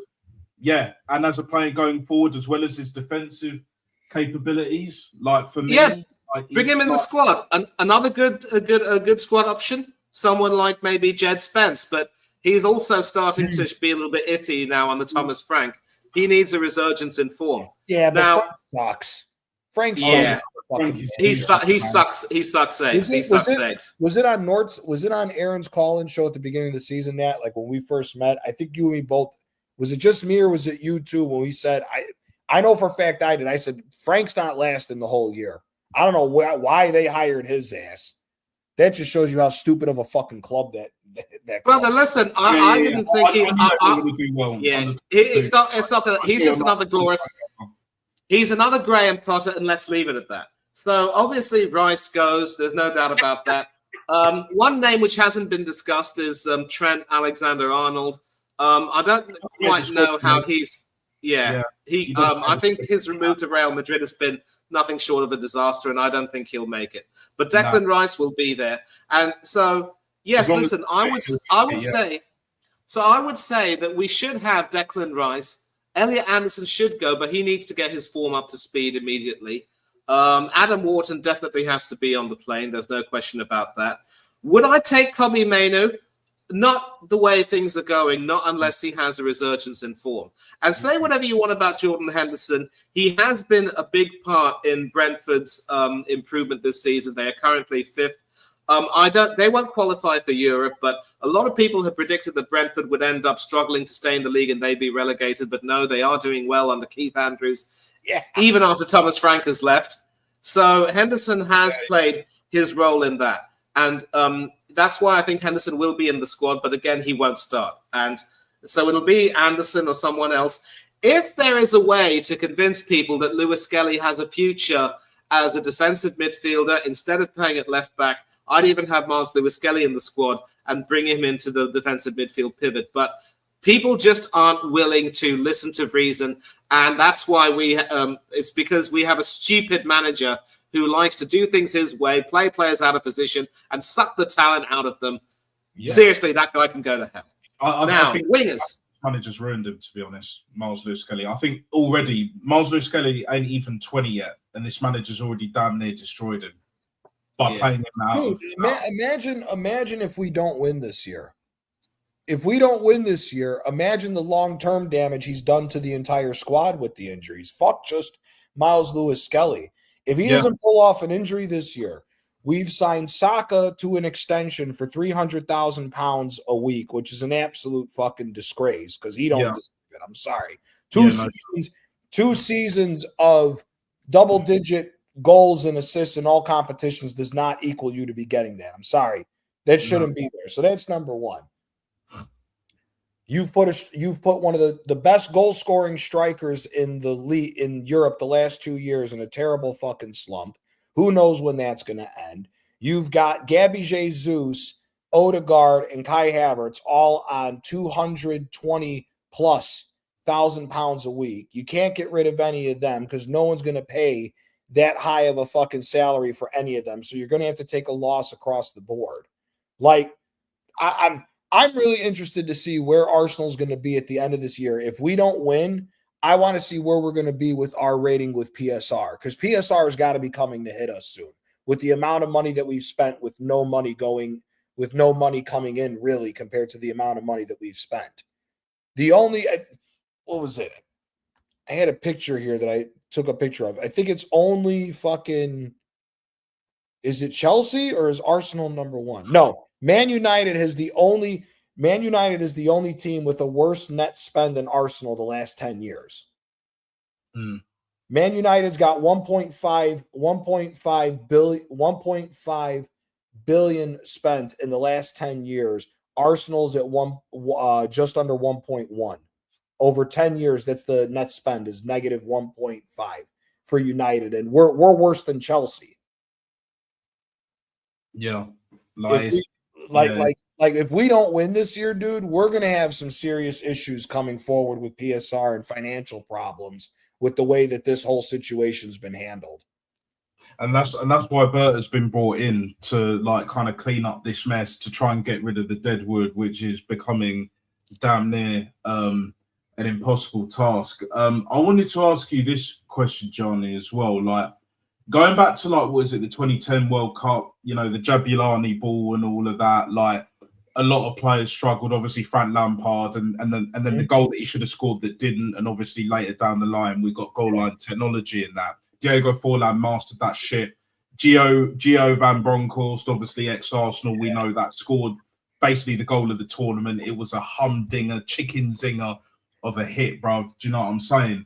But my question is, there were a few upsets. Obviously, France had that infamous players revolting, as the French do. Do you know what I'm saying? But with you guys, it went on, not under the radar, but it was overshadowed by how poor France were. And Nicolas Anelka was nah. Raymond Domenech, you're not the guy, bro. But with you guys, you were world champions. You were reigning champions. And what is it? Did you did you draw against New Zealand or whatever?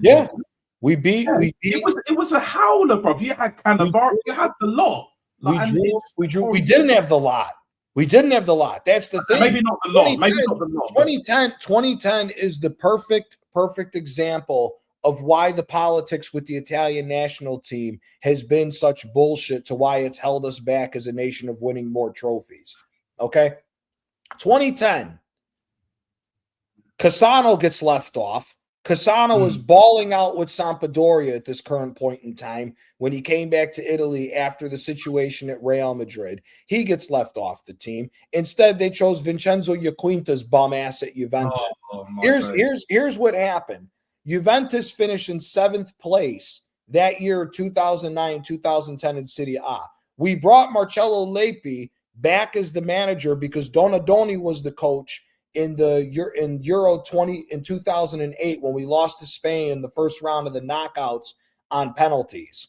We bring Lippi back thinking that we could catch lightning in a bottle. We didn't let fucking Fabio Cannavaro go. We brought his old ass back where he should have never started in that because he was already starting to go downhill at Real Madrid when he left Juventus because of the game-fixing scandal. And we had little-ass Giorgio Chiellini, who was a newbie, who was on the Juventus team and was dog shit that year. On top of it, Fabio Quagliarella happens to be born in Napoli, is Neapolitan, is the captain of Napoli, won the Capocannoniere, scored 22 goals in Serie A, was the highest goal scorer. He's not allowed to play till the last game with only 20 minutes left, and he was the best offensive player of the whole tournament for 20 minutes. But he's not allowed to play because he's Neapolitan playing for Napoli. He only got on because of the fact of the Iaquinta being dog shit. On top of that, Gianpaolo Pazzini was tearing shit up with Sampdoria and Inter in those 4 years' time. He's not allowed to start at all when he was better. We had Marchisio had just came through. Marchisio was a young buck. You still had De Rossi. You still had Totti. You still had you had Mario Balotelli, who wasn't even given an ability to play, even though he was tearing shit up as a youngster with Inter Milan. It was a catastrophe. Again, it was the politics. He picked majority of the Juventus team that finished 7th to be the national team for Italy. That's the reason why we were garbage in 2010. We didn't. There was another player also who I liked from 2006 who didn't make the squad, Fabio Grosso. I think it's fair to say that Chiellini was his replacement. But was Grosso out of form that time? Grosso was injured. He didn't make it because he was injured. He would have made it. So Grosso, where did he go? Lyon. He went to Lyon, but then he came back. I want to say he went to I think he was either with Milan or he went to Atalanta after Lyon. But no, Grosso was hurt. That's why he didn't play. That was the funny thing is 2010 was the start of the Milan fullbacks that weren't that good. It was Ignacio Abate and Matteo Di Sciglio who were the two fullbacks for that team, along with another bum in Simone Padoin from Juventus. Oh yeah. So no, 2010 is the perfect one for the politics because again, if you go there with all the best players for Italy playing, we should have a chance at winning 2010, even with how good Spain was. And it's the same thing with France. If you look at that French team on paper, they had the best team at the fucking tournament. Yeah. Their front line was Nicolas Anelka, Sidney Govou. TT made it, I think. TT was there, yeah, but then look at the bench. You had Johan Gourcuff, who had just won Bordeaux, the Ligue 1 title, either that year going in there or the year previous. You had young Mathieu Valbuena, who was a fucking baller at Marseille. You had Andre Pierre Gignac. You had Karim Benzema. You had Hatim Ben Arfa. You still had Ribéry. And who's the guy? He played on Milan for 2 years. He scored that incredible back heel goal. Oh, he was a baller. Was he in midfield? Was he in midfield? He was a winger / false nine. He played with Rome and he played with Jeremy Menez. Yeah, that's Jeremy Menez. Proper player. You had Jeremy Menez on that team. Yeah. You had absolute smoke on, and you still had Jeremy Toulalon. You still had Maxime Gonalons from that Lyon team. You had Anthony Revalier as the right back who had taken over from Willie Sagnol. Yeah. They had and I think Eric Abidal was still with Barcelona at the time. I think he was still the left back. Yeah. I think Philippe Mexes was also in that squad, wasn't he? Yeah, and Philippe Mexes was killing shit. Hugo Lloris was in goal, I think, at that time. No, not Lloris. It wasn't Barthez. Who was was it Mandanda? Was it Mandanda? No, it was Lloris. Lloris was the starter in 2010. It was Barthez in 2006. Yes, and they chose, that was the controversy was they went with him instead of Gregory Coupé. Yes, exactly. Exactly. But here's the thing: there's actually a commonality between both those squads. The only reason why France actually went as far as they did in 2006 was Zinedine Zidane. That man is an absolute legend. He came back out of retirement and he carried that team. But Dominic he taught Brazil that the ball was round and not square that game. That's one of the greatest single-player performances in an international game. Yeah, absolutely. But the manager at the time was an absolute charlatan by the name of Raymond Domenech. That bastard dropped Robert Pires because apparently his star sign didn't match his preferred one of choice. And also, Nat and I have reasons to be heartbroken for Pires because he was the unlucky bloke who was substituted off for Manuel Almunia after that other idiot, Jens Lehmann, got sent off in that final. Yeah, that was a horrible year for Robert Pires. But Domenech, of course, was the one who didn't know how to manage the squad properly, whether it was the whole Coupé-Barthez controversy. Even there, mind you, he wanted to bring back the remnants of the 98 vintage who was still playing, the likes of Zidane, Thuram, and Barthez, one or two others. And I think so a few of them made it crystal clear that Barthez had to start to maintain the continuity, despite the fact that Coupé was in better form. But it wasn't handled properly. He also horribly mistreated Vikaj Torasu, leading to that whole film being made. And in 2010, he just allowed everything to go out of hand because, if, as you say, that French squad was so damn good, the fact that it never even went that far and exited the tournament along with the host South Africa, who were also, quite frankly, awful, it has to be said. That's down to Dominic as a manager, probably one of France's worst ever. And thankfully, he never managed the team ever again. But that's sort of the way it was. But let's sort of go back to center and go back to my squad picks. And we're going I don't know how we went all the way that far. Wingers, forwards or midfielders, like the forwards, like wingers and striker. Yeah. So obviously now we're going to talk about the issue of wingers and forwards. Palmer and Saka definitely go, but Saka is benched, so I would definitely play Cole Palmer. And Fever makes the squad because it's not even just a case of whether he's good enough or not. It's the fact that can he stay fit. Same with Declan Rice. Absolutely. Well, to be fair. But yeah, go on. Yeah, but Rice gets into the squad, no doubt. And I have no doubt that after Harry Kane retires after this tournament, Declan Rice will be our New England captain. No ifs, no buts, no buts. Once agreed. Head bounces, either way, he'll be both Arsenal and England captain. Yeah. I'd love to see that. Now, on form, with regard to the wingers, I still have my doubts about Anthony Gordon. The issue about Harvey Barnes is there has been talk about him possibly being courted by the Scotland national team to represent them. He could still end up, playing for us, and I do like him. Excellent impact player for Newcastle. I think Jack Grealish's chances are all but gone. Even if he has a resurgence in form, I think it's going to be too little too late. I do like Marcus Rashford, although he has stalled a little bit, but if he also has a resurgence and ends up winning La Liga with Barcelona and takes Barcelona to the summit of the Champions League, he can't not be picked in the squad. He will add a great deal. On the right, as I've said, it will be Palmer and Saka, but I would like to see Phil Foden also picked in the squad. I don't know if I would necessarily play him on the 10, and I still think his best football is played as a right-wing option. And I think you'll remember, Natsa, that he didn't exactly set Euro 2024 alight until somewhat later in the tournament. And maybe that's also a consequence of how he was mismanaged by Gareth Southgate. So I'm not picking a full 24 as of yet because I might have a few omissions. But now let's come to the strikers. Obviously, Harry Kane will go. I like the idea of Ivan Toney coming in, but again, there are issues with the politics and his own attitude. Tony also did play his role in getting us to the final, but so did Ollie Watkins with that goal in the semi-final. Yeah. I think Watkins will have a little bit of a resurgence. But I love your idea of Calvert-Lewin coming in. But one more option, and there's also been a BBC article written about this gentleman right here.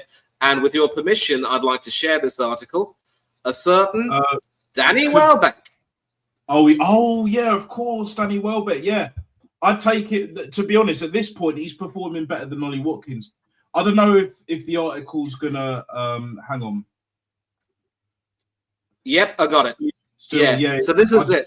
That's perfect. They take him back in a heartbeat. Welbeck haunts Manchester United again.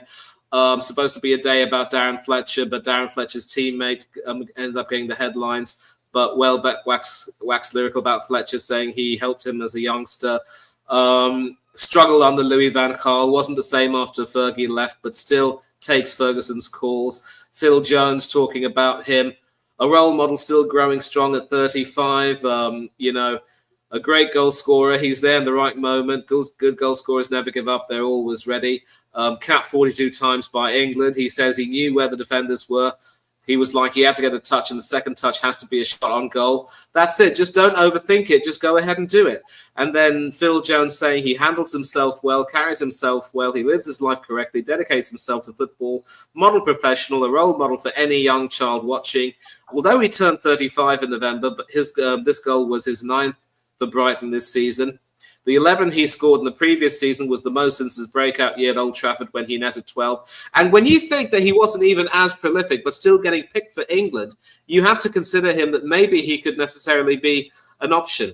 Good genetics, works hard, trains hard every single day, eats well, prepares well. He played in many different positions when he was younger and had his injuries, but these years he haven't really had his injuries, hasn't been injured too often. The decisive goal at Old Trafford would also bring calls for Welbeck to make this summer's England squad at the World Cup back to the surface. Welbeck has said he's not interested, just focusing on the here and now. But Jones and former United and England striker Dion Dublin weren't going to rule it out. You talk about number 9s, but if there's anyone who can contribute as well as Harry Kane this summer, it could be Welbeck. He'd certainly be a pick. He's got the quality, still strong, still quick, still scoring goals for fun. And Dublin also said the only way you get on the plane as a centre-forward is if you're scoring goals at the time the squad is picked and you're doing exactly what the manager wants. As a centre-forward back in his day, although he ended up becoming a centre-back before he retired, his hold-up play is good, so that's fine. His link-up play is good, so he's bringing people in. He doesn't mind the physical side of the game. He's going to go back and defend corners as well if he has to, and he still gets goals. So why should he not be in the picture? Whether he goes or not, we don't know, but he has given himself one hell of a chance. Now, for a guy like Welbeck, the biggest question is that when you get to that certain age, there's always going to be an issue of whether or not you can keep that form going and you can continue to stay fit as well.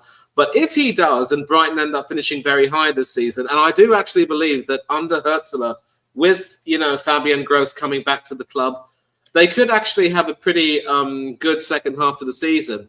I think they could end up being in the mix for European football. Brighton have always been an inconsistent team in recent years, but there's no reason why they can't aim to go higher after a period of inconsistency. And Welbeck has been central to that. So for me, it would be Harry Kane. Obviously, I mean Ollie Watkins will be considered because Tuchel does like him, and he's sort of a different sort of striker. If you were playing 2 strikers up front, Ollie Watkins would be more of a 10. But that if he is in the right frame of mind, he will score goals. I'd love to pick Ivan Toney, but I don't know if Tuchel will do that. But if you're not going to pick Ivan Toney, Danny Welbeck, and then Dominic Calvert-Lewin, hopefully that should be a good pool of strikers to choose from.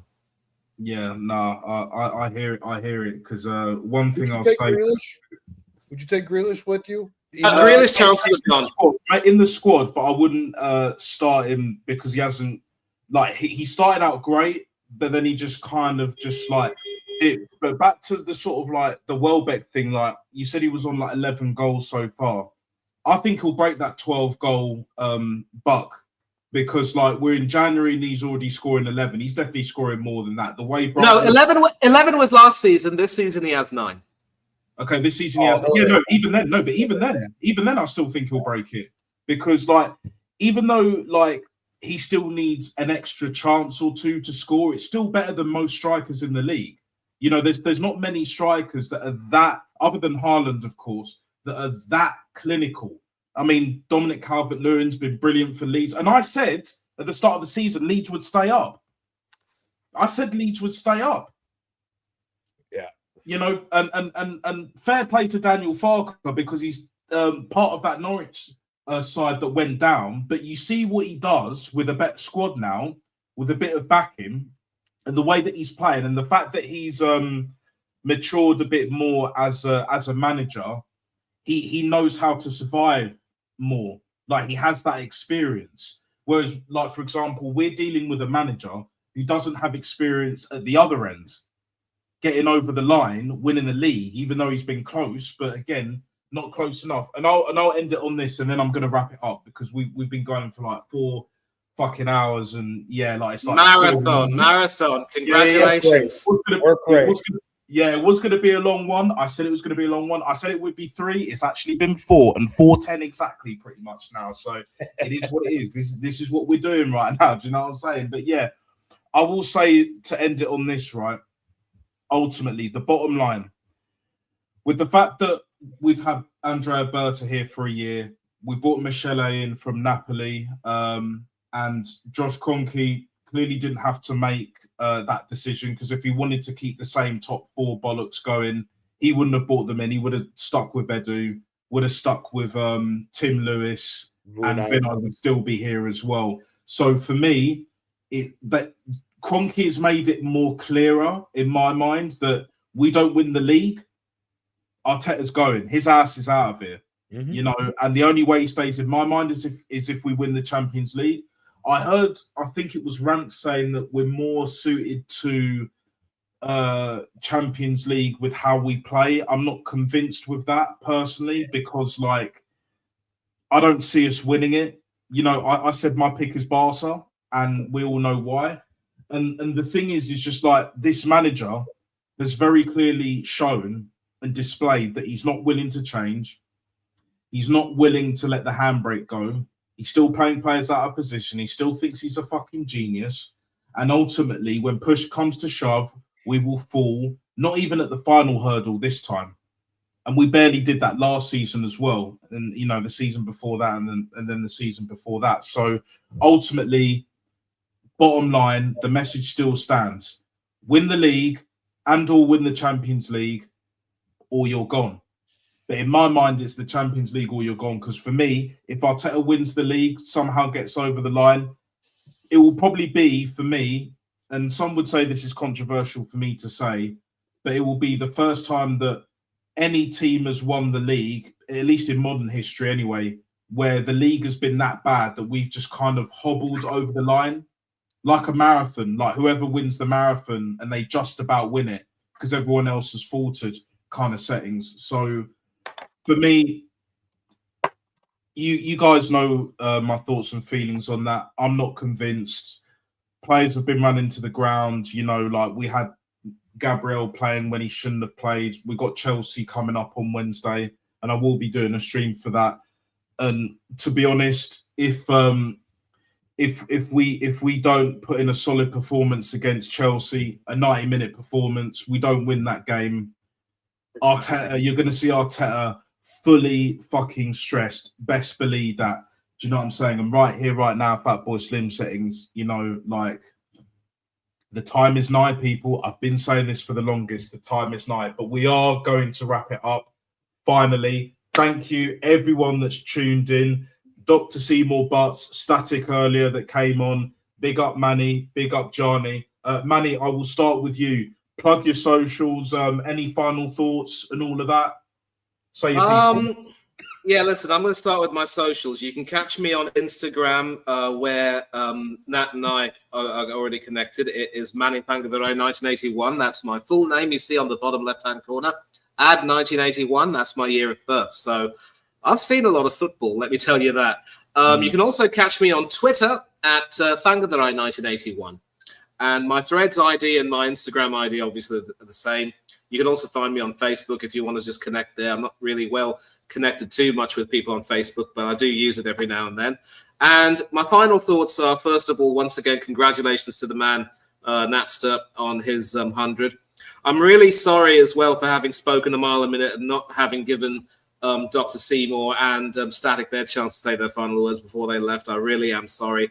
I think my New Year's resolution has to be to make sure that everyone gets their say, and I try not to talk too much. I just have so much to say, and I want to get everything out. And I'd like to think that what I say and what I have said throughout this entire stream has been, of relevance, and it hasn't been just waffle, as I have been recently criticized for doing. And we all share the same hopes for Arsenal and, of course, England. Maybe not you, Gianni, because you're not English. You are Italian-American. But, we all share the same visions and dreams for our football teams and our clubs and our nations. And all we can do is hope that it's that shared vision and that shared desire for success that ends up uniting the fan bases of our clubs and our nations. Because this year, we also have to start looking at how we eliminate that tribalism from our support. Let's just not, dig our heels in when it comes to our own opinions. Let's try to listen to the other side, and let's not shout each other down, and let's not also indulge in gaslighting other people by saying, yes, we started the fire, but you are responsible for putting it out too. That's not the way to go. We're all in this together as fans, regardless of our opinions. And let's hope that if Arsenal do win, we all come together and just, have a mutual agreement without, saying, I told you so, or you were wrong and I was right, and all that rubbish. And more importantly, let's just see our teams be successful in, the sport that we all love. Yeah, exactly. I can echo that. And to be honest, I have a similar thing as you do, Manny. I love to talk as well, but that's why I've got my own channel in it. You know what I'm saying? Why do you think I set up this channel in the first place? Because I got a big ass fucking mouth, a big ass fucking head, and I'm not afraid to use it. Do you know what I'm saying? I will utilize that shit. You must believe. Yeah. Do you know what I'm saying? You must believe. Remember that, guys? Do you know what I'm saying? So it is what it is, but big up, Manny. It's all love, mad respect and all of that for coming on and saying your piece and all of that. Gianni, my fucking guy. Shout out your channel and final thoughts. Gianni Talks Calcio TV. Finally learned a little bit from Aaron this past Friday, so hopefully this week I'll have my first I'll do my first live stream. So we'll see what happens. Be ready for a link for a We will be there. We will be there more than you believe. Gianni Talks Calcio TV is for me for YouTube. I should start streaming regularly soon, hopefully this week. And man, it's like always said, listen, I'm waiting to see what happens with Chelsea. If we go on and win the League Cup, then I will be confident in this team to going on and win the Premier League. If we don't win the League Cup, sorry, man, it's not happening. And just get ready for another summer of very interesting situations, because if he doesn't win the Premier League, I don't think we have a shot at the Champions League. He better get his ass out of this fucking club. 6 years too long and too much money spent for you to not win. So You bet. and Conte, same thing for your ass. If you don't fucking win this year with Napoli, you better get the fuck out.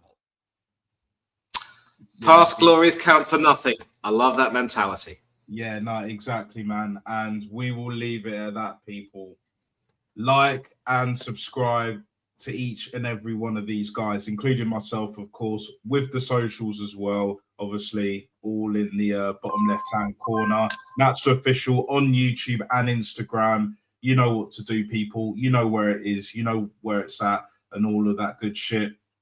Stay safe. Stay true to yourself. All the best. Hope you had a great weekend. And, yeah, I will see you guys for Chelsea semi-final of the League Cup. And we better fucking win. I don't want to even see these cunts fucking just talk shit. I've had it. I've had it with Chelsea. Do you know what I'm saying? But you know what it is. But anyway. On to We Chelsea. all do, mate. We all do. Big up. Yeah. And we are out of it. Peace. Arteta out, bro. Arteta. You know what I'm saying?